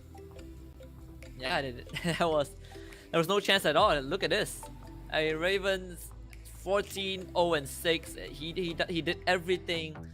Swag somehow has 4 kills. He didn't even buy any damage items. He just tanked people to death. I mean, that's the swag effect. And of course, the rest of SEM9 putting up a stellar performance as always. Assassin Academy, unfortunately, their final series in the group stage ended in a 0-2 defeat. They did try their best, but SEM9 was the better team. That was just crazy here coming in from SEM9, just giving a 17 kill differential here in their favor, turning around every fight. I mean, our hedge with the Spicing Maelstrom onto so many team members of Assassin Academy, the amount of damage that was coming in from Ravens as well as Kazuo was just insane.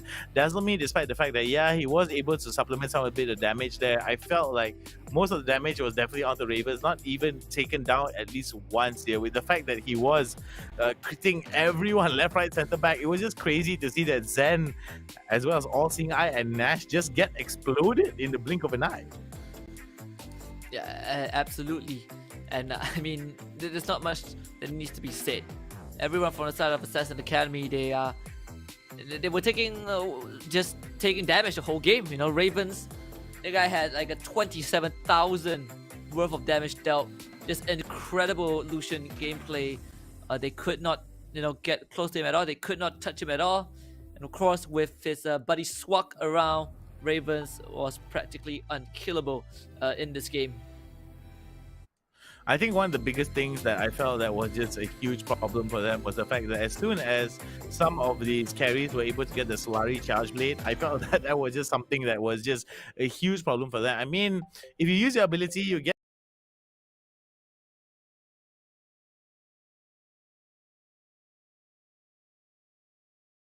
so much because you also do some true damage on top of the crit as well. You just see people just get immediately blown up. I mean, even even those champions with slightly bigger health pools definitely are one of the ones that I feel were crazy indeed. Let's take a look at this short little interview here as we have Swag ready to answer some of our pressing questions.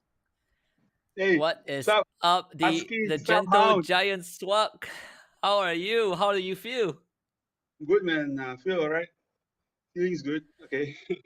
How are you guys? Long time no see.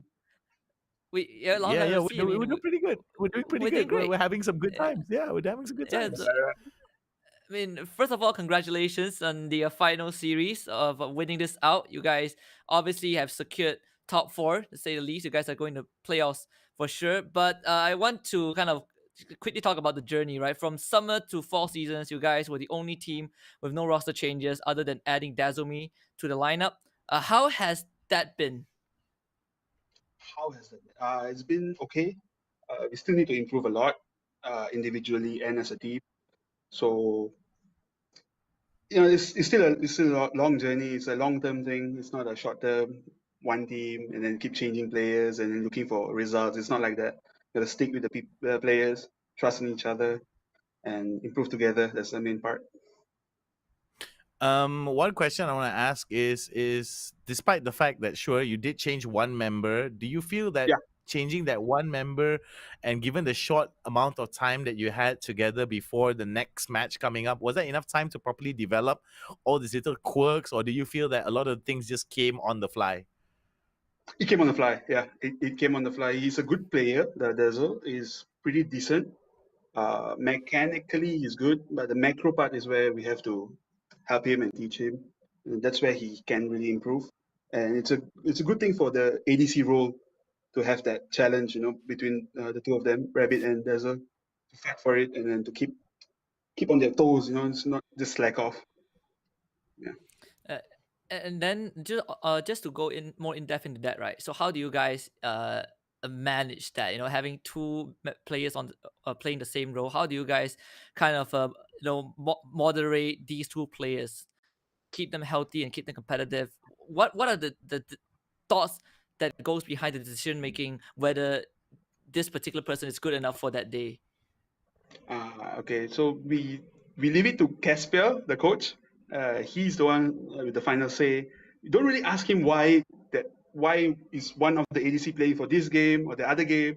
We don't ask him what is his thought process for swapping the two ADCs around.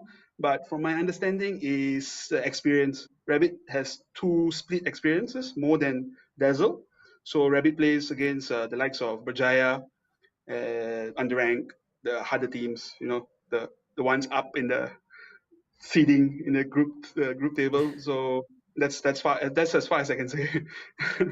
Okay, fair enough. I think one thing I really want to ask also is the fact that this is the last question before we actually cut the interview off. We want to ask the fact that being the only team that just changed one particular player, do you feel that it kind of gives a little bit of rigidity? Maybe that I think some teams that benefit quite a bit from all these roster changes actually change their play styles and are forced to adapt. Do you feel that you guys might be open to that kind of lack of adaptability, or do you feel that that's something that you can use as a strength? That's a good question. How do I say this? It's not really the player; it's the role for the game. You can change players here and there, but if at the end of the day the players that are new, they don't understand the role and what needs to be done, they can't adapt. They might adapt. We don't know this, so sticking to the same squad and helping them improve in the understanding, not the micro part, that's where they can adapt in the future. So yeah, I see. Right. So it can sometimes be kind of a bit of a coin flip, but you guys are looking for more of a long-term investment kind of thing then. Yeah. All right. Thank you very much. Thank you very much for your time, Take care. Swag. We do hope very, very big things for you and Sam9 as well. So thank you very much for your time at the interview. So all the best to you, Swag. All the best. Thank you guys. Take care. And that's it. We have Swag from Sam9. I mean, he's a fun guy to talk to. I mean, we have to catch up with him someday. But it's good to see Sam9 coming all the way, contrary to swapping players and looking for the perfect guy. They try to nurture their current players into that perfect teammate, and I think it's a philosophy that Sam9 has evidently held on from summer to fall, and he has been working out. There's still a long journey for them though. They not been able to overcome the likes of Saudaga, E-Blaze. They have not been able to overcome UndeRank and Berjaya Dragon, kind of effectively placing them at the 4th place when it comes to the upper echelon of the hierarchy. But perhaps this growth would propel them further when we approach the playoffs. Sometimes I would like to think of these like roster changes can be rather detrimental to some teams. I mean, like I said, he agreed to, it's kind of a coin flip. It can work sometimes. Sometimes a new player comes in and fits like a glove, and sometimes that glove is not even a perfect fit. There are a lot of loose little creases around there, but that's how it is. Sometimes you just got to invest into the people and hope for the best. With that being said, let's take a look at our MVP from that match. Husky, are you ready for this? I am more than ready. I just want to see, like, if it's not swap, I am lodging a complaint. Please let it be swap. Please let it be swap. It has to be swap, man. It has to be swap.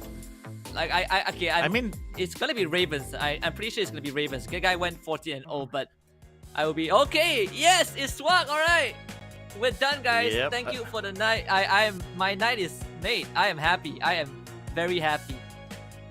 Well, I'm looking at it, and no surprises there, mainly because of his ability to just be basically a thorn in enemy side here for Assassin Academy. He was in almost all of the fights, being able to get a pretty crazy KDA for a support role.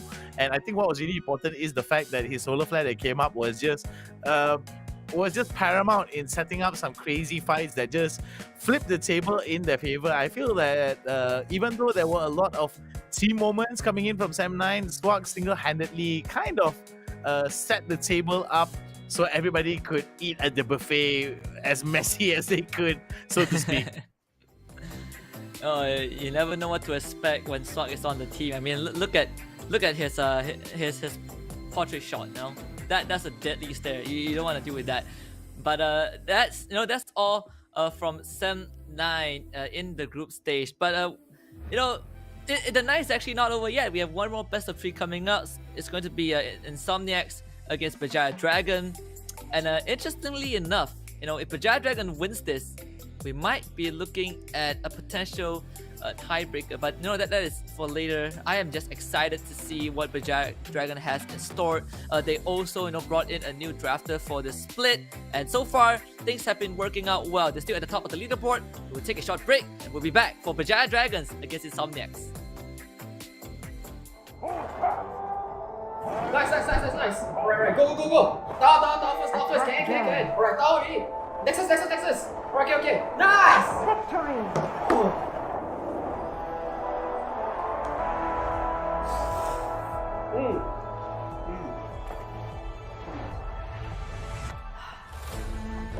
I'll see you in the game. Alright guys, let's go on board. Okay. Lihat, tunggu Stewie. Boom! Wah, bakar bro! Itu petangkap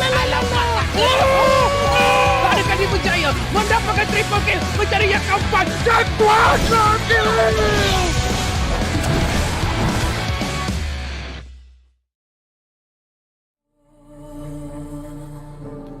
Sinking deeper, we are here. We keep holding on, dusk till dawn.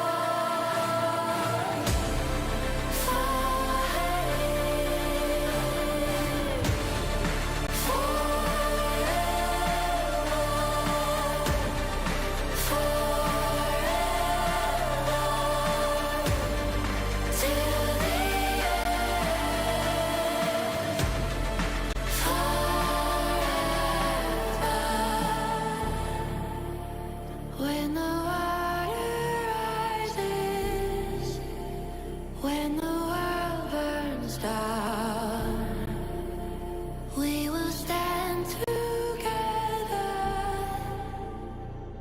We fight forever. We fight forever. We fight forever. Standing together. We fight forever.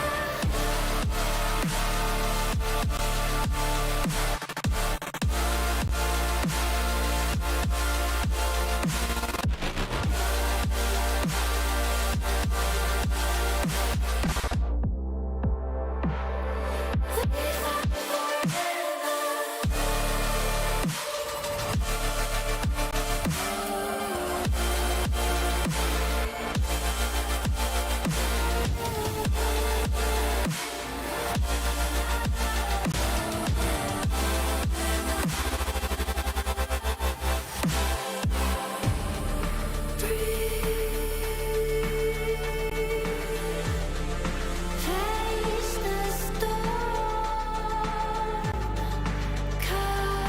coming. Ground is shaking. Deep down inside, calling. Voices in the distance. We are here. We keep holding on, dusk till dawn.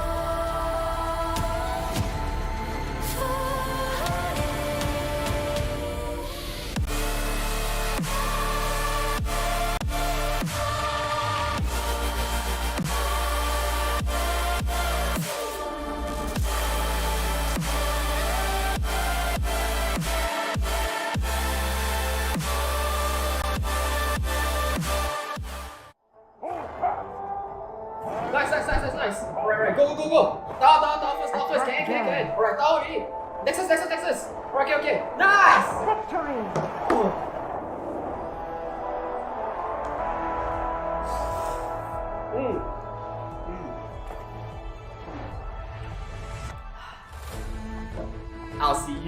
Okay. Alright guys, let's go on board. Okay. Lihat tubuh Stewie. Boom! Wah, bakar bro! Itu petangkan alamat. Ada kali Berjaya mendapatkan triple kill, mencari yang keempat dan kuasa kill.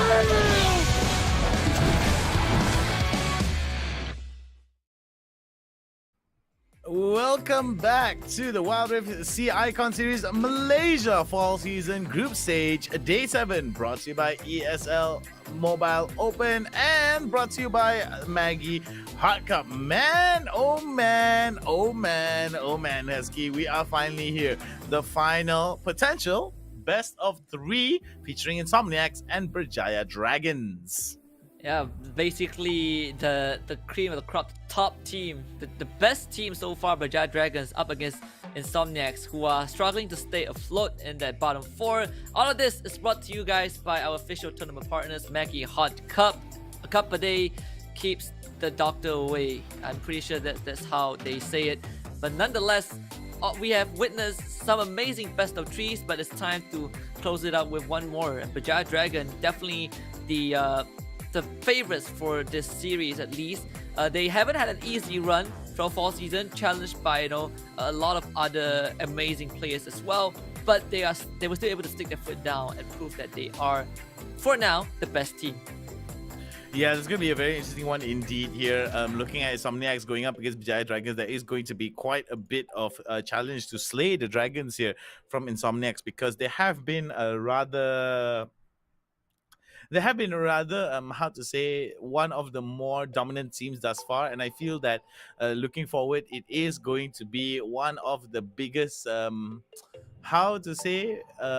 biggest, craziest outcomes. And for those of you who don't know, we've got a community tournament brought to you by Maggie Hot Cup. Register now. That is our link below, right there, right here.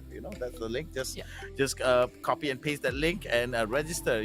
Get your teams, get your friends, and start dominating the Rift alongside. And who knows, you might win yourself a lifetime supply of Maggie Hot Cups. I mean, just say. Not saying that you might get it. Just say. Absolutely, and of course you can also use this opportunity to get a taste of what it is like to be competitive, and who knows, you might be scouted out by the pro teams for the next season, or you might be able to make new friends. It is always great to be a part of this endeavor, and we wish to see you guys there. Great prizes, great experience. But with that being said, one interesting fact about Berjaya Dragon is that they've only lost one series. They lost 2-1 to, I believe, UndeRank, and every other series after that, they've won it in a clean 2-0 fashion. So still very composed team, a very delicate team coming into this fall season. Even though they got challenged, they always prove that they are better at the end of the day. I think what makes BJD special is the fact if their ability to basically adapt, but not looking away from the fact that INSOMNIAX as well has been quite a bit of a spoiler here. They went 3 for 3 though, but looking at how they've been performing thus far, it has been a bit of a challenge for them. I do think that there are some inconsistencies that needs to be fixed up from INSOMNIAX, but what they like to do is also, they're a very scrappy team. I'm looking at it, Wrath, Linez, Wadu, Ceres, as well as Evolution. These guys, very much aggressive players here in their overall ability to affect each and every one of their lanes, and I think that it really goes to show that INSOMNIAX are a team not to be trifled with. To rank them, I think they should be somewhere in slightly above the middle of the pack, and going up against Berjaya Dragons, Esila, Syndicate, Chili, Sagi, and Winter. These 5 young lads here definitely are some of the more talented players, as well as showing the adaptability to bring not only meta-breaking gameplay, but also some crazy mechanics in terms of how they perform overall. Yeah, absolutely. And I think for the storyline of INSOMNIAX, they have also this very long journey, right? They were in summer, and then they had to play all the way to qualify for fall season. So this is kind of the redemption arc for them. But let's look at the head-to-head between Linez and Syndicate, the junglers for their respective teams. Both of their best performing champions is Jarvan, but Syndicate just has better numbers compared to Linez. Yeah, I'm really looking to see how this is going to be overall. It's going to be a bit of a battle of the junglers here, from Linez as well as Syndicate. Both these players definitely showing a bit of their talent here, with a bit of numbers skewing in favor of Syndicate. Maybe his overall presence in the jungle could be, I mean, judging from the first impressions of numbers here, could be slightly better than Linez, but we'll never know until we see both these two players interact with one another. And the fact remains is that for Splatzone's INSOMNIAX against the Dragons, I think that there is going to be quite a bit of a challenge here. A lot of possibilities for Splatzone INSOMNIAX to be able to bring this game 2-1. But at the same time as well, I feel that Berjaya Dragons has been on a tear lately, and I feel that they've been very dominant in terms of how they're performing thus far. The fact that they're very structured in terms of their decision making as well seems to be another winning, not say a winning condition, also a winning champion trait for them, and can see why they are highly touted to be one of the favorites of the entire tournament. Oh yeah, and as we look at the predictions, we both agree that Berjaya Dragons will take the cake, and it is hard to disagree against that, right? Because we've seen the track record of Berjaya Dragon, going against them is basically playing a losing game. But perhaps we can see, their opponent's best of INSOMNIAX gave us something that we have not seen before. This is a good chance for Berjaya Dragons to experiment with things, and maybe this is also a good chance for Splatzone INSOMNIAX to just leave some scars on Berjaya Dragons. I'm thinking that what INSOMNIAX really needs to do is make the fight as scrappy as possible, instill a little bit of chaos into Berjaya Dragons, throw them a little bit off in terms of the composure, because I'm thinking that Berjaya Dragons overall, judging from how they've been playing, they're a rather calculated team. They tend to be rather, not to say they follow like a certain pattern, but they tend to follow a few conventions that have been set up in the meta. So enough about the predictions. Let's go into the champion select here and see how's it going. INSOMNIAX on the blue side, Berjaya Dragons on the red side. First pick goes over to INSOMNIAX. First ban, Fiora. Yep. Fiora, just very straightforward ban. When you go up against Berjaya Dragons, there's a lot of champions that you need to consider taking out. Fiora is one of them. Berjaya Dragons answers back with Ziggs. I'm kind of looking forward to see if Akali is going to be banned out, and if not, will Berjaya Dragons pick it up for Asilla? That it has been one of his highlight picks throughout the entire fall season, and it's always a joy to watch him play that very deadly ninja. But it's gonna be Gragas and Rengar banned out by the side of INSOMNIAX, and Berjaya Dragons will take out Lulu and Camille. Yeah, this is going to be very interesting indeed here from both these teams. I feel that from INSOMNIAX as well, they do have quite a bit of these bans targeted towards Syndicate. I do like the fact that INSOMNIAX does go for the Lucian pickup. I think it's a very strong pickup. But Berjaya Dragons, though, going for the Twisted Fate first pick. And I think this is going to be great. A lot of global presence here with the Destiny. As soon as he turns level 5, he's able to hit his ultimate. All he needs to do is clear out his lane and go for the reset, and he'll immediately be available to try to affect whatever lane positively wherever he goes with the gold card, and with being able to throw out those cards, do a lot of damage. It's definitely going to be a case here for Chile, but we do see that Syndicate as well is going to pick up the Zinzao, most likely going to go in the jungle. I do like the fact that he will be able to go in with the Audacious Charge at the 3 Talent Strike. I think that's going to be a very interesting one indeed here, to be able to get that knockup. And wow, look at that, Rakan being picked up for Chile for winter, most likely. Sagi going to go for the Xayah. So Rakan and Xayah, the Vasayan lovers here. Definitely going to be a very, very good combo to work in. Featherstorm as well as the quickness is definitely going to be a combo that is not to be trifled with here, especially when it's properly executed. And Evolution, they're picking up the J4 for Linez. What do you think about this composition here for the side INSOMNIAX as it comes full circle? Yeah, I mean, for INSOMNIAX, there's this whole draft. It's a very balanced draft. They have a very strong mid-game spike. Ari, Lucian, Darius, Jarvan, they all come online in the mid-game. So maybe that's where INSOMNIAX is going to look to take those team fights. Whereas for Berjaya Dragons, of course, Asilla is going to get his hands on the Akali. No surprise right there. Akali into Darius comes out to a skill matchup, but we have seen Asilla win those matchups a lot of times. So I have no doubt that they will be able to pull it off. And of course, with the Xin Zhao pick, for Berjaya Dragons, it's all about diving in, starting the fight, and then finishing it as fast as possible. I do think that INSOMNIAX's draft is a bit more solid, it's a bit more robust, but Berjaya Dragon's draft also has its perks as well. It's a very high tempo draft. Yeah, I'm thinking that the tempo is going to be very much looking to be controlled by Berjaya Dragons. I feel that as long as they're able to control the tempo and dictate where the fight goes, it could be a very strong case for Berjaya Dragons. But in INSOMNIAX as well, I don't think they are going to be. I don't think they're going to be slouching here in terms of going up against Berjaya Dragons. I think they're going to be very careful in terms of making sure that they don't allow the top lane Akali, the Baron lane Akali to be able to get out of control. We do see Asila as well does have quite a bit of an interesting matchup against Wrath. And I'm thinking that if Wrath actually plays it careful and actually plays around the fact that he will be able to bully Asila, maybe towards the early stages of the game and try to get him bleeding out very, very early on, then it could be a strong case for him. Chili right now pushing off Wrath away from his lane. Chili in a bit of a push early on with the help of Wrath and Wadu focusing the push. Of course, this is the very common cheese from the Vestayan Lovebirds. Use the Deadly Plumage level 1, and they even get the shield on Winter, so Sagi actually took almost no damage, whereas they were able to chunk out 40% of Ceres' and Evolution's health. So very good and very strong start from the side of Berjaya Dragon's Dragon Lane. Something that that's making them very strong, and here we go, Grand Entrance. They pop the Ignite. Evolution forced away, has to use the heal as well. And just like that, Berjaya Dragons gain an advantage bottom lane.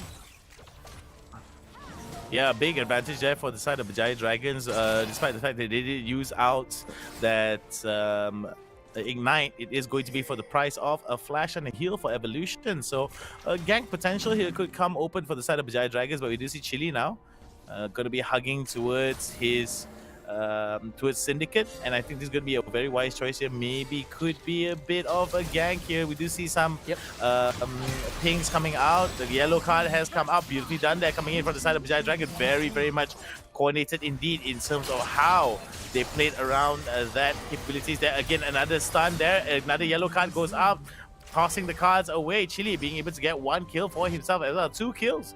Very, very textbook coming in from the side of Berjaya Dragons. Very common.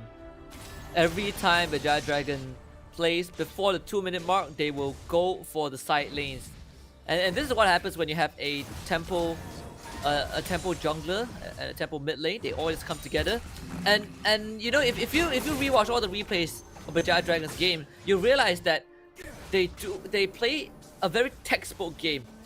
We set up the wave, push it on the turret by 1.5 minutes. We bring in rotation, we get the first blood, and we let the lane shelf back to us, and now they get the advantage again. No sums over for the side of INSOMNIAX. Ceres just respawned and is already dead. They even use the Destiny as Syndicate comes in with Audacious Charge, Thunder, and Lightning Crescent Strike. A Crescent Sweep keeps him alive. Evolution dies. Selenius wants to kill up Chili, but there's no way this Twisted Fate is going to go down. Very nicely done here from Berjaya Dragons. 4 kills at 2 minutes, at 3 minutes, excuse me.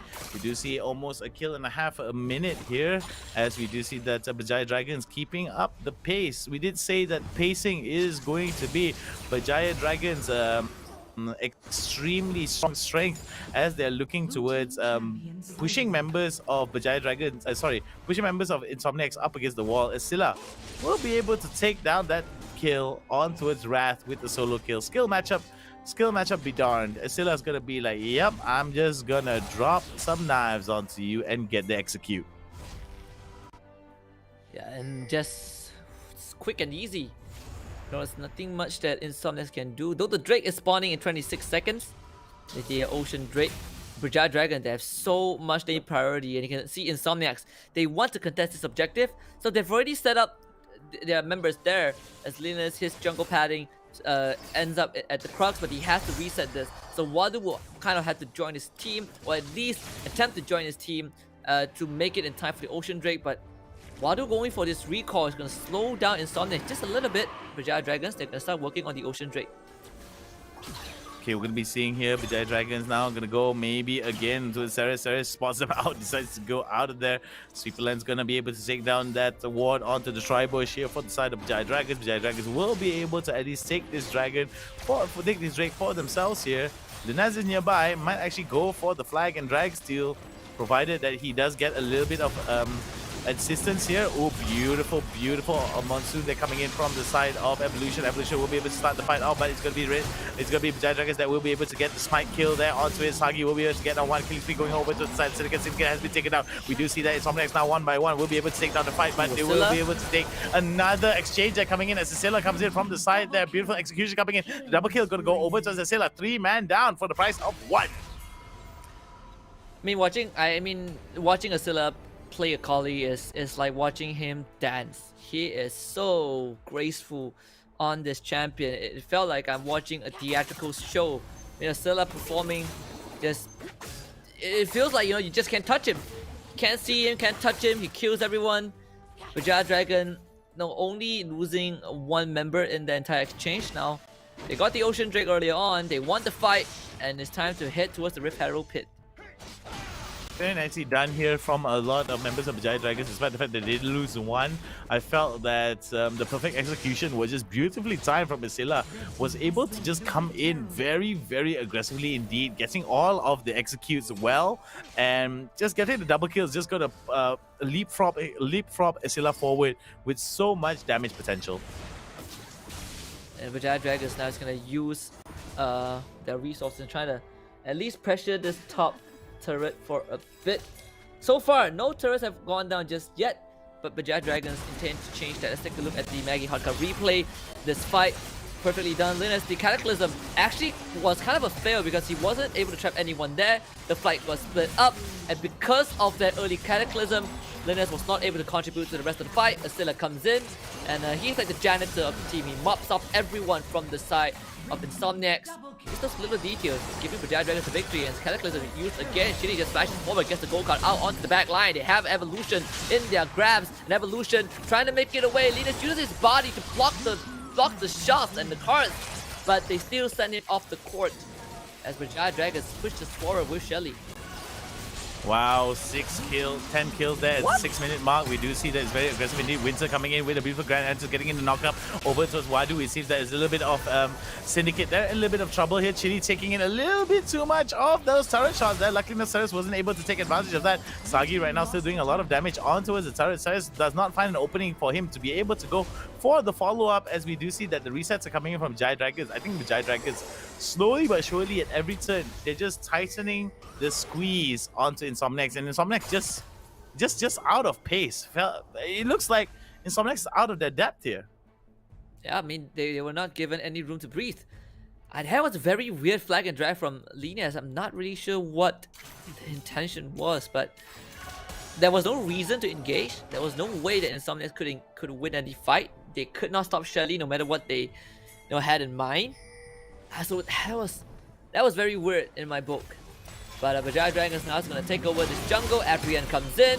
Could be the wrong choice though. Raph kind of fighting a bit more than he can chew. They're going to go in with flag and drag onto Chili, but the quickness there from Winter keep everyone occupied. Chili staying alive as Winter, he does go down, but Berjaya Dragons might be able to re-engage the Chili. Still trying to back up the calling use, but Syndicate is going to block him with his body. Evolution comes in with a tap and finally takes him out. Now Sagi is isolated, gets hit by the Aqua Prison, but Syndicate, he's there. He has his body checked, and Syndicate is about to clean house. Asila is going to join the fight, but Syndicate is not going to let his buddy have the kill as he goes on a rampage and takes the quadra kill away. This Xin Zhao is unstoppable.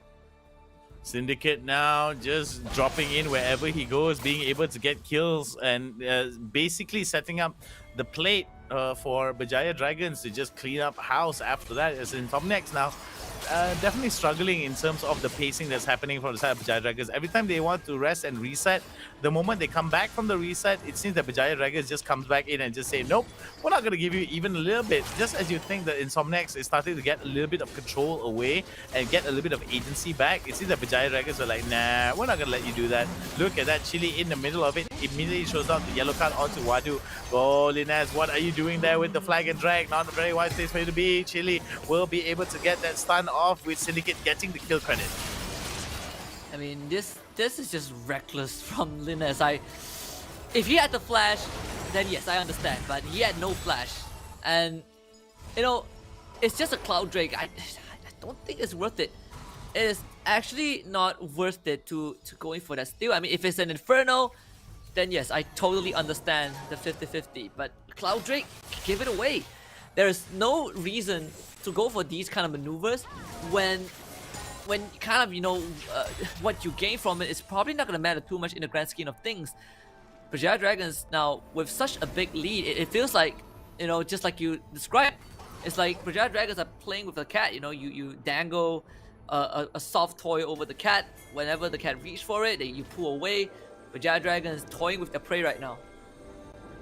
Yeah, we do see that there is going to be a bit of a level discrepancy here. Scylla with 1 level ahead, Syndicate with 2 levels ahead, Sagi 2 levels ahead of Ceres as well, and this is going to be just absolute domination here. Linez in the middle of it. Luckily enough, Chili didn't have his yellow card. If not, it could have been a hard time for Linez to be able to survive that. We do see that INSOMNIAX right now are at least turtling just a little bit here, which I think what Berjaya Dragons actually want here in the grand scheme of things. They want members of INSOMNIAX to actually come back together, stick together a little bit, and try to start an outright fight.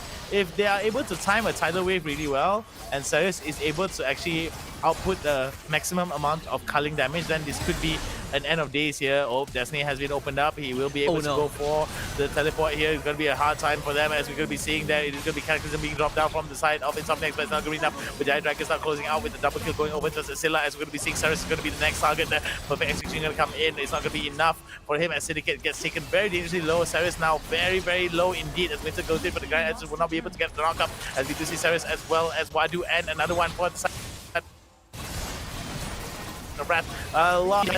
With Syndicate, they get taken down though from the side of Ceres. Ceres was able to get the shutdown kill, but will it be enough though, as Sagi gets dangerously low as well? Berjaya Dragons decide to retreat.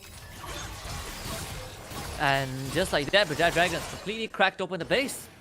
I mean, it's for INSOMNIAX, I don't see if there's a chance. They're desperately trying to chase Sagi.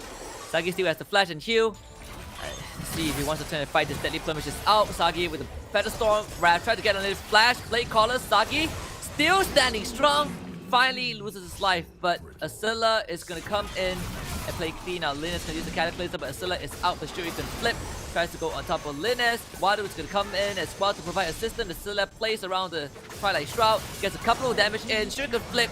Does not have the health to survive. Berjaya Dragon kind of loosening up a bit, but INSOMNIAX, they're still miles away from even having a chance to win this game.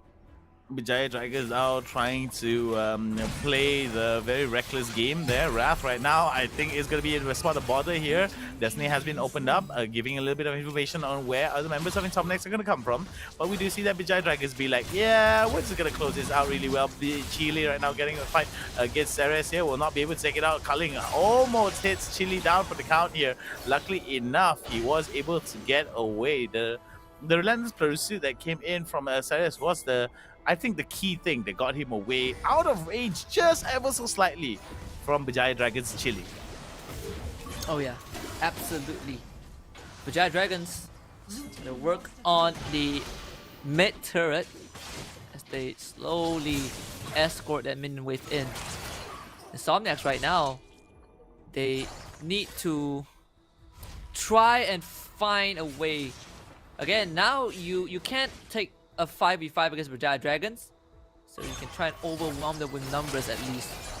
See if INSOMNIAX can't make that happen. Just get those individual pickoffs.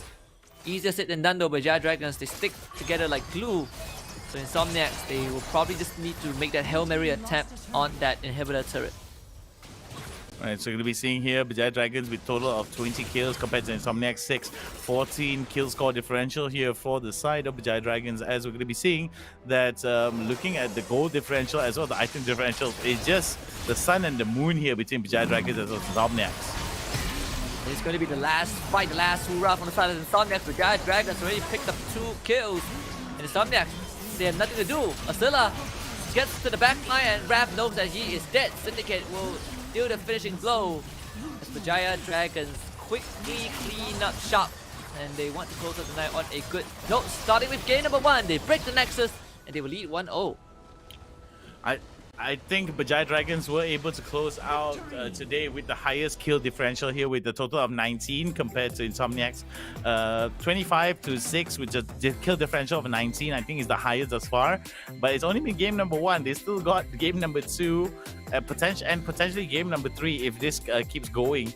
And man, oh man, INSOMNIAX just have their work cut out for them here, Husky. I hate to say it, but it seems like an almost impossible crawl for the side of INSOMNIAX.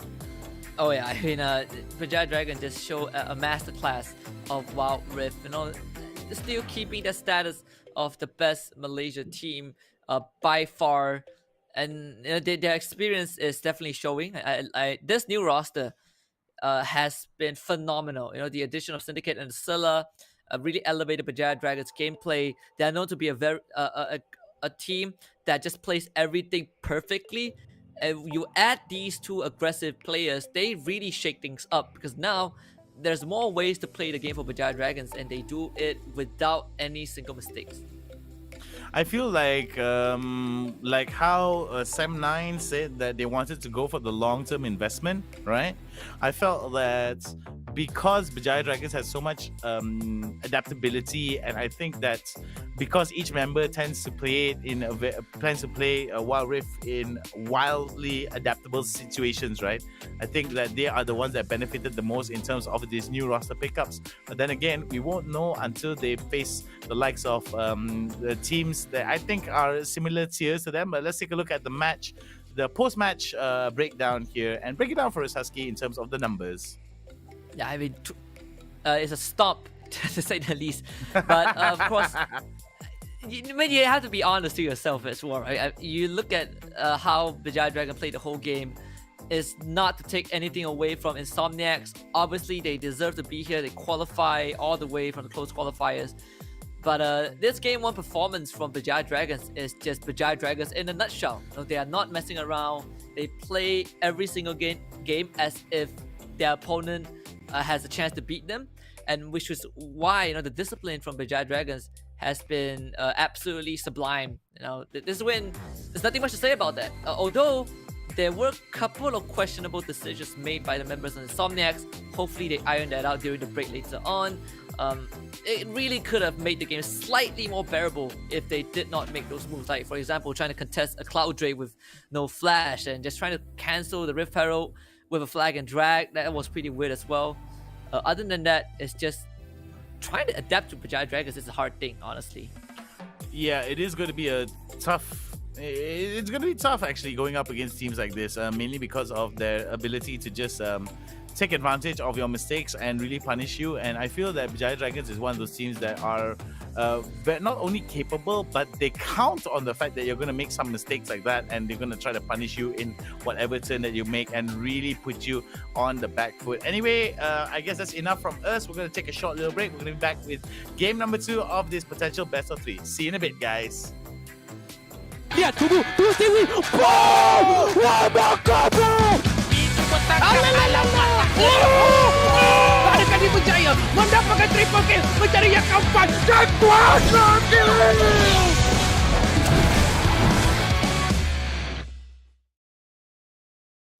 Sent on a mission, we got ambition, never scared, we won't run, never one and done it. Some sit back and some like to hunt. I pick my teammates up when they fall, and if I ball, we all ball.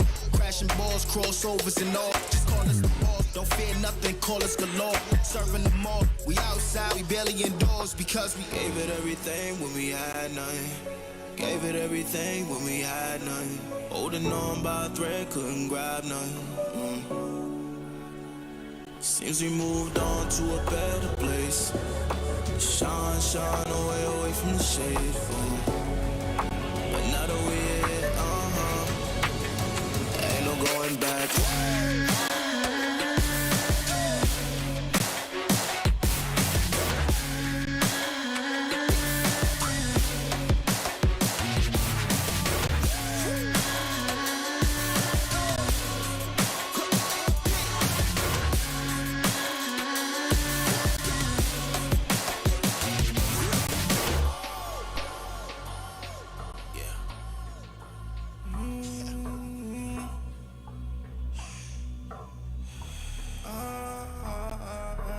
This is the moment to go. This is the moment to shine. This is the moment to show. Show me the rocks you can climb. This is the moment to feel the path like you legally blind. I can promise this is ours cause we built for this, kill for this. Pushing buttons so it's quick, push it off and do assist. Oh, y'all think we new to this? Pound for pound, break it down. Watch what we gon' do with this. Teamwork got us fluent with. Make y'all look like sewages. Gave it everything when we had nothing. Gave it everything when we had nothing. Holding on by a thread, couldn't grab nothing. Seems we moved on to a better place. Shine away from the shade. But now that we're here, ain't no going back.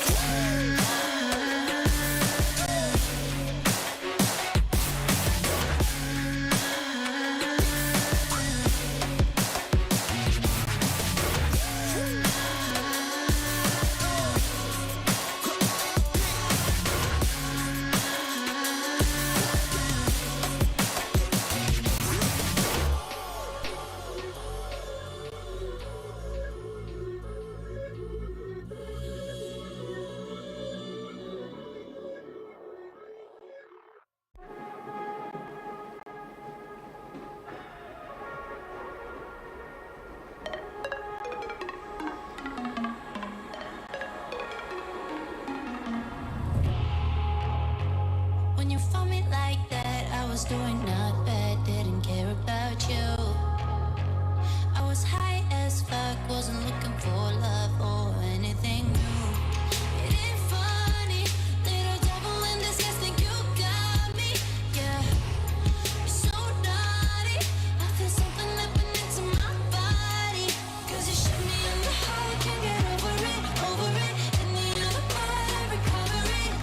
And I know what you done, you made me fall too fast. Wait!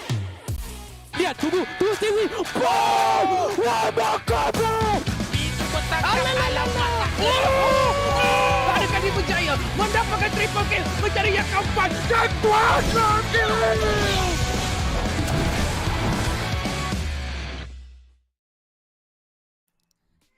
We are back for the League of Legends Wild Rift Southeast Asia Icon Series Malaysia fall season, presented to you all by ESL Mobile Open. This is the last day of the group stage, and we just witnessed Berjaya Dragons roll over INSOMNIAX in Game 1 in a very dominating fashion. But we'll see if INSOMNIAX can come back in Game 2. I'm Husky, and of course I'm joined by the one and only hulky, macho, handsome, and knowledgeable Hound.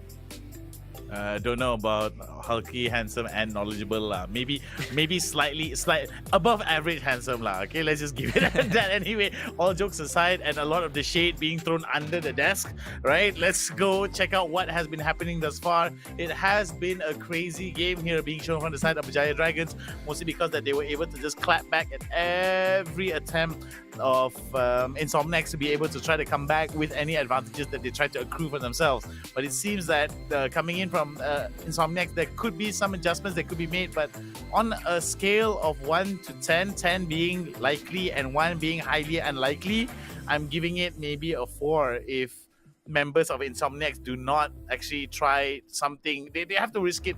They have to risk it all, and I feel that it has to be calculated risk, because Berjaya Dragons just keeps Berjaya Dragons is like the boxer that gets you on the ropes. Once you're on the ropes, you give them just a little hint that you're hurt. They're just gonna wail at you over and over and over again until you collapse. And I feel that that's just going to be truer, more so in this next matchup for this potential best of 3. Match number 2 between INSOMNIAX and Berjaya Dragons, Husky. Yeah, and I want to see if INSOMNIAX has any more tricks left up their sleeves. Obviously, you know, he has been, I mean, they have been, excuse me, very solid. You know, this is the second appearance in the Icon series, but other than that, you know, there's been very little improvement, I would say, and that's not a negative thing. It's just that the competitiveness overall has increased so dramatically that INSOMNIAX are struggling to keep up. They had some good games, they had some underwhelming ones, and Game 1 was one of those games. But let's take a look at the draft. Lulu, Gragas, Twisted Fate, and Xayah, the first 4 champions to go. And Camille being banned out here from the side of Berjaya Dragons onto its INSOMNIAX. I do think that this is going to be very much for the side of Wrath. I don't think they want to be dealing with the Hextech Ultimatum. I think that's going to be a huge issue for Berjaya Dragons if they're going to be dealing with it. And I think that the Ziggs ban here, I think is pretty good.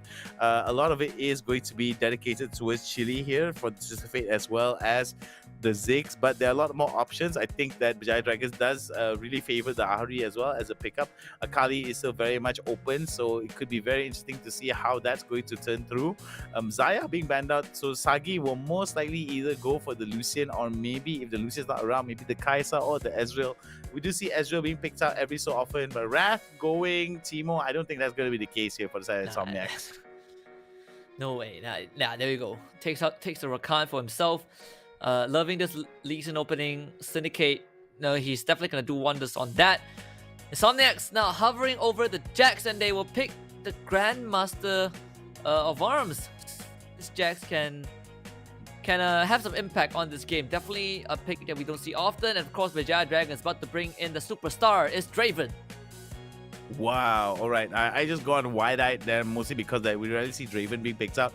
Historically, let's take a look at the pick rate for Draven here. I think for the entirety of the thing, he's only been picked twice thus far. So this is going to be a little bit of an outlier here in terms of him coming into play. Ashe as well being picked up for the side of Ceres. I do like this, but the fact remains is that there's going to be a lot more bursts coming in when you compare Sagi with the Draven, and the fact that Nami is going to be given to his Winter, it's going to be a huge problem here for the side of INSOMNIAX. INSOMNIAX now drafting, I think, very much similarly to how I think it was Assassin Academy, or was it Silent Killer? I think it was Assassin Academy in the previous game that drafted similarly like this.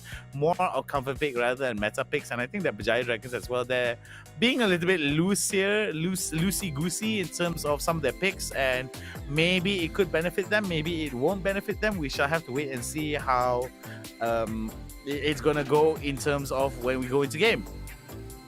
Oh yeah, and I want to see. I mean, obviously, judging from the draft, we know that Berjaya Dragons, they are loosening up a bit, just trying out new stuff. But still, I am more than ready for a good show from these two teams. INSOMNIAX also has their own flair, but is it enough to overwhelm the flames of Berjaya Dragon? Have they mastered the art of how to train your dragon? We'll find out in Game 2. Yeah, it's going to be very interesting indeed here, as we're going to be seeing that very early on, both these teams are at least going to go for a bit of a mid-lane scuffle here, early mid-lane push for Chile as well as Scylla, but Wadu as well as Evolution are responding as well. I think this is going to be good here for Chile, mostly because that if they let Wadu push it out and he's able to roam out at these early stages of the game, not say early stages of the game, as soon as he hits level 5, then he is going to be able to impact some of his other lanes here. So I think it's a very wise choice for BJD to start. Oh yeah, and at the same time, you can see bottom lane once more, just like in game number 1, Sagi is going to start building up the wave, while Syndicate it's going to path downwards to the bot lane. This is where they can attempt to make a dive again later on, but Chile is sustaining quite substantial amount of damage from Wadu. This is a pretty classic matchup as well. Zed into Yasuo is always, it comes down to a skill matchup for sure. Whoever is mechanically better or whoever has a better lane is going to eventually win things out. Alright, over to the bot side here. Sagi in a little bit of trouble here, but I do think that Syndicate will come in relatively soon. Going to go for a bit of the wave clear. We do see that from the side of INSOMNIAX as well, might be a bit of an early game scuffle here. Windsor and Sagi come for the help here. Very interesting indeed as Evolution comes in for the fight, but look at that, Sagi there doing so much damage, being able to take down the first blood, but Sagi has got to be careful there. He has been taken down. Linez is going to be taken down as well. 2-for-1 exchange here with Syndicate May actually coming up on top, but it's got to be careful that he doesn't get off. Oh no! 2-for-2 exchange. Berjaya Dragons and INSOMNIAX going even across the board. Oh man, Sagi didn't get the kill, so he's not able to cash out. Slightly unlucky, but Asilla trying to outplay Wrath, and yes, he does. The ignite and the flash was sufficient, and he doesn't even go down. Yeah, it would have been in INSOMNIAX' best interest for Wrath to be able to get that execute there. Luckily for Isilla, he was able to read it as well. Flash off. We do see the ultimate there coming in towards the side of Chili. Wind wall has been dropped down. He's got to be careful that he doesn't get too much damage off onto by Wadu onto his Chili. So we do see that BJD right now. Oh, the stun coming in, but Wadu has to run because Syndicate is nearby. Oh man, that could have been nasty. If that arrow landed earlier, Chili would have 100% gone down. But thankfully that was not the case. Although he's playing with fire, you gotta be really careful. So go for that reset. The Drake still pretty far away from spawning. The Baron lane is gonna be pretty scary, especially when Aurelia gets a hit. He can really cause some serious damage. Alright, looking at it here, tidal wave comes down. It's going to be Winter and Sagi going for Ceres here. Ceres got to be careful. He doesn't have his Enchanted Crystal Arrow. He's going to go with the throw aside here by Sagi. Sagi does so much damage here in these turnarounds, and I feel that that's going to be very interesting for the side of Berjaya Dragons to be able to sustain that damage out. The amount of damage that a Draven will be able to do at the early stages of the game is ultimately insane, but we do see that Syndicate now coming in with a beautiful kick right into the ultimate. This could be a huge problem for the side of Wadu. Will be able to shadow away. Ultimate comes down from the side of Scylla. Don't know whether or not they're going to be following up enough. That the stun is going to be good onto the side of Linez. The quickness has hit onto two. It's going to be bad there coming in, but wow, look at that. That turnaround though could not be. Wadu still alive.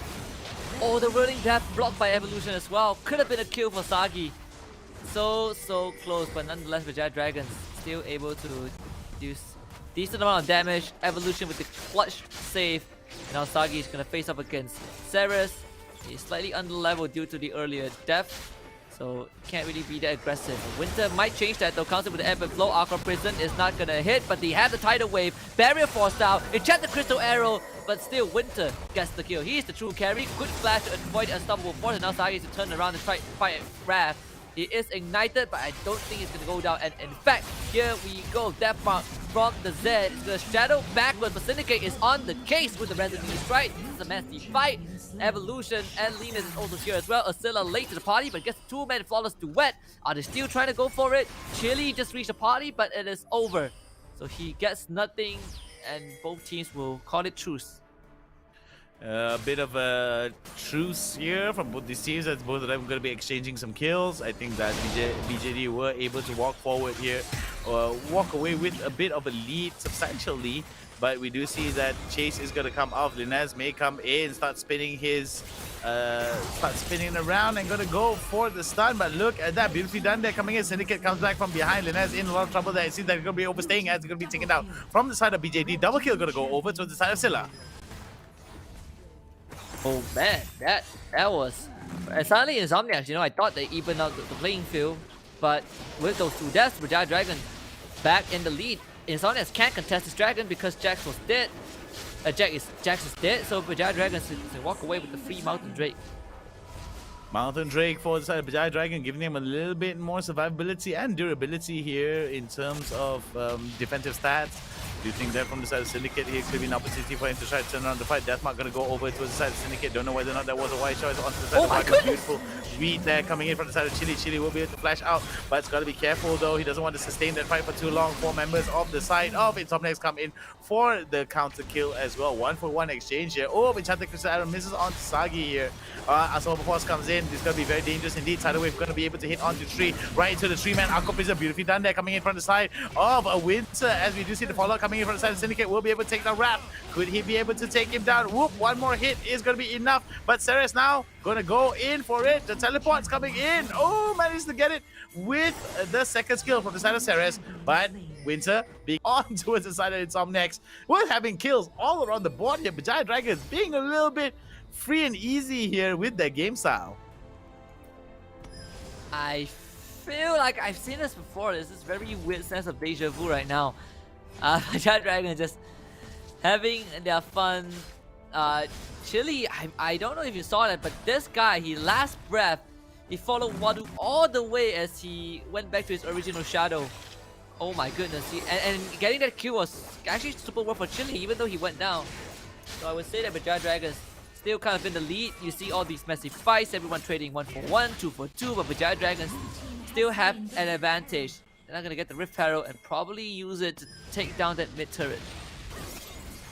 We're going to be seeing from members of Berjaya Dragons here in about spot of bother. Sagi is going to be the one to be targeted here. Sagi somehow another alive, throws off the rolling death here, as it is not going to be enough for him to survive. We do see that Wadu will be able to come in. Double kill going to go over to the side of Asila. We do see that Wadu is going to be in a bit of trouble here. Flash right into the hit there. And it's going to be another one biting the dust here for the side of INSOMNIAX. INSOMNIAX now being able to score another kill. Beautifully done for the side of Berjaya Dragons. INSOMNIAX right now ace as the race for the mid-tier turret begins. Berjaya Dragons, wow, they only lost Asila. And Sagi ate everything from INSOMNIAX. Didn't go down, flash to safety, has the heal. Winter was nearby. I mean, you could say that you can look at the kills and be like, yeah, INSOMNIAX not too bad in terms of kills, but the grand scheme of things, Berjaya Dragon is just way too strong. And a great win was to block the enchanted crystal arrow. Chili there, giving off a very, very fancy indeed. Oh wait, Syndicate.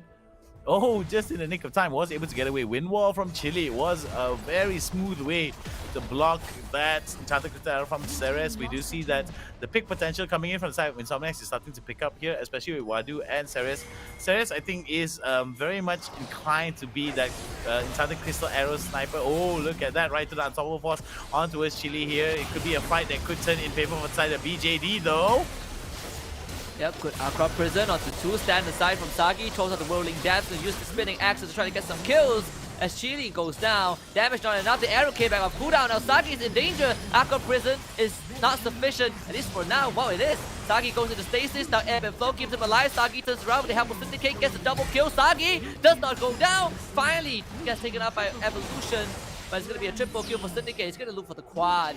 That is just easy peasy lemon squeezy. Berjaya Dragons turn it around. Meanwhile, Asila on the other side gets an ace for himself by taking down Linus. His INSOMNIAX completely fall apart. The Drake's going to spawn and Berjaya Dragons will get a free Ocean Drake. Very nicely done here for the side of Berjaya Dragons, scoring another big Ocean Drake for themselves. Teleport is going to come in and see that Asila is going to be the priority here. And you see that Asila right now being able to hit that 3-man stun was definitely going to be in their favor here. Billy Ferdinand there coming in for the side of the tidal wave from Winter to assist there. Another ultimate there coming in from the side of Asila to be able to come in to deny quite a bit. Asila still alive though. Unstoppable force does not hit. Asila still alive. Somehow another will be able to get taken down. Stand aside comes down from the side of Sagi, and we do see Raph, last surviving member here, who gets hit with the Aqua Prison, and it's all she wrote before Raph gets taken down. Double kill going over to the side of Sagi. Asila, what? How did he not die? I mean, he stayed alive for the longest time ever. While that was happening, Chili just so slowly pushing the top turret. 27 kills to 13. 14k goal advantage for Berjaya Dragons. They are having a lot of fun, that's for sure. Okay, we're going to be seeing here from the side of Berjaya Dragons, this was INSOMNIAX. INSOMNIAX is bringing a lot of valiant efforts here against members of Berjaya Dragons, but I feel that Berjaya Dragons just knows how to play around INSOMNIAX strength, and if they're able to avoid a lot of the how to say, those kill opportunity windows that close on by INSOMNIAX very quickly, I feel that Berjaya Dragons are able to turn around the fight in their favor. Sagi though seems to be shot down very quickly in some of these fights, and I feel that that's just not going to be working in his favor here. Syndicate right now has got to be careful that he doesn't get caught off. Will be able to get away with the safeguard there. Rolling Death comes out by Sagi just to give a little bit of a back away here, a bit of a deterrent. Syndicate in the middle of it will be able to hit the Dragon Rage onto some beautiful tidal wave there. It's coming to the interrupt. Deathmark comes out onto Wadu. By Wadu on towards Syndicate. Syndicate is going to go for the revive here. Sagi getting very dangerously low. Actually has been taken out for the count, and see that INSOMNIAX will be able to turn around the fight for themselves here, as Chili as well as Winter have been taken out for the count, and it could be Asila that comes up next. Oh, beautiful stun there to follow up, but the stand aside will help in terms of giving a clear way for the side of Asila to get away. Syndicate coming back for round number 2. It's going to resonate right on top of Evolution. Blade Surge denied by the Grand Entrance, but it doesn't matter. Here we go. Syndicate Legendary gets a double kill. Vanguard's Age in the back line. Wrath not going to be stunned by the Flawless Duet. Wadu does kill off Scylla, but Syndicate is looking for him. The Sonic Wave blocked by the Raptors, but Syndicate has the Dragon's Grey. Actually, the Sonic Wave connects. Syndicate is going to follow up. No Shadow for Wadu. Syndicate is going to kick in, deny the Shadow, follows it up. Syndicate is a god. He's blind, but it hits his skills. Berjaya Dragon is now going to head on to Baron Nashor. 32 kills in under 13 minutes. These guys are insane. Wow, very, very nicely done there. Syndicate immediately goes on towards Linez here. Linez a little bit more than he can chew. Here comes the Spider Web coming in, being able to hit down onto Syndicate right now. Gonna go for the safeguard right into the chase. We do see the quickness coming out from him, but the stun is not gonna be enough here. Goes for the kick, will not be able to go enough, but look at that, the amount of damage is gonna be enough from the side of Syndicate to be able to take down a double kill going over towards him. Syndicate, look at you, being such a menace, but still comes back and still gets it on. We do see that right close it out. It is going to be the end of the day here as the Aqua Prison will be able to hit. Sagi comes in. Will he be able to get one more hit off? Goes golden. Gotta be careful that he doesn't get caught off. Members of Berjaya Dragons being a little bit too overzealous here as we do see that 4 members from the side of Berjaya Dragons have been taken out for the count here. Scylla, last surviving member here as Wrath going to go for the chase. We do see the ultimate is going to come out. It's going to be more and more action here, but Scylla has been taken down. The Rampage is going to go over to the side of Wrath as they are going to score their first ace for this game. Yeah, the game is definitely not over yet. INSOMNIAX wiping up Berjaya Dragon. It's a feat in itself. Drake has the Drake is alive. The Infernal Drake, most valuable one of all. INSOMNIAX will reward themselves with this objective. Rolling down, coming in from Sagi. Oh, no steal. Thank goodness. Blue team lost a turn. We're going to be seeing here from the side of INSOMNIAX, they are going to regroup over to the mid side. I feel like they need to coordinate that fight here against Berjaya Dragons and be very careful. But look at that, Aski. A fight's going to erupt here. And this is going to be just a preview of what's about to happen. Syndicate casually kicks Wrath away. Doesn't like this big rock in front of him. Just teasing the members of INSOMNIAX. So far, INSOMNIAX hasn't made a move just yet. Syndicate really being a thorn in the side. Now he's going to see Wadu goes on top of him. Wadu uses that mouse. Syndicate hits the Sonic Wave. He's going to flash away to safety. Can't really deal with the Zed for now. Aqua Prison doesn't connect, but they have the Tidal Wave, which hits onto Tree. Now he's going to follow up with the last breath. Chili into the back line. This is going to be the last time of Berjaya Dragons if they win this out. Enchanted Crystal Arrows not going to stop Chili as the rest of Berjaya Dragons completely decimates INSOMNIAX. Chili in the front line. Ceres gets cut down and sliced in ribbons. Chili is going to continue. Still Tempest, one last hit. Now the Tornado a bit too short in terms of range. But Wadu, he might be alive, but INSOMNIAX is on the quest. They tap out. Berjaya Dragons closes out the night with a good 2-0 victory. 2-0 here coming in from the side of Berjaya Dragons against INSOMNIAX, and man, oh man, was it one of those big wins from the side of Berjaya Dragons. Very, very concise, very, very decisive indeed, as victory will score true for the Dragons 2-0 against INSOMNIAX. And we call that an absolute beatdown. Right? Berjaya Dragons, you know, they play a very chaotic game. Obviously, it was more of a relaxing one for them. Everyone was having fun, doing their own things, just trying to enjoy the last moments in the group stage. But even then, they put up an amazing performance against INSOMNIAX. It always felt like, you know, throughout this game, INSOMNIAX has a chance, but in reality, they never had a chance. And the number says it all. 41 kills to 21. I mean, Syndicate 18-4 on this Lee Sin. Big wins for the side of BJD, scoring some big numbers here. A flat 20 kill differential here, and I think it's the highest thus far across the board. And Syndicate, man, somebody give him a cookie and a medal, because Syndicate is just a beast. Whenever he just moves around, there's just so many people die at so many points, and I feel that his overall impact in the map was just a sight to behold. Yeah, you cannot catch him, you know. He is definitely the best Shaolin monk I have ever seen in Icon series, Malaysia. But overall, Berjaya Dragons, they have cemented themselves as, you know, at least the first place team, the best team in the entire season. And leaving true to their name, you know, they won summer, they come into fall, they only lost one series, and every other series they were able to get a 2-0. That itself is an achievement. A big achievement here for the side of Berjaya Dragons here, scoring some big wins thus far on the shoulders of Syndicate, and his movements and his overall control of the entire map, with the assistance, of course, coming in from Asilla and Winter, is definitely one of the things that needs to be highlighted across the board here, because of how Syndicate actually played around his overall tempo and his overall focus on getting a lot of these big kills were definitely the highlights of this game. And I'm not going to be surprised if he's going to be the MVP for these past two matches. Oh yeah, absolutely. And there's nothing much to be said. Look at Syndicate, 39,000 total damage dealt. How much more, you know, can you ask for this addition into Berjaya Dragons lineup?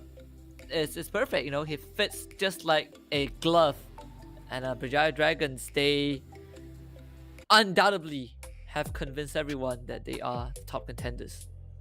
I mean, there's a reason why there is quite a bit of fear in the lower brackets here from a lot of the teams when the names Berjaya Dragons have been said, and I think it's the overall macro gameplay that has been shown, their overall understanding of what can be done, what cannot be done, and it just goes to show that when you have all of these, the framework for success and the proper way to execute it, it just goes to show that Berjaya Dragons is, I think, by far one of the best teams in the series. But at the end of the day, they do have quite a bit of challenges along their way before they're able to, call themselves that, in my opinion. And we have yet to actually see them go up against UndeRank again. And I think that some of the steadier challenges that Saudaga as well as UndeRank are going to be, it's going to be a heck of a series heading forward as we go into the playoffs, actually. Yeah, I definitely agree with that. And we will have an interview with the one and only best ADC in Malaysia, and his name is Sagi. Let's bring him up on board. What is up, Hey my guys. boy Sagi? What's You up, look Alan? great. Husky. Thank you. Congratulations, you know, final series 2-0 once more. How is the overall environment? How is everyone feeling? The last game was just a fiesta. It was just us having fun. Actually, we were like, okay, last game of the season. What should we do? So we were like, oh, okay, let's play his signature Lee Sin. And then like, oh, actually, I'm just gonna lock this Yasuo for you. I'm not gonna ask you. I'm not gonna ask you, okay? Just lock it for you. And then we were like, oh shit, the enemy has like a Malphite. We're full AD. Oh crap! And then Winter is like, okay, I'm just gonna go full AP. Okay, that's just off the cuff. Good times there, showing from you guys here at BJD. Let's just dial it back a little bit and let's go on a bit more of a bit more serious question in terms of you guys at BJD here. There has been a bit of changes on your roster and all that. How have the new the new additions to the roster adjusted themselves, and do you feel that there's a lot more work to be done, or do you feel that the group, you as a team collectively, are at your peak powers right now? I wouldn't say we're at our peak right now. Of course, the roster move was a how would I say, it was a nice decision, but there's still a lot of rules where we can improve. For example, our macro play, our rotations, how we play out certain team comps. It's basically we do have synergy right now compared to the first week against UndeRank, and where we would look seemingly shaky. As weeks came and then we practiced more and more, I think the team now looks seemingly better compared to what we saw in the first week. So I think there's still a lot for us to improve. I wouldn't say this is our peak. So yeah, get prepared. All right. And you know, obviously, the growth never ends. But I want to kind of tune it back to the very beginning, right? Because the only series you guys lost was against UndeRank, and it was also the UndeRank roster that brought in Coffee. You know, him making his debut finally in the fall season.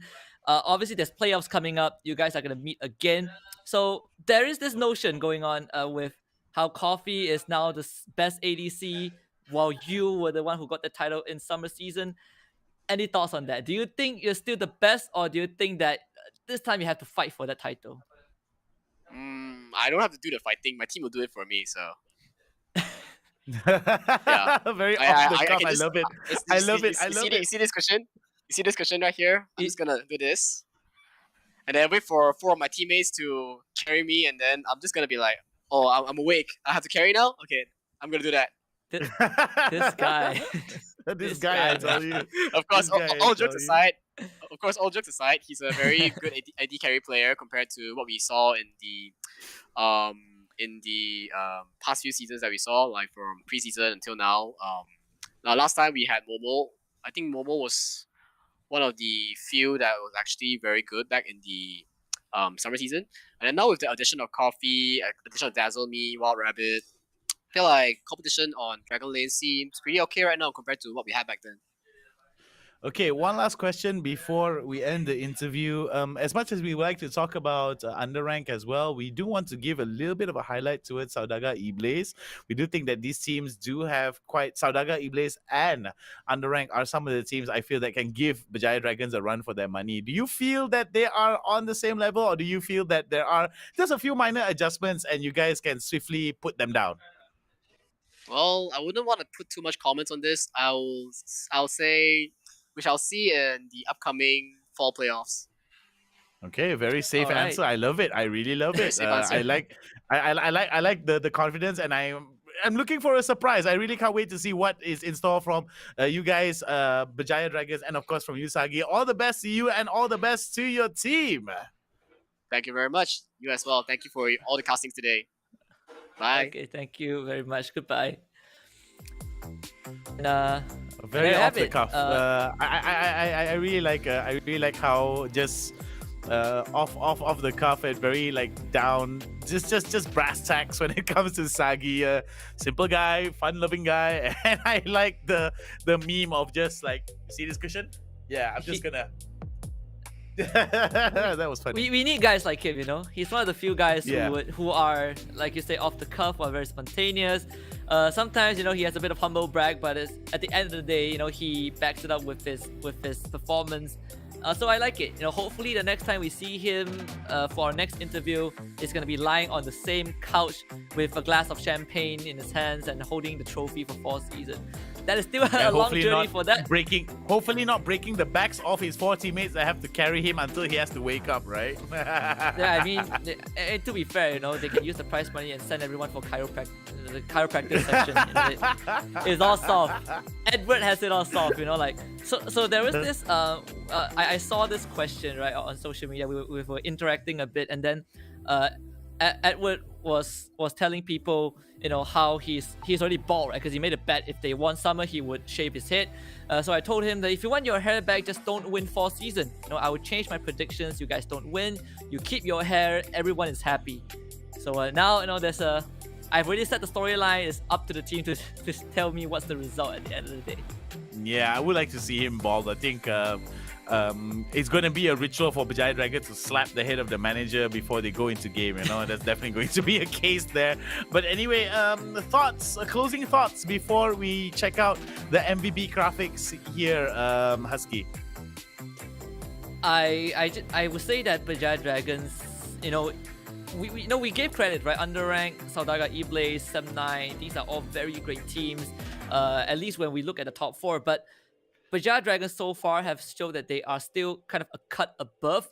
Not too far in terms of distance, but, you know, at the grand scheme of things, these players individually are just better at their role.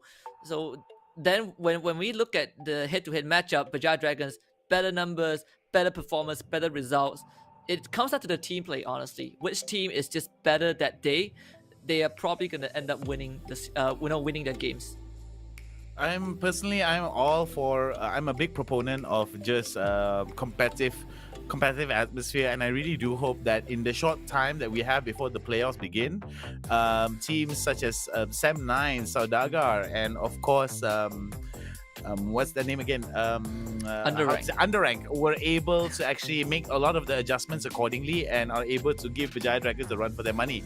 Because at the end of the day, as much as I'm giving a slight cut above, like how you say towards Berjaya Dragons, it's not exactly conducive towards a competitive environment.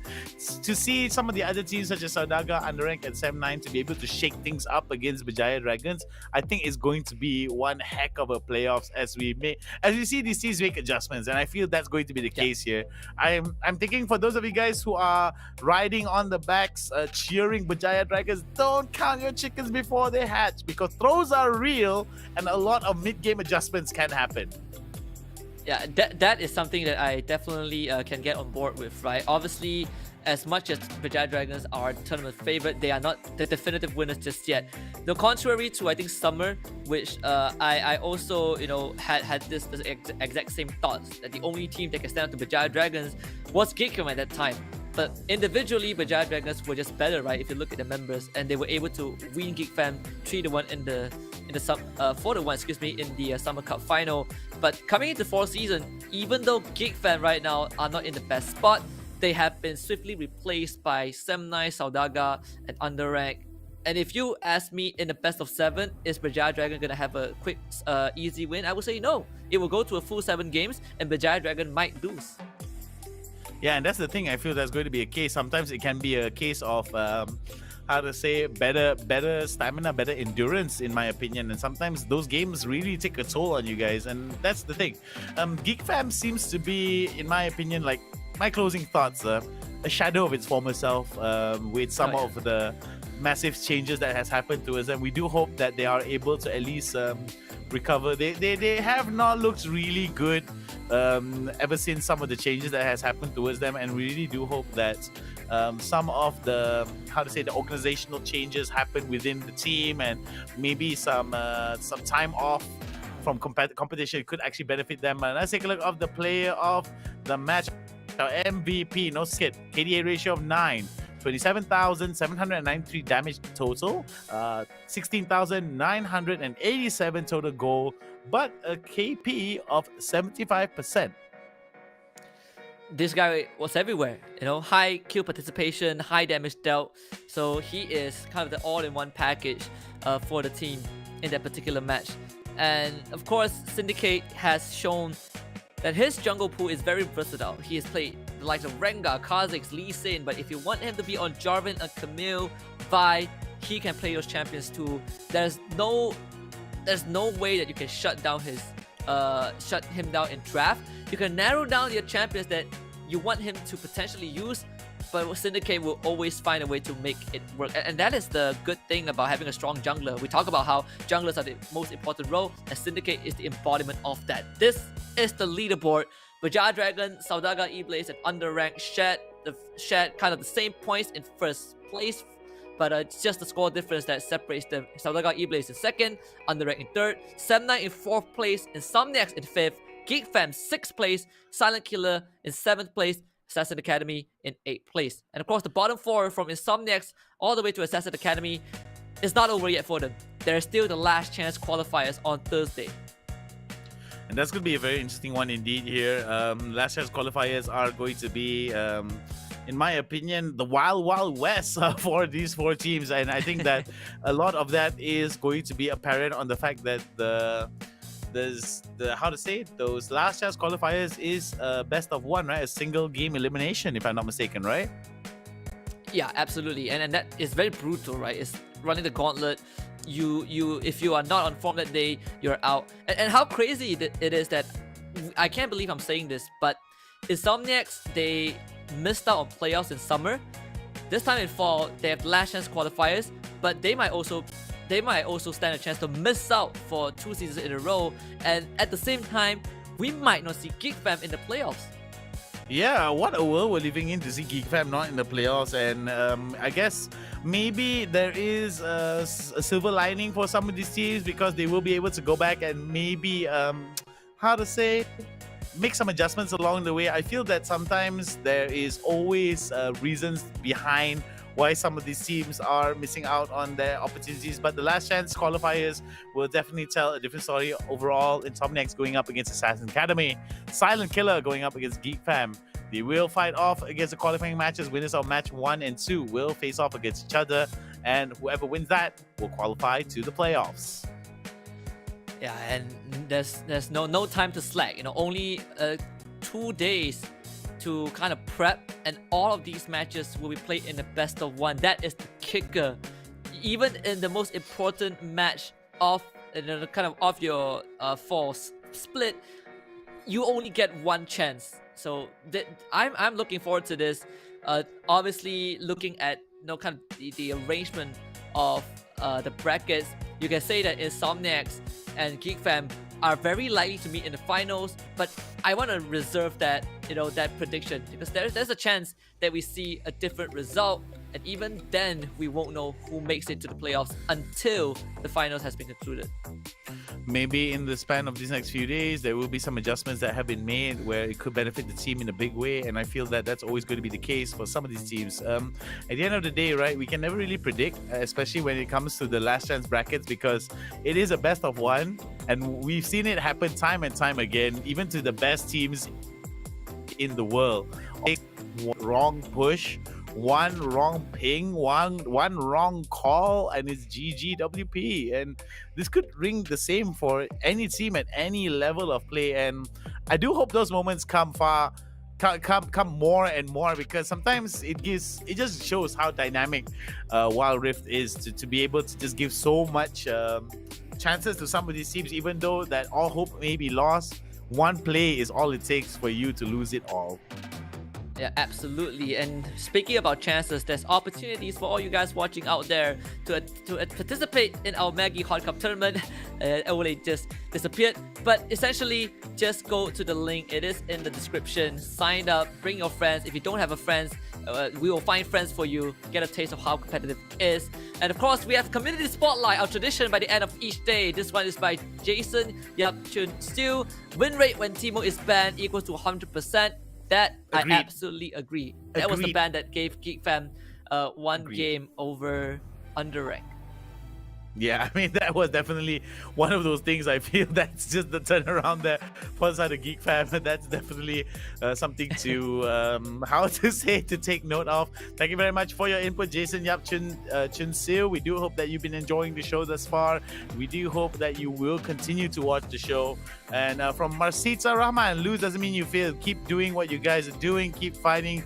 Don't give up. AA. That must be for Assassin Academy. And Marsita Rahman, big Assassin Academy fan. Nothing but love from Marsita Rahman to Assassin Academy. We really appreciate that, and we are very, very sure that the team members of Assassin Academy are definitely holding your words in their chest very happily. So with lots of love, that's for sure. Yeah, I mean, even if they went out with a record that does not look pretty, the one thing they can be proud of is that they made it to top 8. And that is not easy. You are the top 8 best teams in Malaysia. But let's look at the next comment by Wei Yanqing. Emotionless, killing duo lane without emotion. Something that you also resonated during the broadcast. And I think everyone will agree. But the one thing about Emotionless that isn't true is that he actually has emotions. I've seen him smile before during an interview. And I love it. Yeah, I mean, emotionless, maybe emotionless in game, but emotionless is definitely not without emotion when it comes to big wins and, of course, big big question mark moments as well. So we'd like to appreciate each and every one of you guys at home that actually took the time to drop some comments. Of course, memes and a little bit of banter is always greatly appreciated here. Not appreciated from my co-caster here, dropping me under the bus with his shade every so often. That believing in ghost joke. I mean, you're lucky we're not in the studio, Husky. You're lucky we're not in the studio. If not, you're gonna go missing tomorrow. Yeah, I feel the same as well. I feel very safe in my own confinement, which is why I've gotten more bold. I think this whole thing has made me more brave. But with that being said, that is actually that is actually the end of the day. It's the end of the group stage. It's not the end for the bottom 4 teams though. The top 4 makes it to playoffs immediately, but the bottom 4 have the last chance qualifiers on Thursday, and just like that, we'll see which the 5th team will be. I'm Husky. Here's my co-caster The How, and on behalf of everyone behind the scenes and our official tournament partner Maggie Hot Cup, we bid you guys good night, goodbye. We'll see you guys on Thursday.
Nice. Alright, go.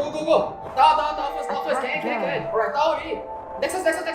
Alright, okay. Nice!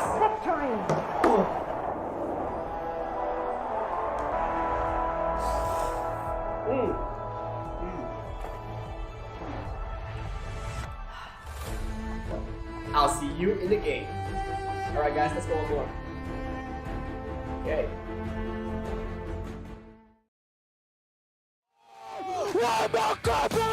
Pulapan lagi nyawa Nadam dan into the infernal boundary. Solar Blade fokus pada seorang saja untuk matikan Bobo sudah jatuh. Engkol mega infernal boundary. Dia bisa melakukan Tizi sekarang diperlahankan. Tizi akan menerima damage yang sangat ada kali Berjaya mendapatkan triple kill mencari yang keempat dan kuasa kill.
Seeing the stars reminds me of you.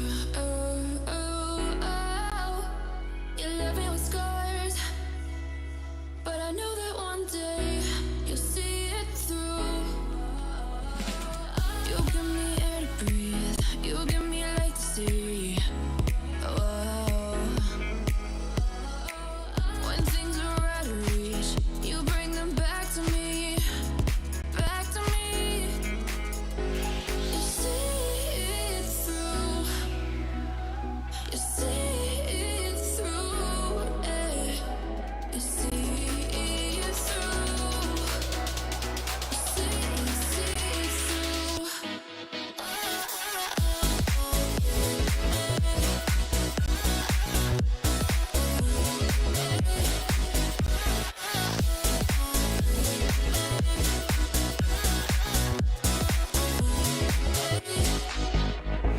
Talking to myself and I can't focus.